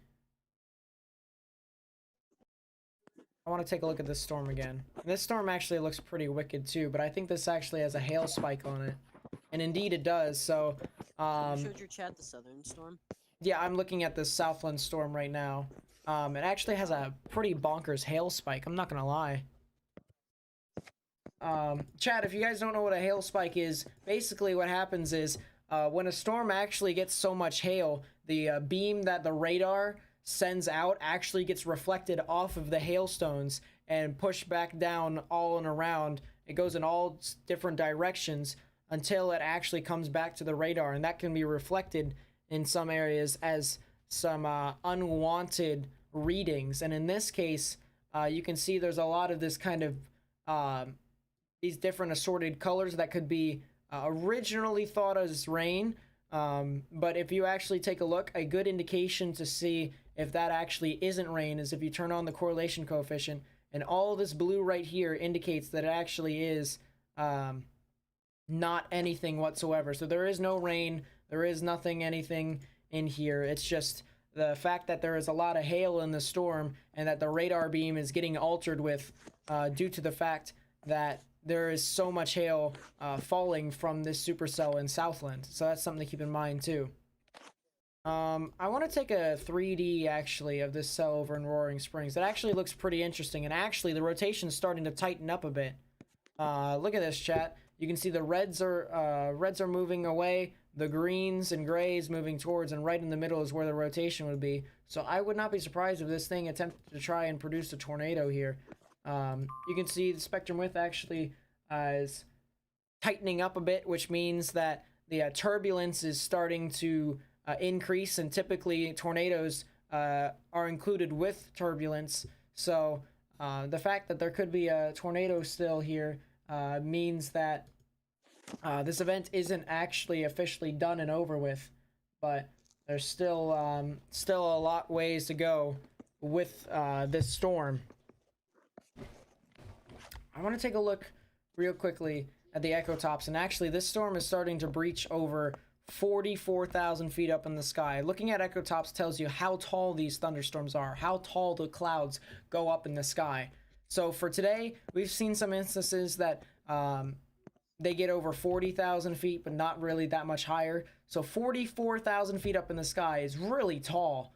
This is a really strong thunderstorm that is gushing a lot of this unstable air mass, a lot of energy that's pushing up and moving up higher and higher into the atmosphere. So strong thunderstorms that are moving through here, and a potential for tornadoes could be possible heading into Glen. Yeah, the hook echo right here looks absolutely phenomenal. I'm not gonna lie. You can see the little appendage here, the inflow going in unimpeded. I actually want to take a 3D of this.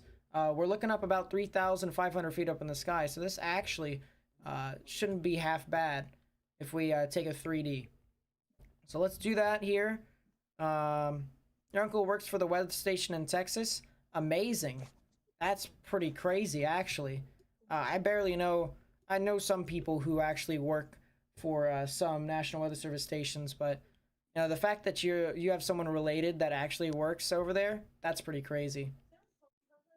How many tornadoes? We've had 2 so far today. One that we've actually caught on stream live with a storm chaser, so that's something to keep in mind.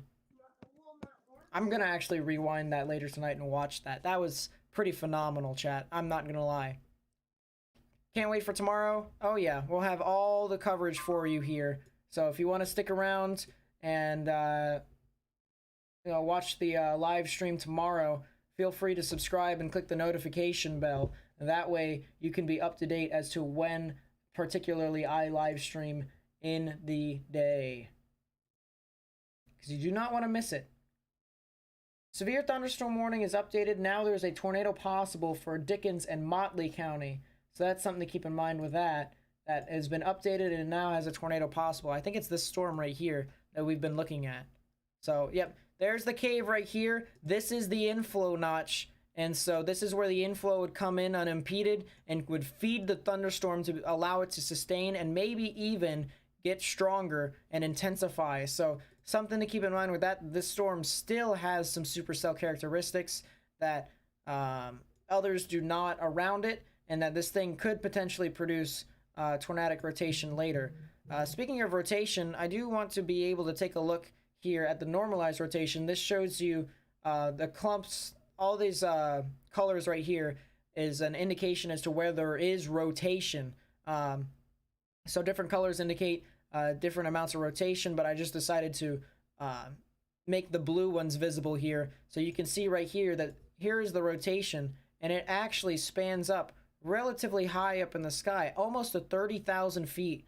So this rotation is quite large, maybe not too strong, but still evident here on radar, and especially with our 3D scan here.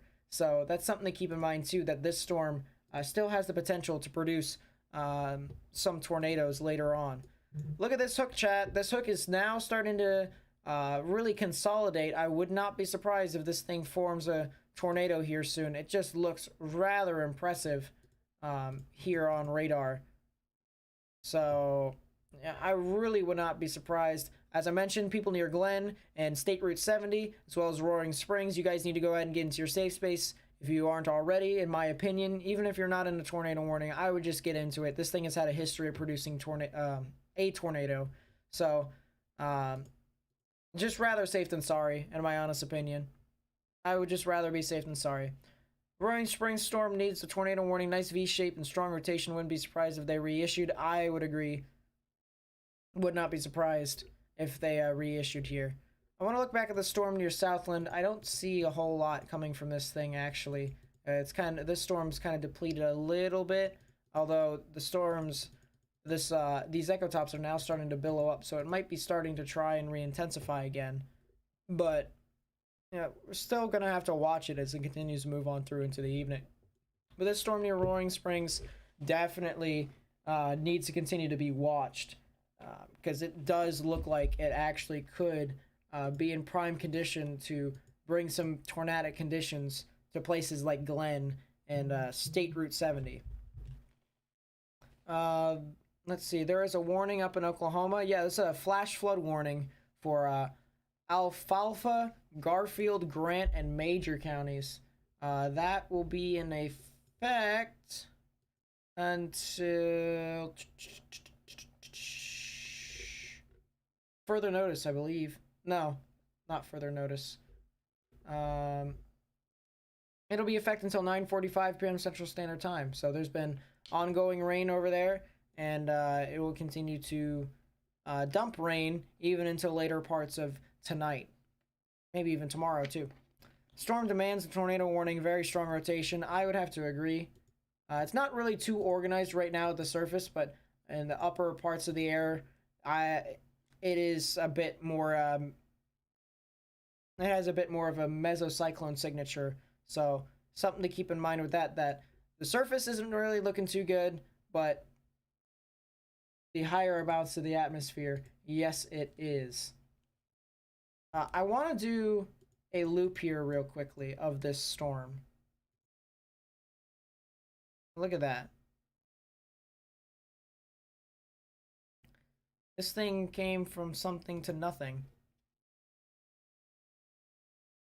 I want to get more frames here to show off just, what's happened over time. And yeah, this storm was right in front of these other storms, so it just took all the inflow, all the moisture, all the energy to be able to attempt to sustain, and it's just continued to push off through, and it's continued to attempt to produce more and more instances of tornadic development. So that's something to keep in mind with all of that. But regardless, it still looks relatively promising on radar. Take a look at the ZDR here. I'm looking at updraft characteristics. It's all right. There isn't really a tornadic. Never mind. There's a tornadic updraft now. It just updated. Thank you. Thank you for just updating. I hate when it does that. When it just automatically updates and just tramples over whatever you were talking about. Happens a lot. But yeah, there is a bit of rotation. There is a tornadic updraft in there. So that's something to keep in mind too. That this thing isn't exactly done and over with. Ever use radar scope? Yeah, hold up. Hello, welcome to radar scope. All these red dots, by the way, is chasers, so they're actually chasing the storm over there, but there isn't really a whole lot that these guys are doing, so I haven't really mentioned it a whole lot, but yep, radar scope I use quite frequently, especially on the phone and me just doing things. It's you're chasing, and I actually think you might see a possible funnel cloud. If you do, then report it to the National Weather Service, specifically Lubbock, because I think that's their jurisdiction. But if not, then I don't know what you're doing.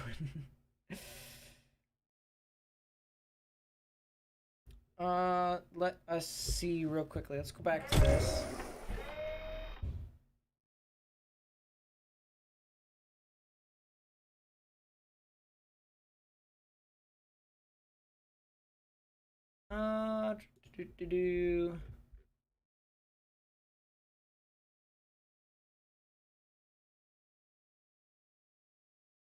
Alright, that's all good enough.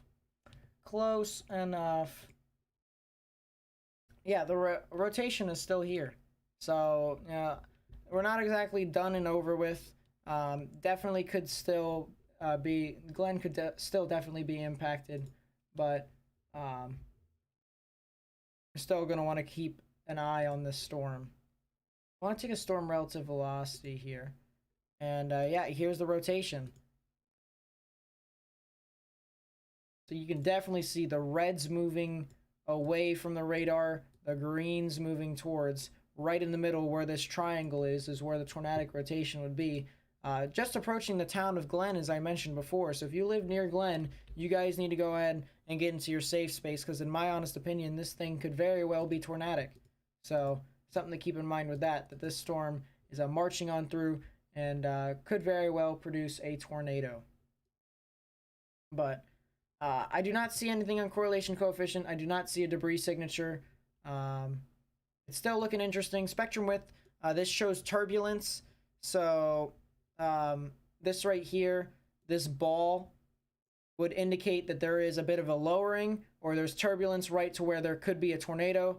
So it's in the oranges, which is around 22 knots actually, which is around 26 miles per hour.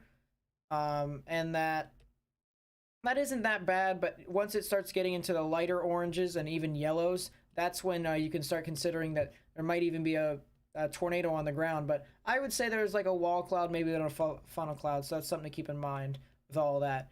Returner said that tomorrow could be one of the worst tornado days he's ever chased in the Panhandle. Would you agree? It has the potential to do so, in my honest opinion. I've only chased once. It's only here in the Mid-Atlantic because I live here in Pennsylvania. But my dream is to chase and stuff like that. Or not really the dream. I would hope to chase and stuff like that. Which I'm trying to get funds to do so with my job and this. So if I can get more and more funds, that'd be great. But tomorrow could very much so be intense. There could be a very strong tornado tomorrow. And that's not sugarcoating it. There very well could be. Oh, right there. Jeez, yeah, that is a really strong, that is a really interesting tornado there. That's pretty cool. It's a full condensed tornado. That's crazy right there. I was looking at video of the tornado earlier on today. My goodness, that thing looks absolutely amazing. It reminds me of Pecos Hank's footage of Medill and how it formed. That's pretty crazy. That's really crazy, actually. Sheesh.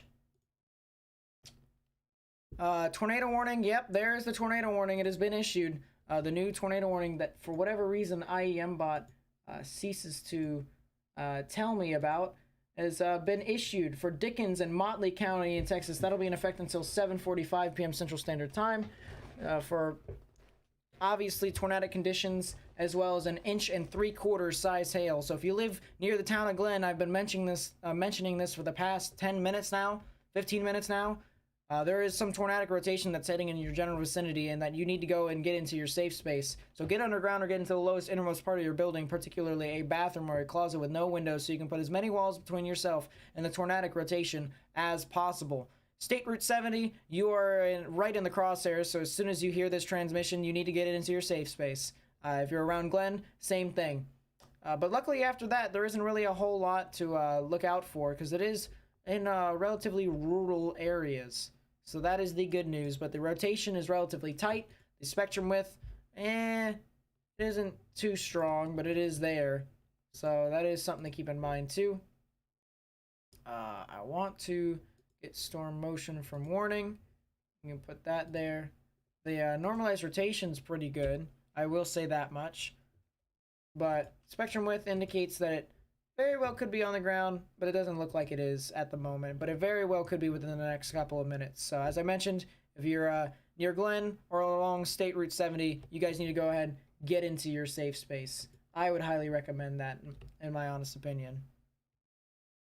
But yeah, you can see the greens moving towards the radar, the oranges moving away from the radar. Right in the middle is where the rotation would be, just to the north of Glen, just to the south of Roaring Springs. And it's moving due east, so that's something to keep in mind too, that this is a right-moving supercell. We say it's a right-moving supercell because it is literally moving from left to right. So that usually indicates that you'll have a supercell that not really going to be impacted by any sort of other storms. It'll have as much as much moisture and energy it needs for it to continue to move on through. So something to keep in mind, that as this continues to move on through, that these storms could potentially sustain for quite some time. But we'll have to see as this continues to move on through. It is tornado warned, and that it has reached the tornadic threshold to where people need to continue to monitor this storm, especially, as I mentioned, around State Route 70. So something to keep in mind with that. The green is really spiking into the red, and I see no shaped, U-shaped grays. Oh, that is some... Yeah, the velocities have kind of just took a crap, I'm not gonna lie. This is all range folding right here. So the velocities, I'm not exactly what caused this, but this is not correct. I will admit 100% that these velocities are not correct. So we do not have this giant, strong tornado here. It is more or less kind of just altered with a bit, mainly because of something that has happened within the storm that's interfered with the radar beam. I'm assuming it's hail. But I could be wrong. I could very well be wrong. Let's see. Flood advisory. Don't really mind. Been gone for about an hour. Any tornadoes since then? Were you there for the tornado near Rawls? We didn't catch that on stream, but I'm not sure if you were there for that. But there was a tornado near Rawls, so that's something to keep in mind with that.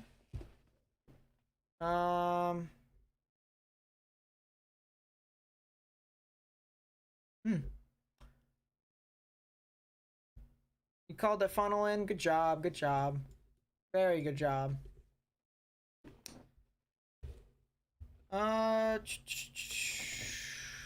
Yeah, no, this storm still looks relatively impressive. Actually, there's some echotops that are approaching 45,000 feet, which echotops, if you are new, just tells you how high these thunderstorms go up into the atmosphere, into the sky. So, the fact that it goes up 45,000 feet, I think that's the highest top we've had all day, which would probably be the highest top we've had today. So that's something to keep in mind there. Can you use radar scope more? Yeah, here, give me a second. Let's go over to radar scope a bit. So here's radar scope. You can actually see these red dots around here. A lot of these red dots, and these are actually chasers that are looking at this thunderstorm and they're trying to chase it. So, they're kind of putting themselves in harm's way at the same time. Well, at the same time, though, they are kind of, they know what they're getting into. Even though it's dark,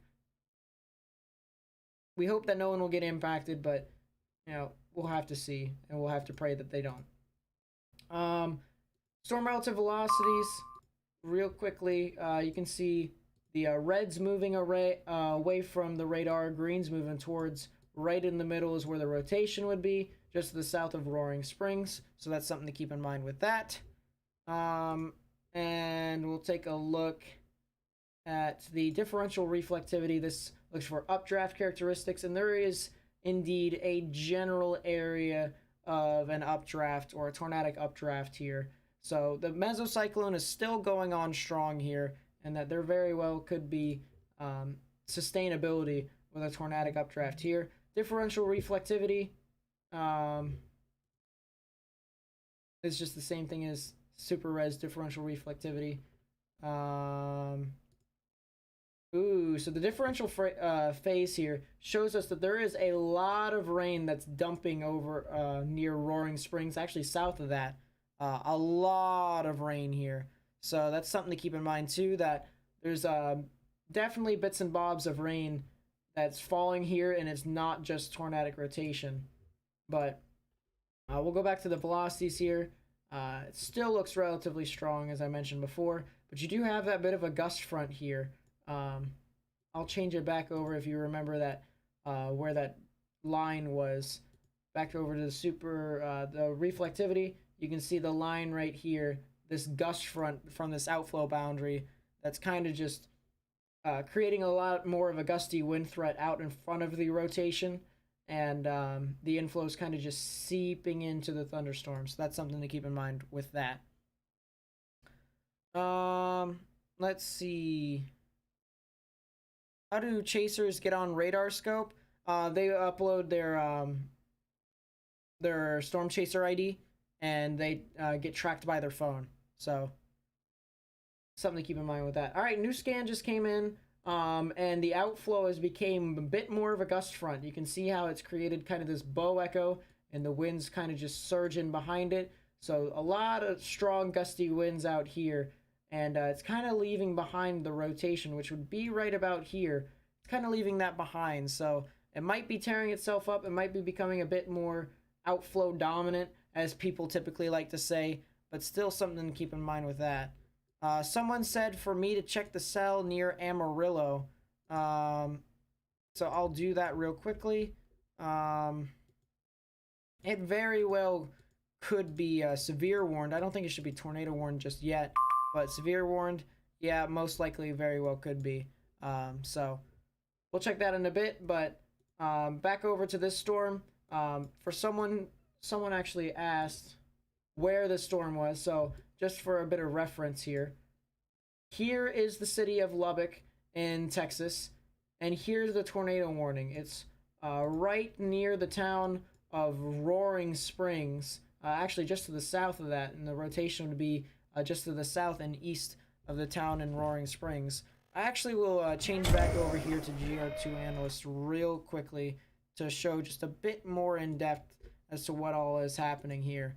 So as I said, here is the town of Lubbock, and my Epic Pen just kind of glitched out a little bit, but let's try that again. Town of Lubbock, tornado warning, and it'll be heading towards the in between the towns of Paducah and Guthrie in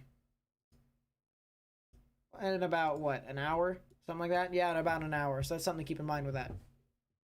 Power flashes south of Roaring Springs, so yeah, either the outflow the rear flank downdraft is wrapping around, or that might actually be the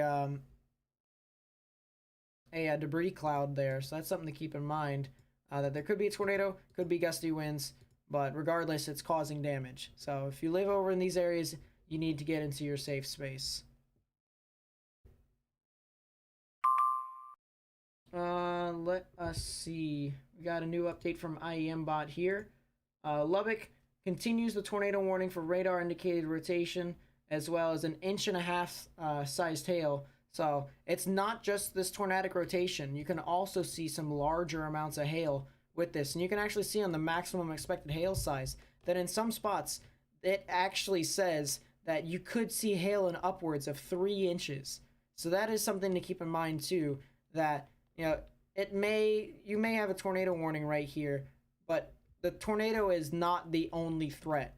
You could also still see some gusty winds because winds are everywhere, but you can also see very large hail. And that's the reason why there was a 15% chance for hail over 1 inch today. And there was also a hatched risk, which said that there was a 10% chance for hail over 2 inches today. And that's right within those that vicinity. Oh my goodness, vicinity. Can you check Europe also? Yeah, sure. Depends upon where in Europe. Well, I can check anywhere in Europe, but wherever you want me in Europe, I can check that as well. Or at least not with radars, unless if you live in Germany. But yeah, I can take a look at models and stuff like that for Europe. Survival of the Memorial Day tornado outbreak in Dayton, Ohio. Jeez, that's crazy. I remember reading about that the day after it happened. It was, that was mental. I hope everyone stays safe and takes the warning seriously, especially at night. I agree 100%. Especially tomorrow, because tomorrow it's supposed to be really bad. Just to give everyone a refresher as to what's supposed to happen tomorrow. Today we had a 5% chance for tornadoes. Okay, 5% chance, not too bad. Tomorrow we have a 10% chance, so it doubles the chance that we had today. And on top of that, you have a strong chance of seeing tornadoes, well, strong tornadoes, like EF2s and above, all the way up to an EF5 potentially. So that's something to keep in mind too. And earlier on in the stream, we had our storm chaser that actually saw the first tornado of the day that was over near, what was it? I can't remember the name of the town. Roundup.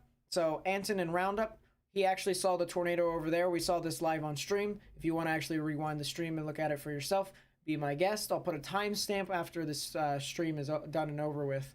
But you know, there's we caught that tornado with our storm chaser, and he'll be back out tomorrow. So we'll have our storm chaser out to look at this potentially strong tornadic event here coming into the southern plains tomorrow.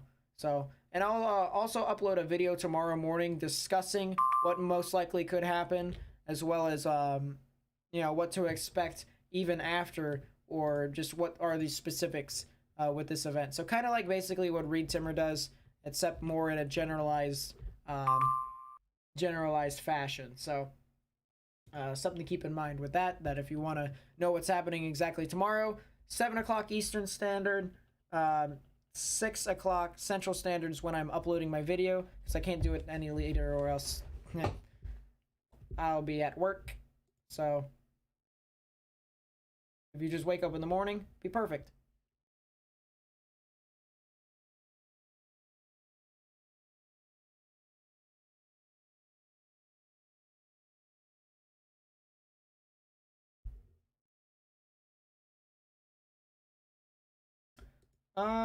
Let us see. I want to go back over to the tornado warning right here, and I want to see if this thing is altered in any sort of way.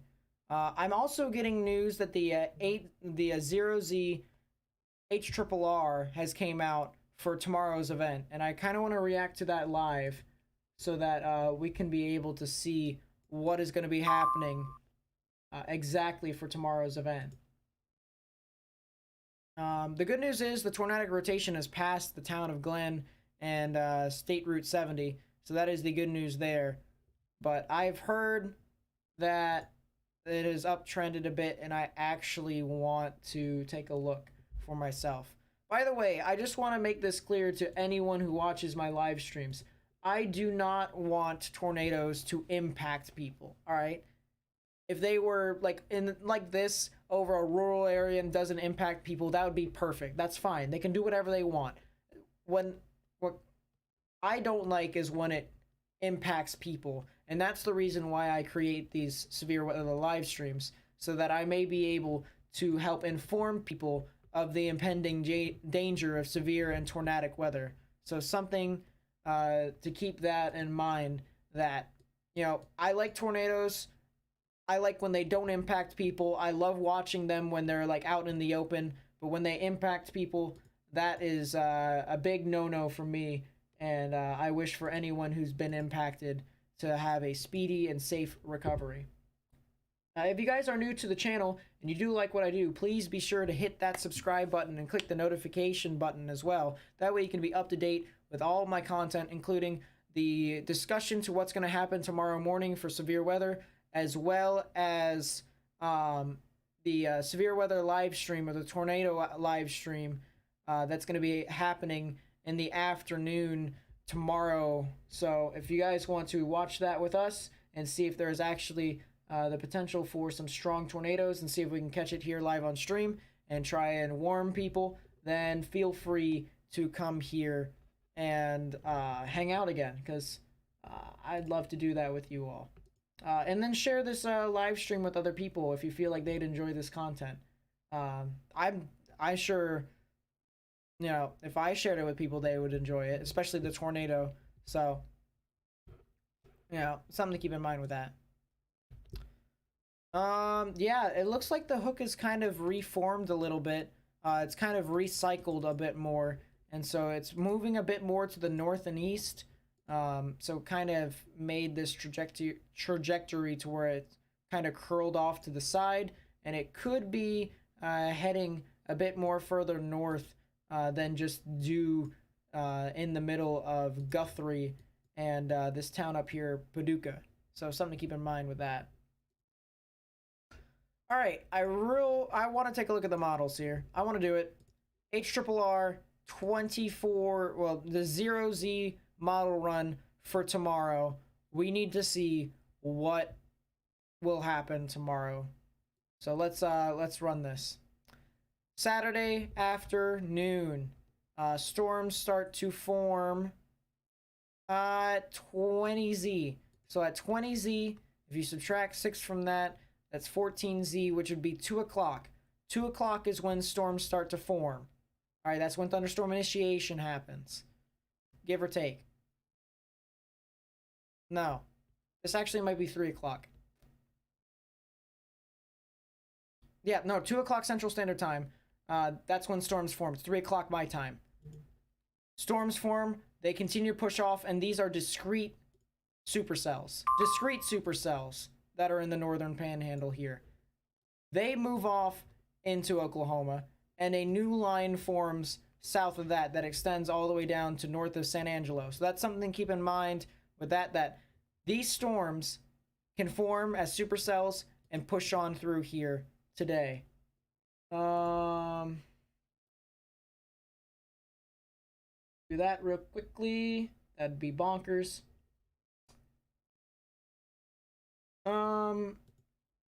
Yeah, no, so we could start out with supercells, and then they can turn in, it can turn into a gusty wind threat later, but the issue here is the supercells in front of the line that could potentially be really dangerous. So let's take a look at the conditional threat here. Let's see what the conditions are here for this storm, and I'll be able to dissect it as best as possible for you all so that you guys can kind of understand the magnitude of what could happen.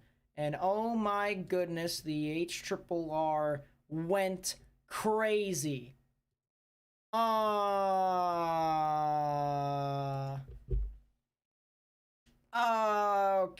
alrighty. Where do I begin? Let's start out with the photograph here, because I feel like that'll be the easiest one to explain. We can start getting into complex stuff a bit later. So imagine you're in a satellite, you're looking down on the ground at a dude holding a balloon or a weather balloon, and he lets it go and it goes up in the air. It's going to move up, down, left, and right when you look down at it, and you know that satellite is going to track where that weather balloon goes. So this weather balloon goes up a little bit. Let's get a better pen for this real quickly.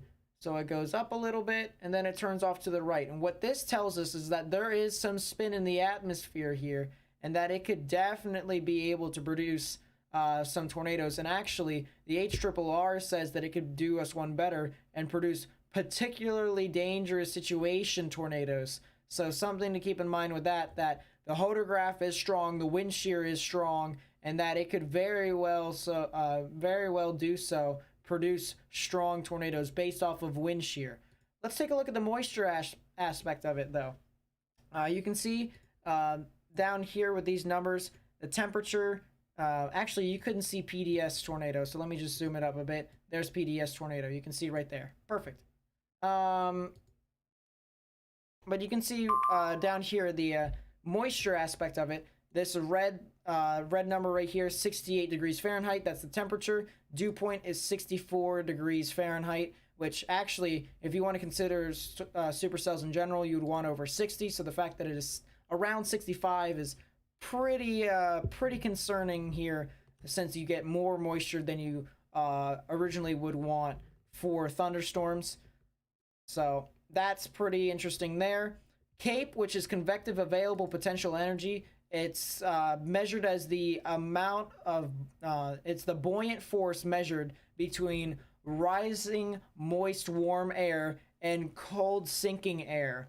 And so the bigger the displacement, the larger amounts of CAPE, and the more CAPE you have, the stronger the thunderstorms typically could get. So you would usually want around 750 to 2,000 joules per kilogram CAPE in order to consider thunderstorms, but in this case, you are well above that. You are in the 2,800 joules per kilogram category, and that is a little bit concerning too, because you have the convective aspect of that on point too. So you have your CAPE, you have your shear, your lapse rates are all right, so you can have some hail and some updraft characteristics.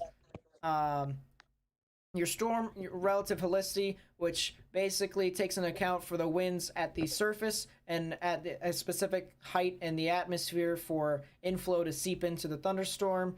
The stronger the number that is, the stronger the helicity it is, the stronger the storms typically would get to be able to rotate and spin. And you would want around 200 in order to consider that. It is double that amount.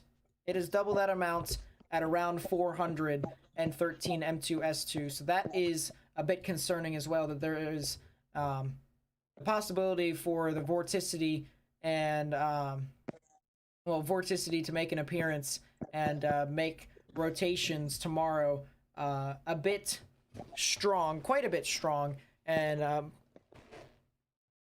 for sure impacting. I would have to say impacting. So that's something to keep in mind there. 3 Cape. This is something that Steven and I would talk about. I'm not sure if Steven's on right now, but this particular sounding that I'm looking at Howdy. has, yeah, it has 174 3 Cape. That's not bad. That's actually, like, really good for this. That's really good for this time of I year. thought you said 0 to 3 Cape. Oh, 3 Cape? Yeah, that's very good. Yeah, 3 Cape. It's pretty good there. And then the K index is 35, which usually you would want above 30 in order to consider thunderstorms forming, and you have 35. Self-explanatory, it's above what it should be.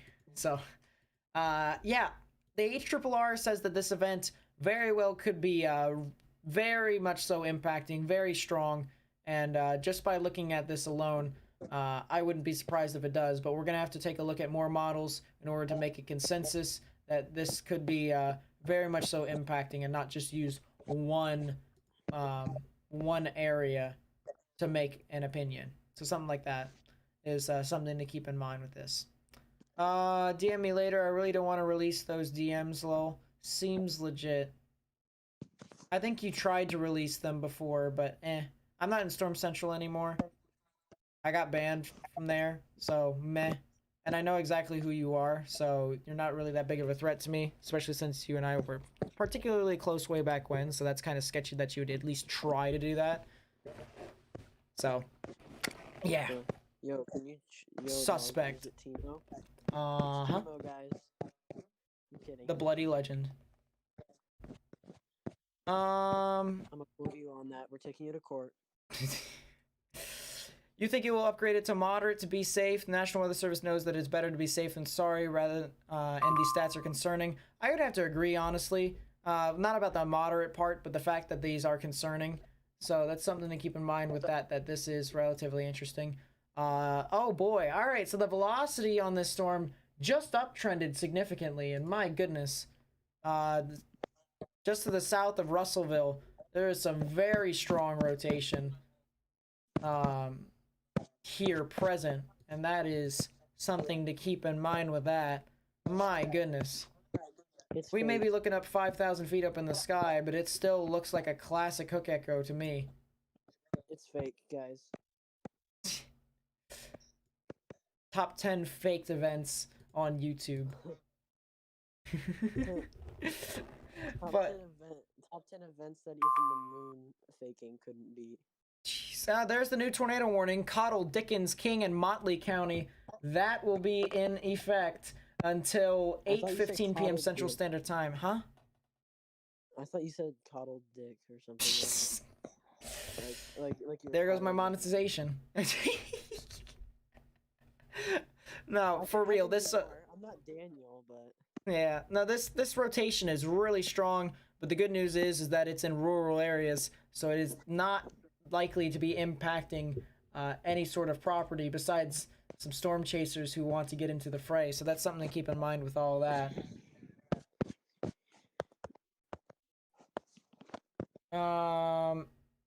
Take a 3D. All right, I'll bite. I'll take a 3D scan of this. Can you check on the next severe weather event? That's actually tomorrow. So tomorrow's really a marginal. Tomorrow's marginal. Steven, go away. You're drunk. Alright, so here's a 3D of this storm, and we can clearly see the inflow notch here, where the inflow would come in. The energy would be able to fuel the thunderstorm, so that it may be able to sustain or strengthen. And here it is, indeed 100%. A classic supercell here. I'll take a look at the normalized rotation with height, and you can see right here, the rotation actually spans up relatively high up in the sky. It is a little bit tilted, and it isn't as tall as you'd think it would be, but it is around 30,000 feet up in the sky, and it does go that high up. So that's something to keep in mind too, that this storm continuously shows signs of producing tornadic conditions for areas within the tornado warning. Right now, or it's kind of hard for me to say, honestly, but I mean, If we were, then it could quite possibly do so. This rotation looks really strong. My goodness. Look at this. That is some really strong rotation here. Now, we are, as I said, looking up 5,000 feet up in the sky. So I don't want to, like, overreact completely. But, I mean, 71 on top of 36. That's over 100 mile per hour delta velocity. That's pretty insane.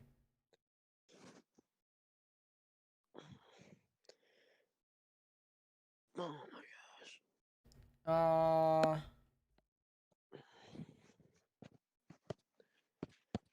That's actually not true, Timo, so, get your facts straight. ONG. Timo owned on Nate's live stream. Bonkers, Where is dude. Timo? He's not even there, bro. Jerry Turner. That's his name. What did he say? He said that I apparently was going to give him admin on New Year's, even though that's actually not the plan. We were just going to make a new server. Oh. Nate has hacked the Pentagon guy, so better. True facts. True facts. Total scammer right here. Dude, he's literally an Indian tech support scammer. Like, he's under that, what's up? But, Anyways, yeah, Sorry. no, this rotation is still pretty strong, and it'll be moving off towards the United States Route 83 areas, just to the north of Guthrie, just to the south of Paducah, in about 30 minutes, give or take. So something to keep in mind. oh, man. Is that right? Oh, that thing strengthened. At least the inflow did.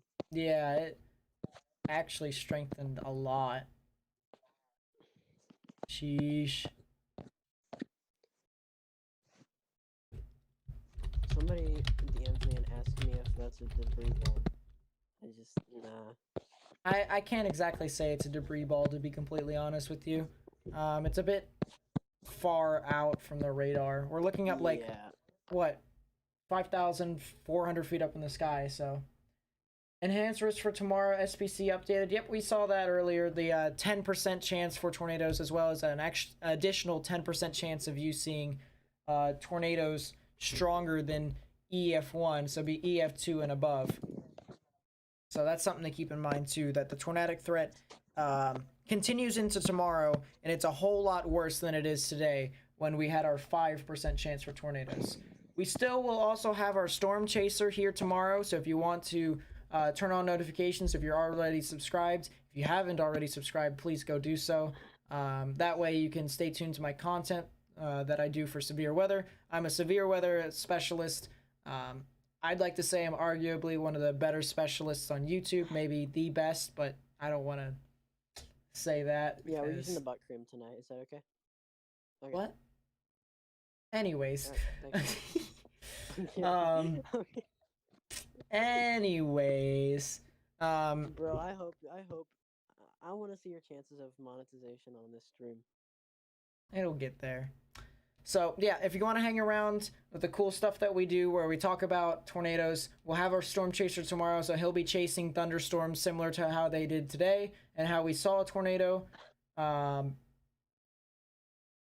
Then feel free to stick around, subscribe, hit the notification bell, as well as like the stream so that more people may be able to watch this stream here in the future.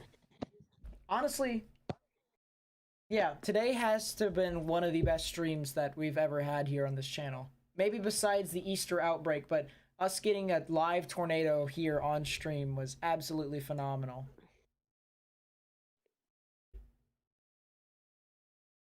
So,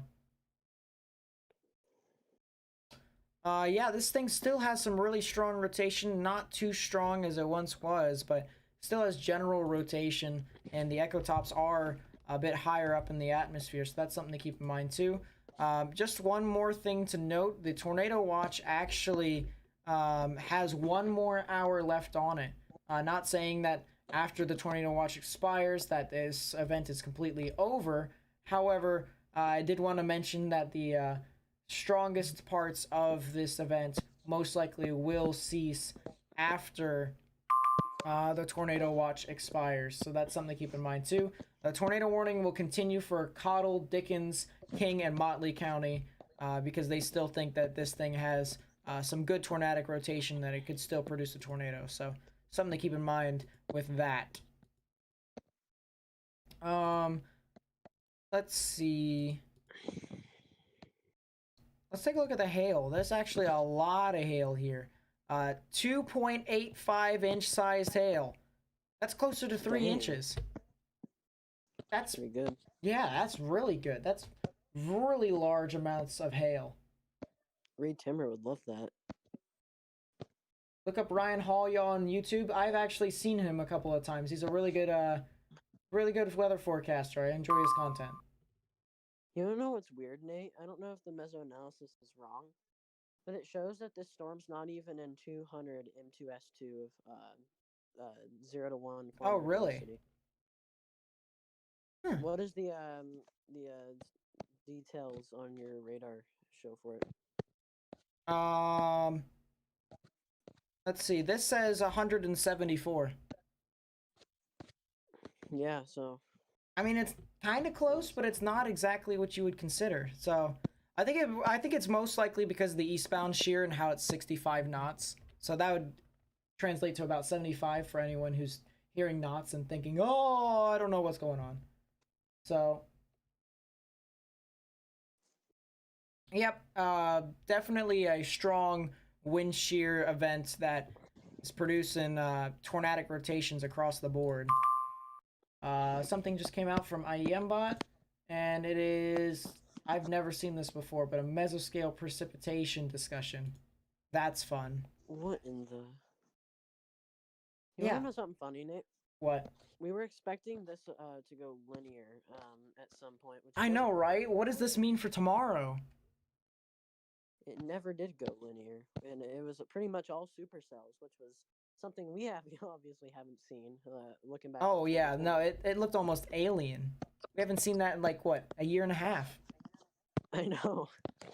I mean, last year was the year of just MCSs everywhere. Besides the one time for the Easter outbreak in, like, southern Mississippi where it actually was, like, discrete supercells. But that's, like, a whole separate issue, whole separate topic. Yeah. You know, like, for events like this that's like a 5%, we haven't seen this in forever. Yeah, our typical 5% were just issued along a line on a cold front. Right, right. Yep, no, there's a lot Nice of to be scattered back with storms. Supercells. Yeah. I was really surprised by this event. I don't think I'm ever going to forget the fact that we had the Tornado 1 live stream. I can't believe that either. Hopefully that's not the last time that happens. I mean, I would like that to continue to happen, but at the same time, Well, I would like yeah, it to you don't not want it to impact be people, you know? But that was such a perfect tornado because it really wasn't impacting anyone because it was really Right. just out in a field in the Right. middle of nowhere in northern Texas. Yep, and that was the best part about it because it was just this tornado that we clearly saw that wasn't really impacting a whole lot of people, as you mentioned, and it's just, you know, wow, it was a tornado. It happened. We I'm saw gonna have it. to go back and watch that. Same. As soon as this stream ends, that's exactly what I'm gonna do. Not gonna lie. So. Will it take a Jesus, minute to my guy upload, or is is it just gonna go pretty straight to repetitive here, isn't he?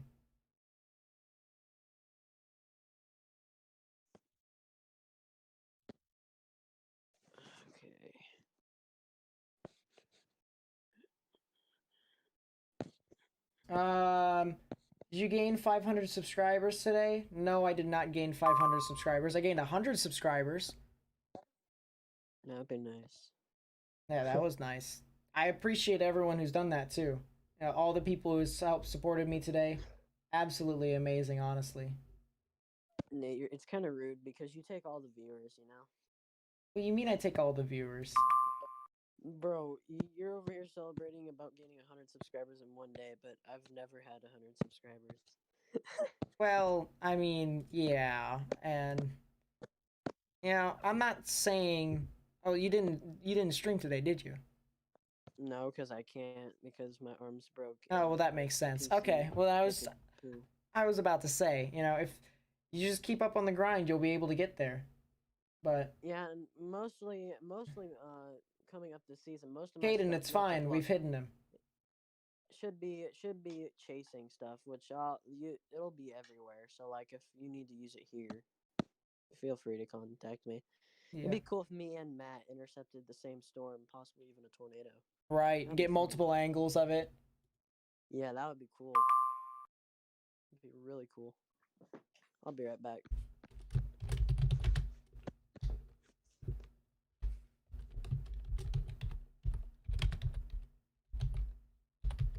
Anyways, yep. The rotation actually is kind of ceased a bit, I will admit. So I'm not sure if this thing will be able to continue to sustain. But more or less, we've been going at this forever. And I'm not exactly sure if this will continue to keep going, but it doesn't seem like these other storms are going to be all too strong, except for this one near Canyon Valley. I will admit, this one looks kind of interesting, but at the surface, it's kind of stupid. So this storm probably won't be as tornadic as it That was looks. weird. What'd you do? As soon as I left, he joined, and then as soon as I joined, he left. Seems legit. You know, want to know something interesting, Nate? Hmm. Multiple people, convective forecasters from the weather community I know have already pulled the moderate trigger. What do you think? I think it's possible. I think it's possible that it can go 15% sig. I would not be surprised, something. actually. That would be something. Yeah. 15 sig in March, man.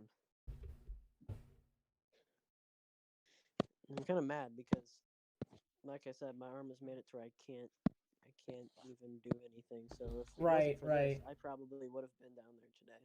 Mm-hmm. Jeez, yeah, I can't believe I got that many people coming here. I gotta thank you all. I'm serious. Like, I may not seem like I actually, I may not, be grateful, but believe me, I am. I will 100% guarantee that after the stream is over, not only will I watch the tornado that we caught here on stream live again, but I'll also just probably sit in bed and contemplate what just happened, because I'm still in awe. I'm gonna go back and get some screenshots. I need to get some of that structure. That's some of the greatest structure I've seen in a little while.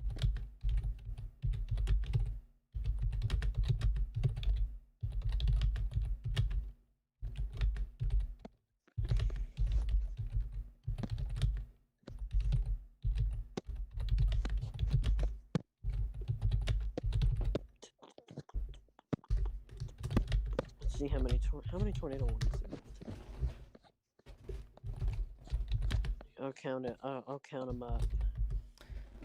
We've had quite a few tornado warnings today, will not lie. 3, 6, 7, 8, 9, 10, 11, 12. Maybe those are extensions, so I probably should go back through and look at that again. Yeah, no, this thing still looks pretty interesting. The outflow is trying to jut back around again, but the actual rotation in itself is kind of lagging behind. It might actually be doing a meso handoff to where the old hook is out here, there's a new hook that forms out in front of it, so the meso kind of just switches from one hook to another, and the old rotation straight up dies. The other one, the new one, actually forms out in front and is able to produce a new meso or a new tornadic rotation. So that's something to keep in mind with all that as well. I just counted, and there was 4 tornado warnings, with 2 of them being confirmed at one time.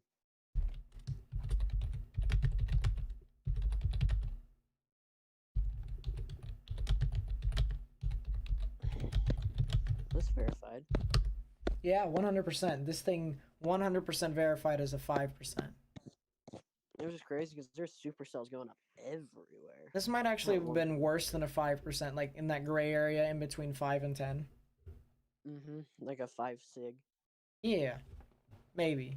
Something like that. Imagine if that was a thing.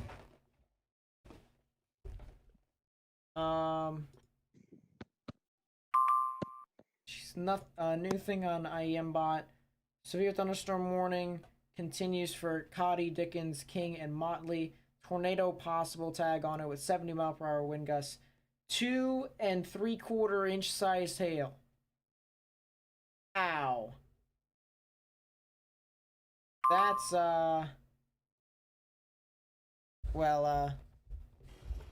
a lot of damage.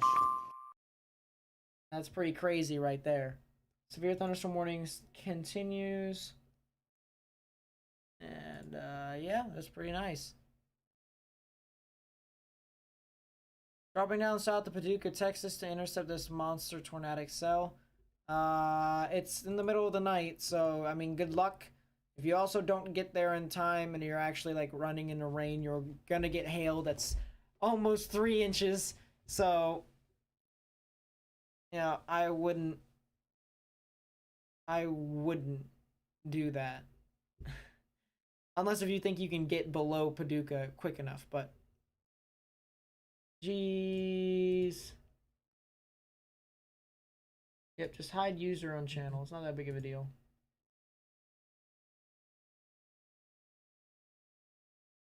I need to get Nightbot actually. Hold up. Well, I do have it, but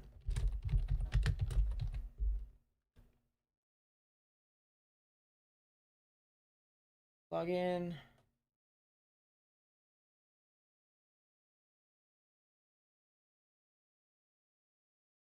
YouTube.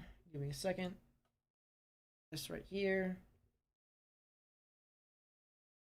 By the way, Timo, I just want to mention real quickly, there really is no point to doing that, because not only are you wasting your own time, you're wasting other people's time as well, and it's not really, you know, impacting a whole lot of people.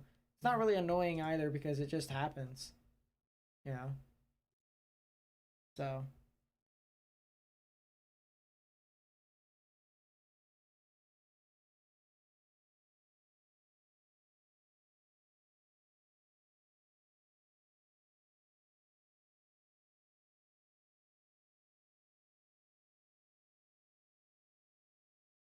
there we go.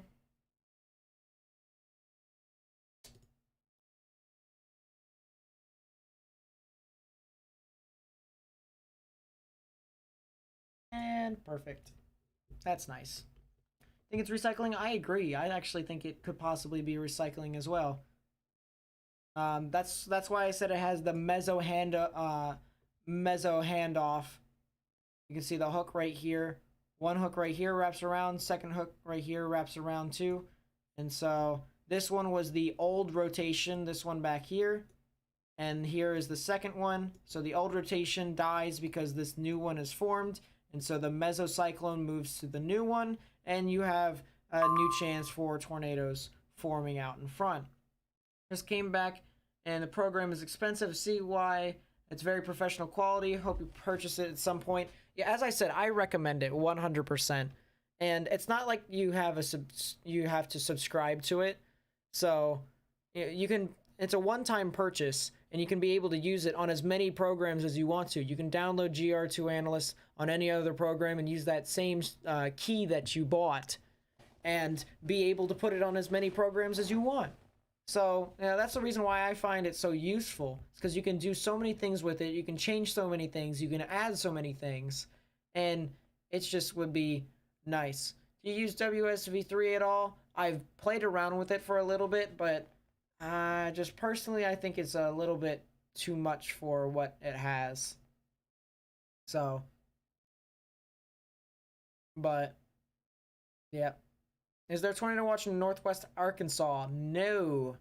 But still could have the threat for that later on this weekend, but I'd say it's like it's like minimal. So keep that in mind as well.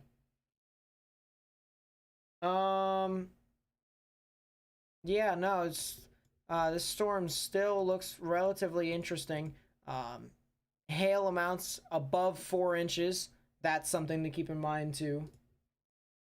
So really, it's just across the board. There's so many storms, or well, so many of these types of storms that we had earlier that's now continues to sustain, to where it's like really producing really large amounts of hail. That hatch risk that the North Storm Prediction Center starting to unfold as a correct prediction. So that's something to keep in mind with that. New severe thunderstorm warning in Oklahoma. This will be for Blaine, Custer, and Kingfisher counties. That'll be in effect until 8:45 p.m. Central Standard Time for just quarter-sized hail. So something to keep in mind with that as well. Cyclonic Hurricane, what's up? Welcome to the stream. I saw that echo, and yeah, I'd have to agree with you. Yeah, IEM-bot's just keeping me up to date with all this stuff. Might be impersonation according to Bray. I don't think it is. But at the same time, it very well could be. And I don't really care. Because as I mentioned, I said what I said, and that's my testimony. I've got no evidence that it's anything other than that. True facts. So it's just a waste of time. Yeah, look at this hook. It's still here. Still have a decent hook right here that's wrapping around inflow unimpeded. So here's the inflow notch. Still have a lot of amounts of hail, large amounts of hail coming into the storm. So that's something to keep in mind. You might have to go to KFDR for the Frederick radar. It's kind of in between, so it's half and half. You know, I could go to Lubbock. I could also go to Frederick too. Tomorrow will be very well interesting. I agree, Cyclonic Hurricane. Today was pretty interesting, I'll say so myself. I'm not sure if you were here earlier in the stream and if there's people who are new who are just trying to figure out what I do here. Earlier on in the stream, we actually had our own storm chaser that chased the storm that was north and west of Lubbock near Roundup, Anton, and Shallow Water. And we actually saw the tornado here live on stream. And so we'll have that actual storm chaser here tomorrow, as well as the radar analysis that I do here. So it's something to keep in mind as well, that if we have our storm chaser that's going to chase out tomorrow, and we've seen the conditions that, you know, the HRRR, the NAM 3K, I haven't seen the RAP yet, but we'll probably see what happens with there. It's going to be really interesting to say the least.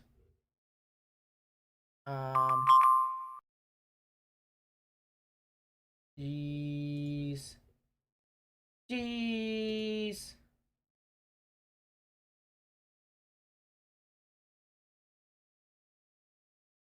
And there we go. Very nice. Who is this? I don't know. Whether it's Timo or not, I really don't care. I mean, meh. I'm pretty sure he doesn't care if we said what he does in his spare time. But, yeah. Kind of find it ironic as to how I was giving him so many chances and he does me like this. I guess it's just loyalty kind of just cut out there. No point. Especially if there is nothing there for you. Yeah, Ryan, you've been here the entire stream. You know, you could have went to other live streams, but you came to this one, and I don't think I disappointed. I liked today's stream a lot. So, mesoscale discussion discussing Tornado Watch 17. Let's read up real quickly on it. Severe threat will continue across parts of northwest Texas. New severe thunderstorm watch is warranted across for this extended threat. Long-lived supercell tracking along Cotty King, yada yada. Maintain spread downstream. New severe thunderstorm watch will be likely. So this thing is it's saying that there's most likely going to be a new severe thunderstorm watch, and when the tornado watch expires, it'll expire, and it'll just be more or less just a severe thunderstorm threat, which is a good.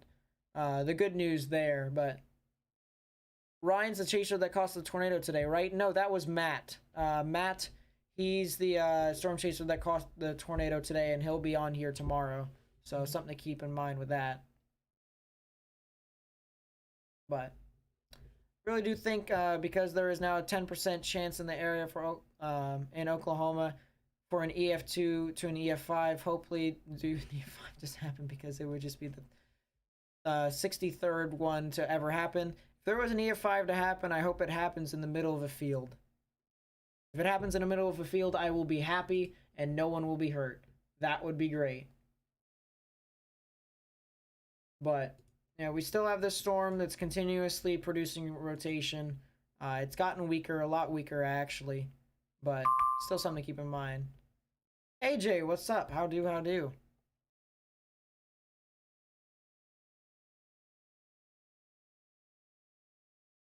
But yeah, it's kind of cool that we had the chaser who caught the tornado here on stream. I still can't believe that happened. So, yep, as I mentioned, if you're new to the channel and you want to see more stuff like this, we're gonna live stream tomorrow for the even worse tornado threat in Texas. So if you want to stay up to date with that, as well as watch our storm chaser, chase storms like that, then yeah, subscribe and hit the notification bell. True facts. Like the video, share it with share it with other people on social media. That'd be nice. It would be an EF0. That is true. I will admit, it would typically be an EFU or an EF0.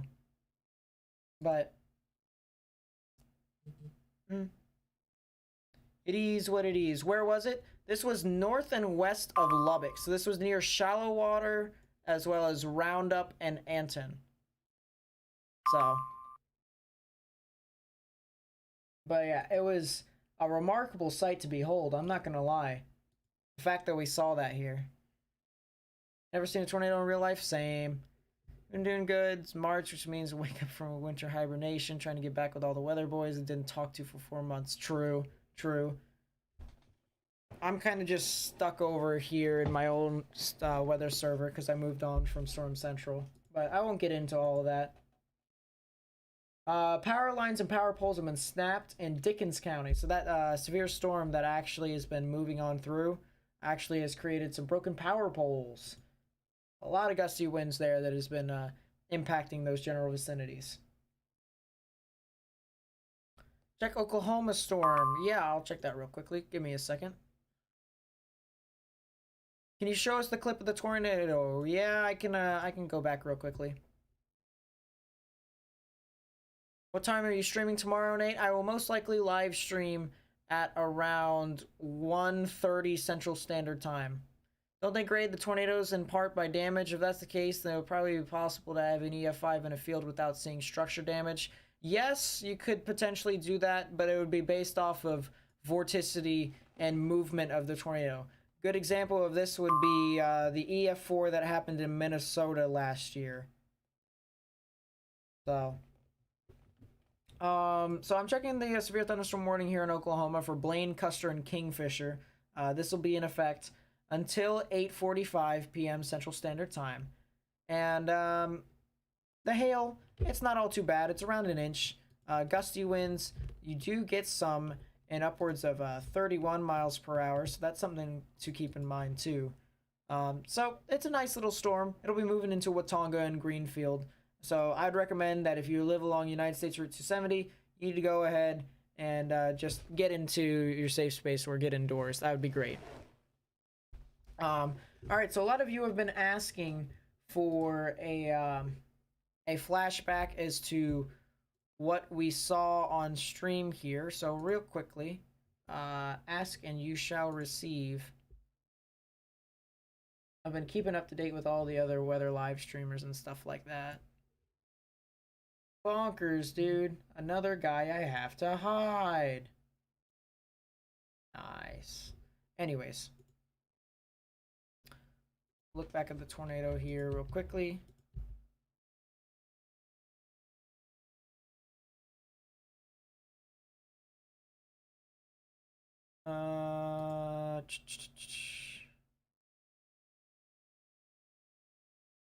Yeah, so there's the funnel cloud, actually. There's the funnel cloud. That's the funnel cloud we saw, which was actually pretty intense. That was pretty crazy. Exactly as wrapped down to the ground. and along Interstate 127, Interstate 27. You guys need to go ahead. That is indeed a funnel cloud. 100%. There's a funnel cloud again. There's another one.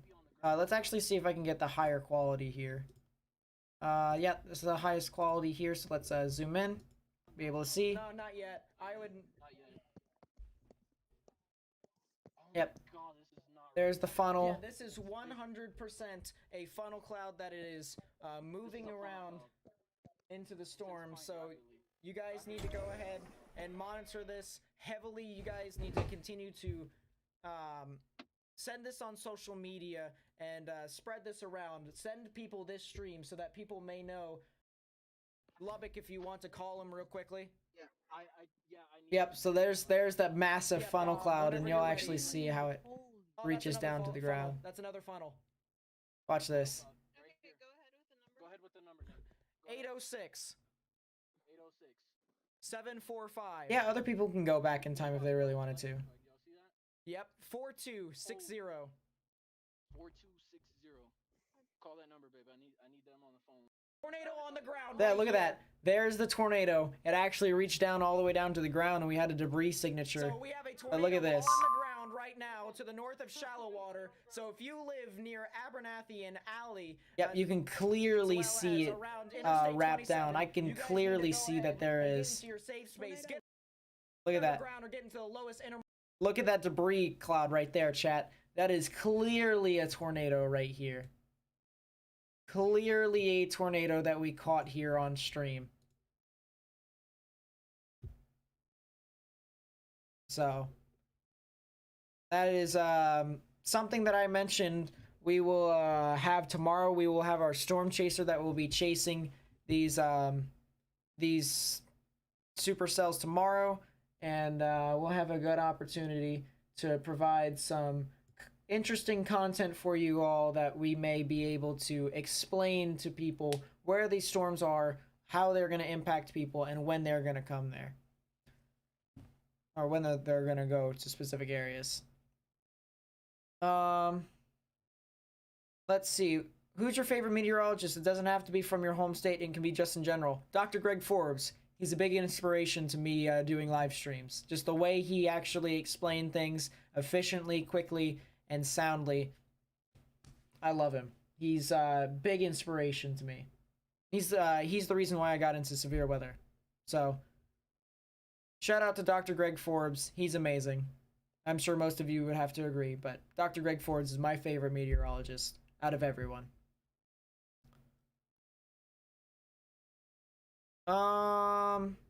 So if we go back to this storm here in Lubbock, it's more severe warned now, and that's exactly what the risk is.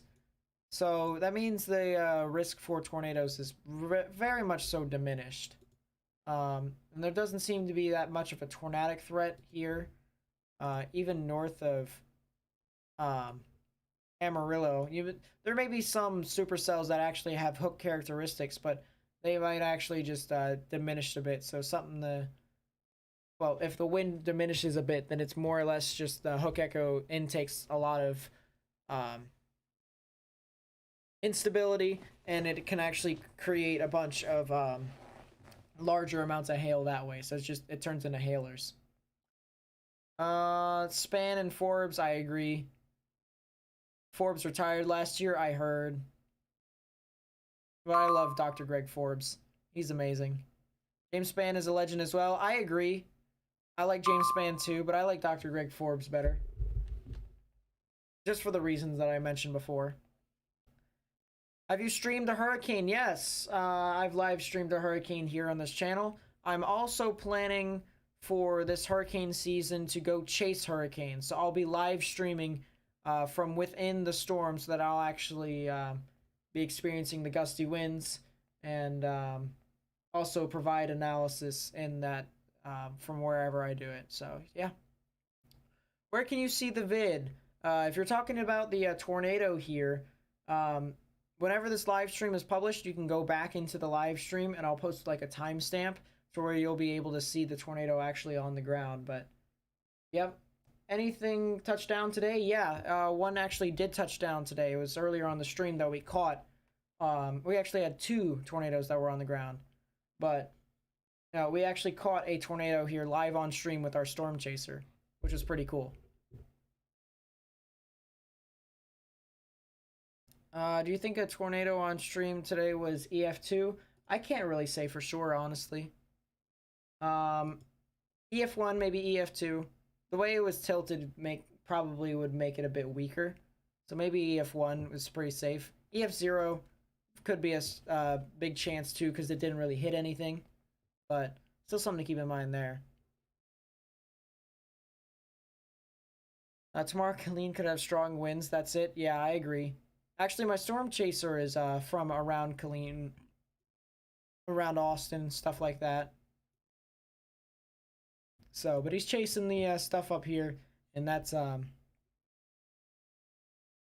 that's just kind of where he's hiding out. Is the one that was during the Joplin storm. I believe it was. I believe he was.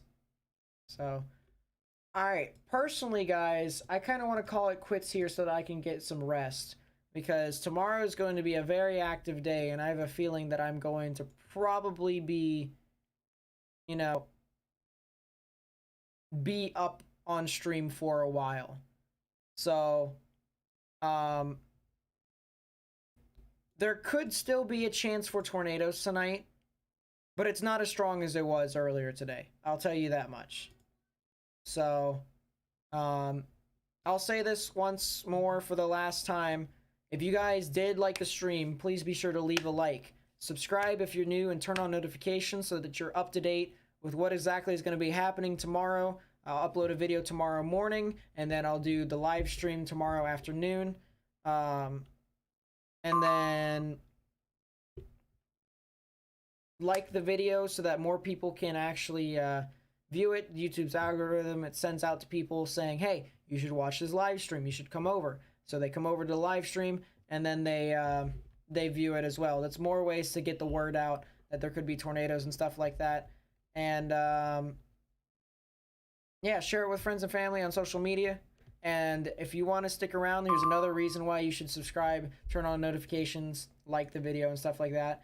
Our storm chaser will be returning tomorrow for a worse severe tornadic event than there was today. So just keep that in mind.